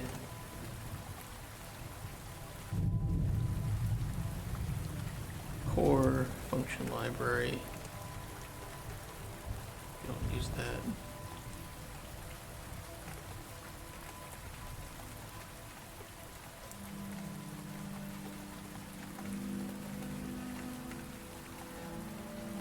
If main potion score is equal to, we'll just do, we'll do equal to 0.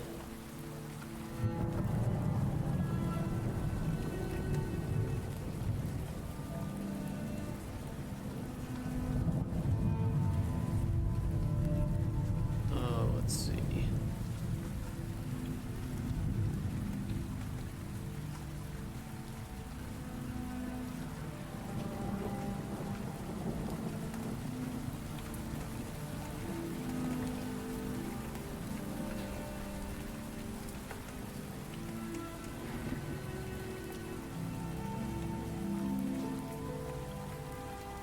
I think we would just return that, right?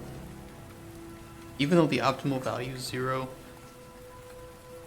because it's bad, it shouldn't be accepted at all.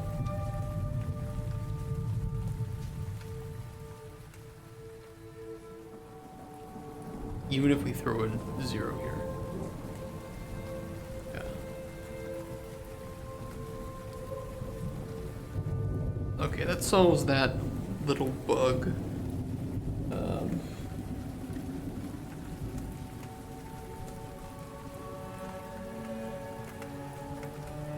Let me think.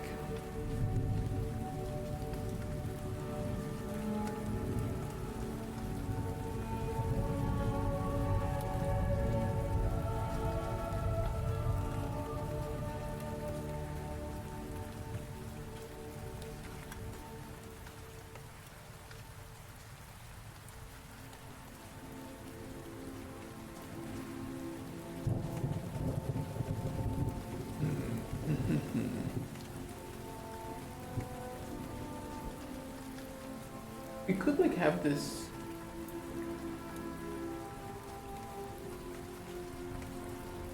We could have. I want to put some text on here, of the.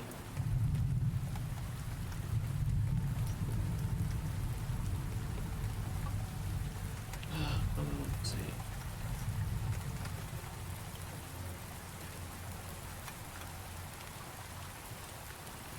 It's also one thing we have to do here, where if we don't have a main potion,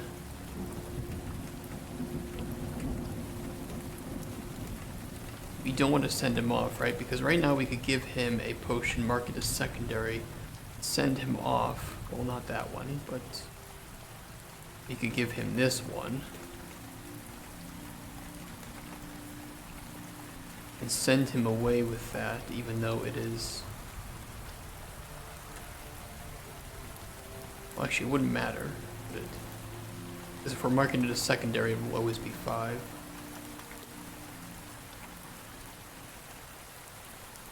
And we can send him off. We don't want to send him off with this just a secondary potion and no primary potion, in my opinion. We at least need to give him a primary potion.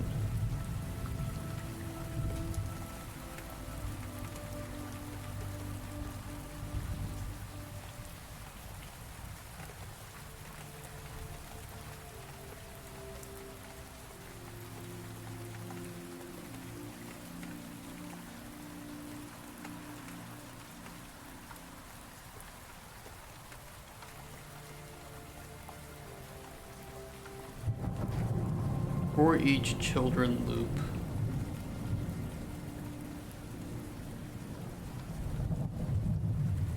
we have to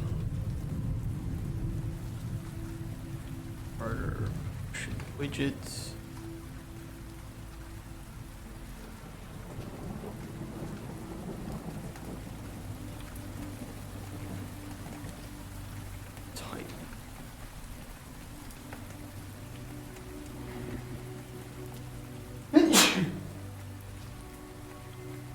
Sorry.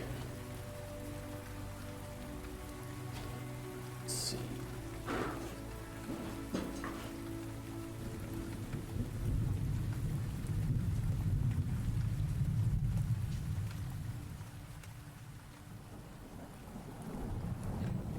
Backward. The main ocean found.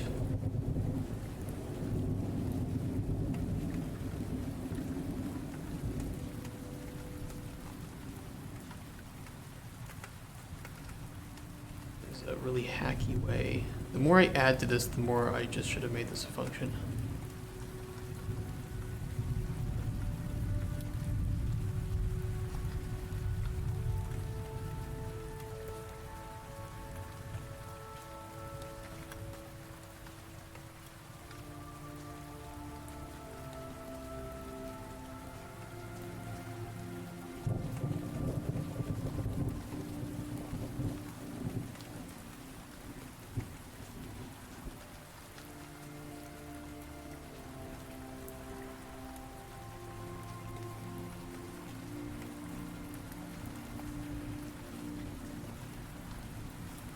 Oh, then this should be at the start instead of here.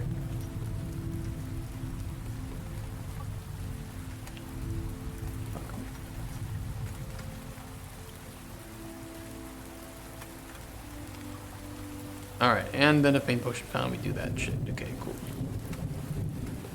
I think agree, chat? I agree too.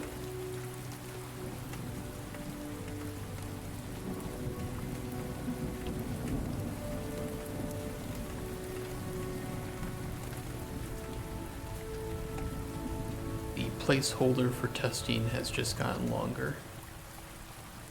Perfect. I'm going to drag out the placeholder for testing.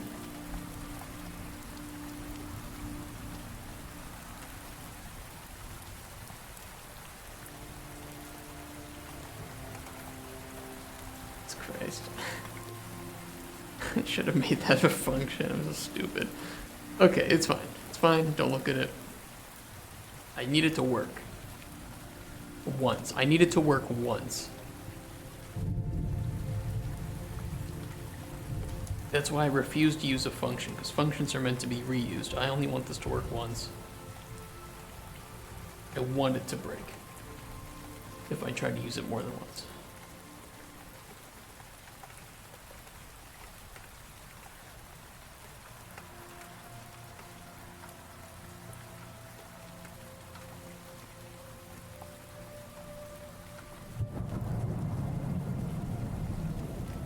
Okay, so if I give him this,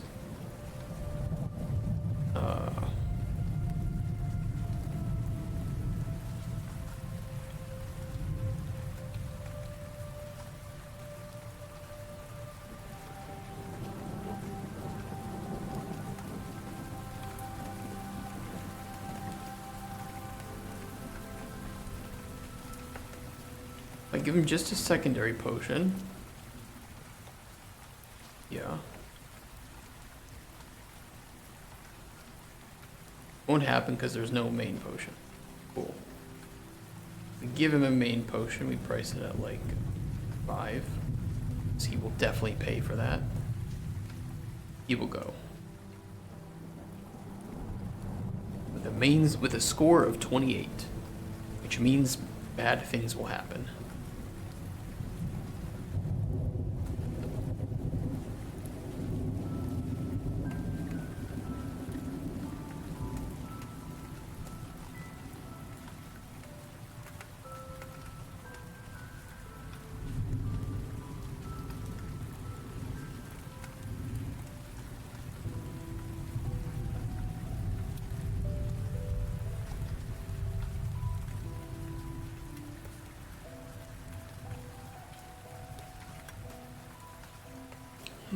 What's after?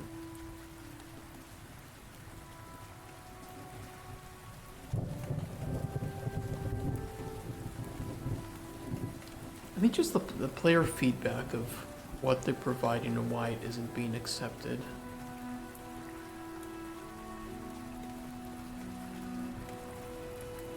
Could handle that with a little pop-up as well, maybe.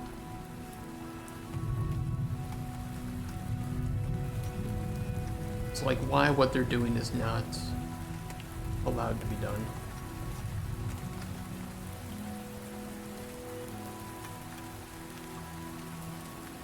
What cases do we have to work with? We have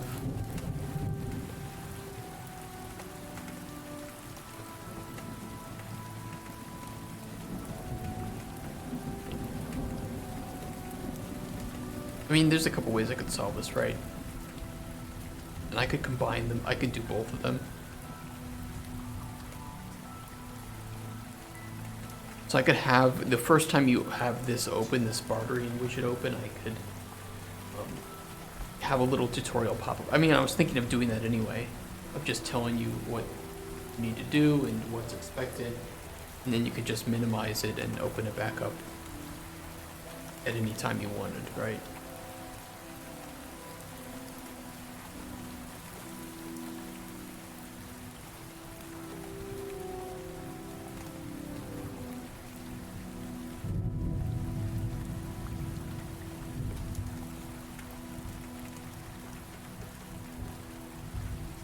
I could also put here, you know, like, I could make this disabled until you have the required things in there, which is just technically a main potion. that isn't listed as bad, either okay or acceptable.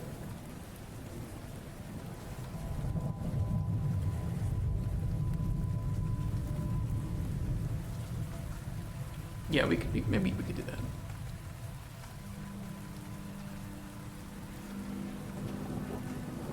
Can I bind the... I can bind is enabled. Because if we disable the button, it's going to look a bit gray, I think. Okay, you have to get here first. Alright, come on. Faster, buddy.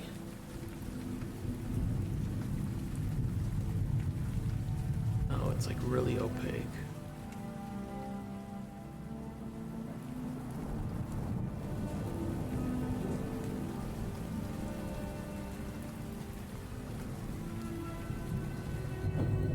Draws none if disabled.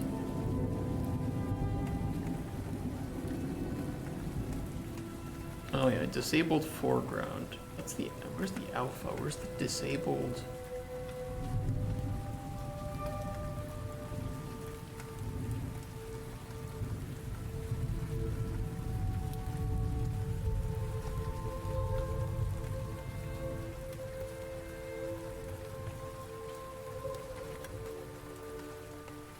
That's weird. It was the alpha was clearly like 0.5, but I don't see where it handles that.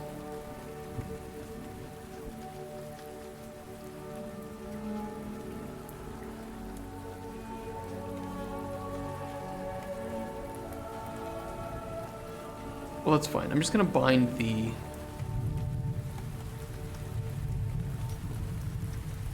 offer is enabled.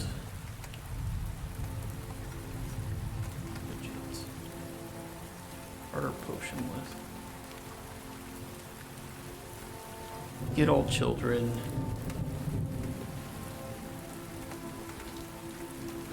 Breach with break.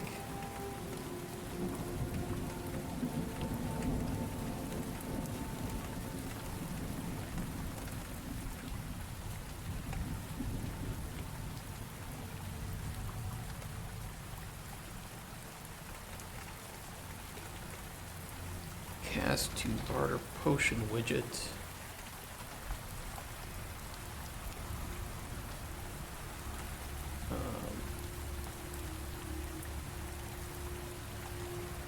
Get potion type.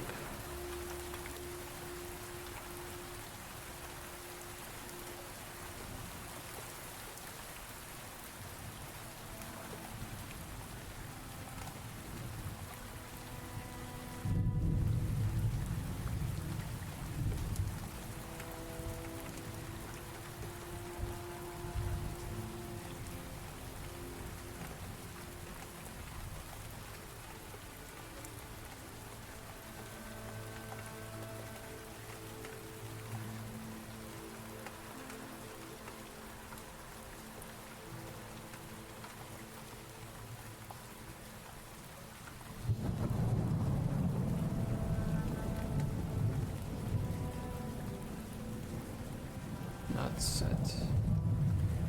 Get. Should handle it.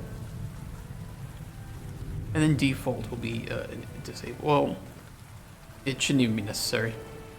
Because if it's handling that on that bind, then it should automatically update.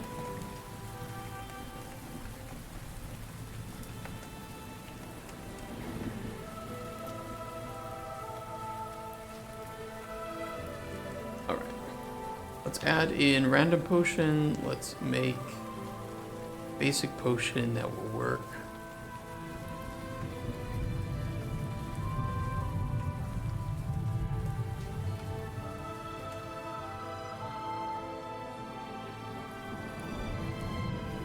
Default disabled, even if we add in a secondary potion. Disabled. Only show up when we add in a main potion that is acceptable. Ooh, that needs to be included too. Because right now, if we select this as main, it will be there. But we won't be able to click it, actually.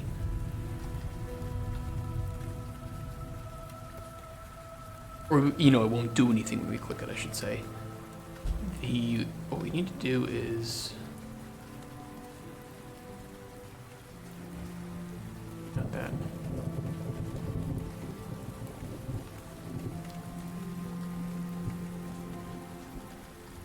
Type and...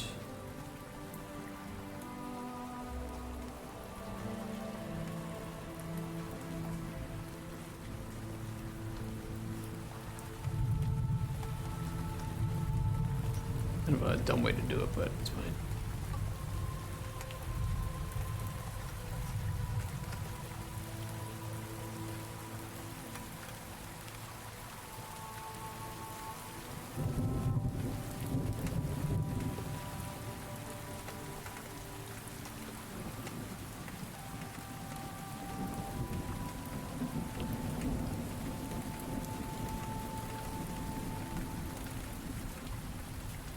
Well, it's really shit, and there's no tutorialization. There's absolutely nothing if I make a build of this and release it to people to tell them that anything about this. It's really bad. But that is a secondary goal that we need to do. Why are you back here? What the fuck happened? Why are you back here?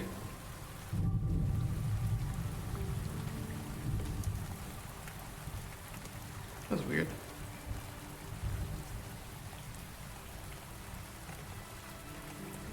Okay, we add this in. It's a main potion, but it's not acceptable. I'll show you guys what that looks like. Let me move cam up here. Not acceptable because it's red. This one will be acceptable because it's green. It enables the button. And we should be able to type anything up to 25 on this, and it'll be acceptable.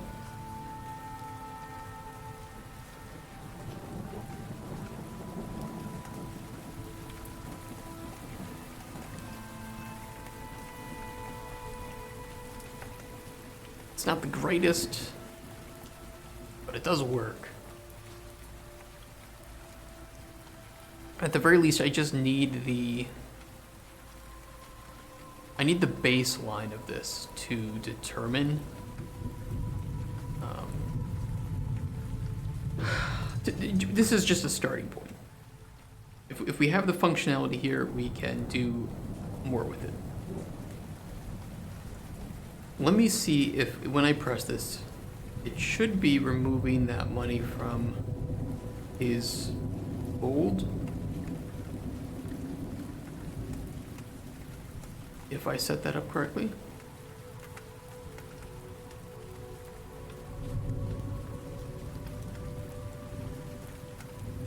We'll check it.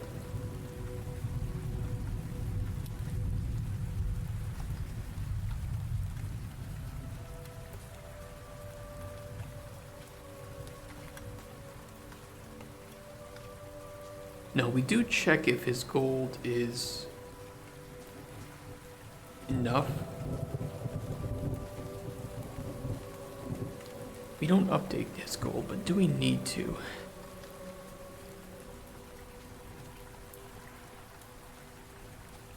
I don't think there is a possibility that the player can...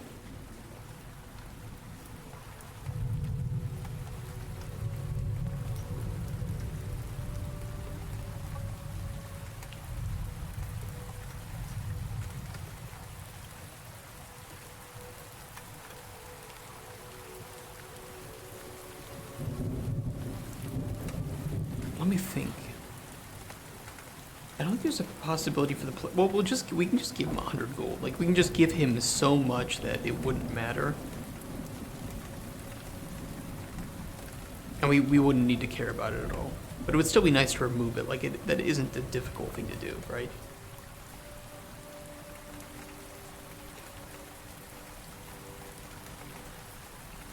You just take the offer total and we have it be subtracted from the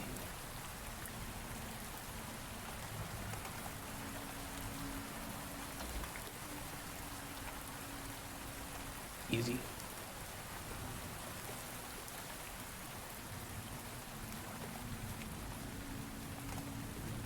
Bad.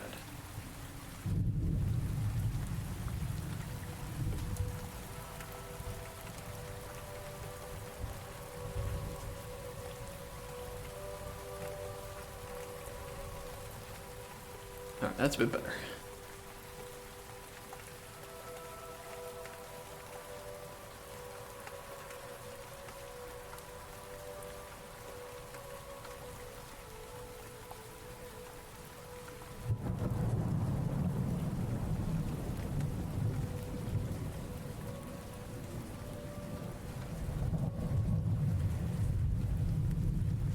Yeah, I think that's a starting point.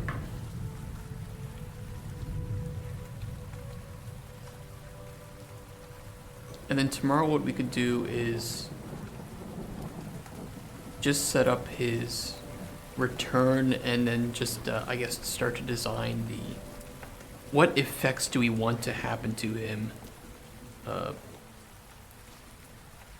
based on what potions you give him? Is it going to be a good result, a bad result, things like that? We have the scoring system working fine. He's accepting potions. Again, it isn't very tutorialized, but the basics are there.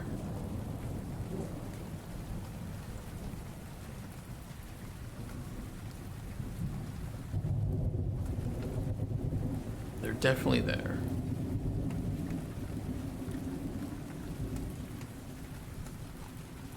And at the very least, what we could do is make a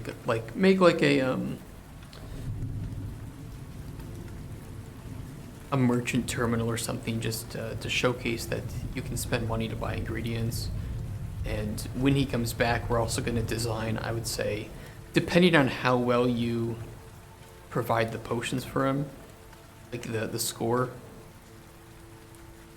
he's going to bring you some rare potions that you can't find in this open world area. Maybe some of the ones we already have designed, I'm not sure. Although I'm sure we can just make a few new ones with really good qualities.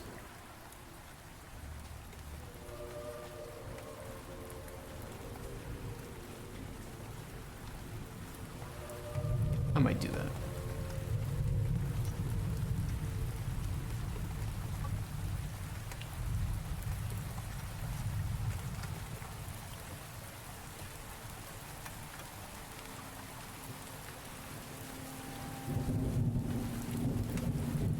See you, bozo. Yeah, we'll try to set up all that tomorrow, and then for the rest of today, I need to take like a mental break, and we're just gonna play some Deep Rock Galactic Survivor, I think. I'm worn out from today with thinking.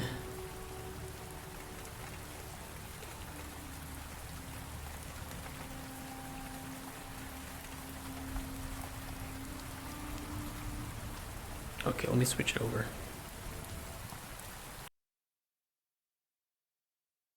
We'll end this stream there for YouTube. Give me like 1 second, guys. You might have to press refresh, but I just need to switch over to 720p 60 FPS. So, be right back.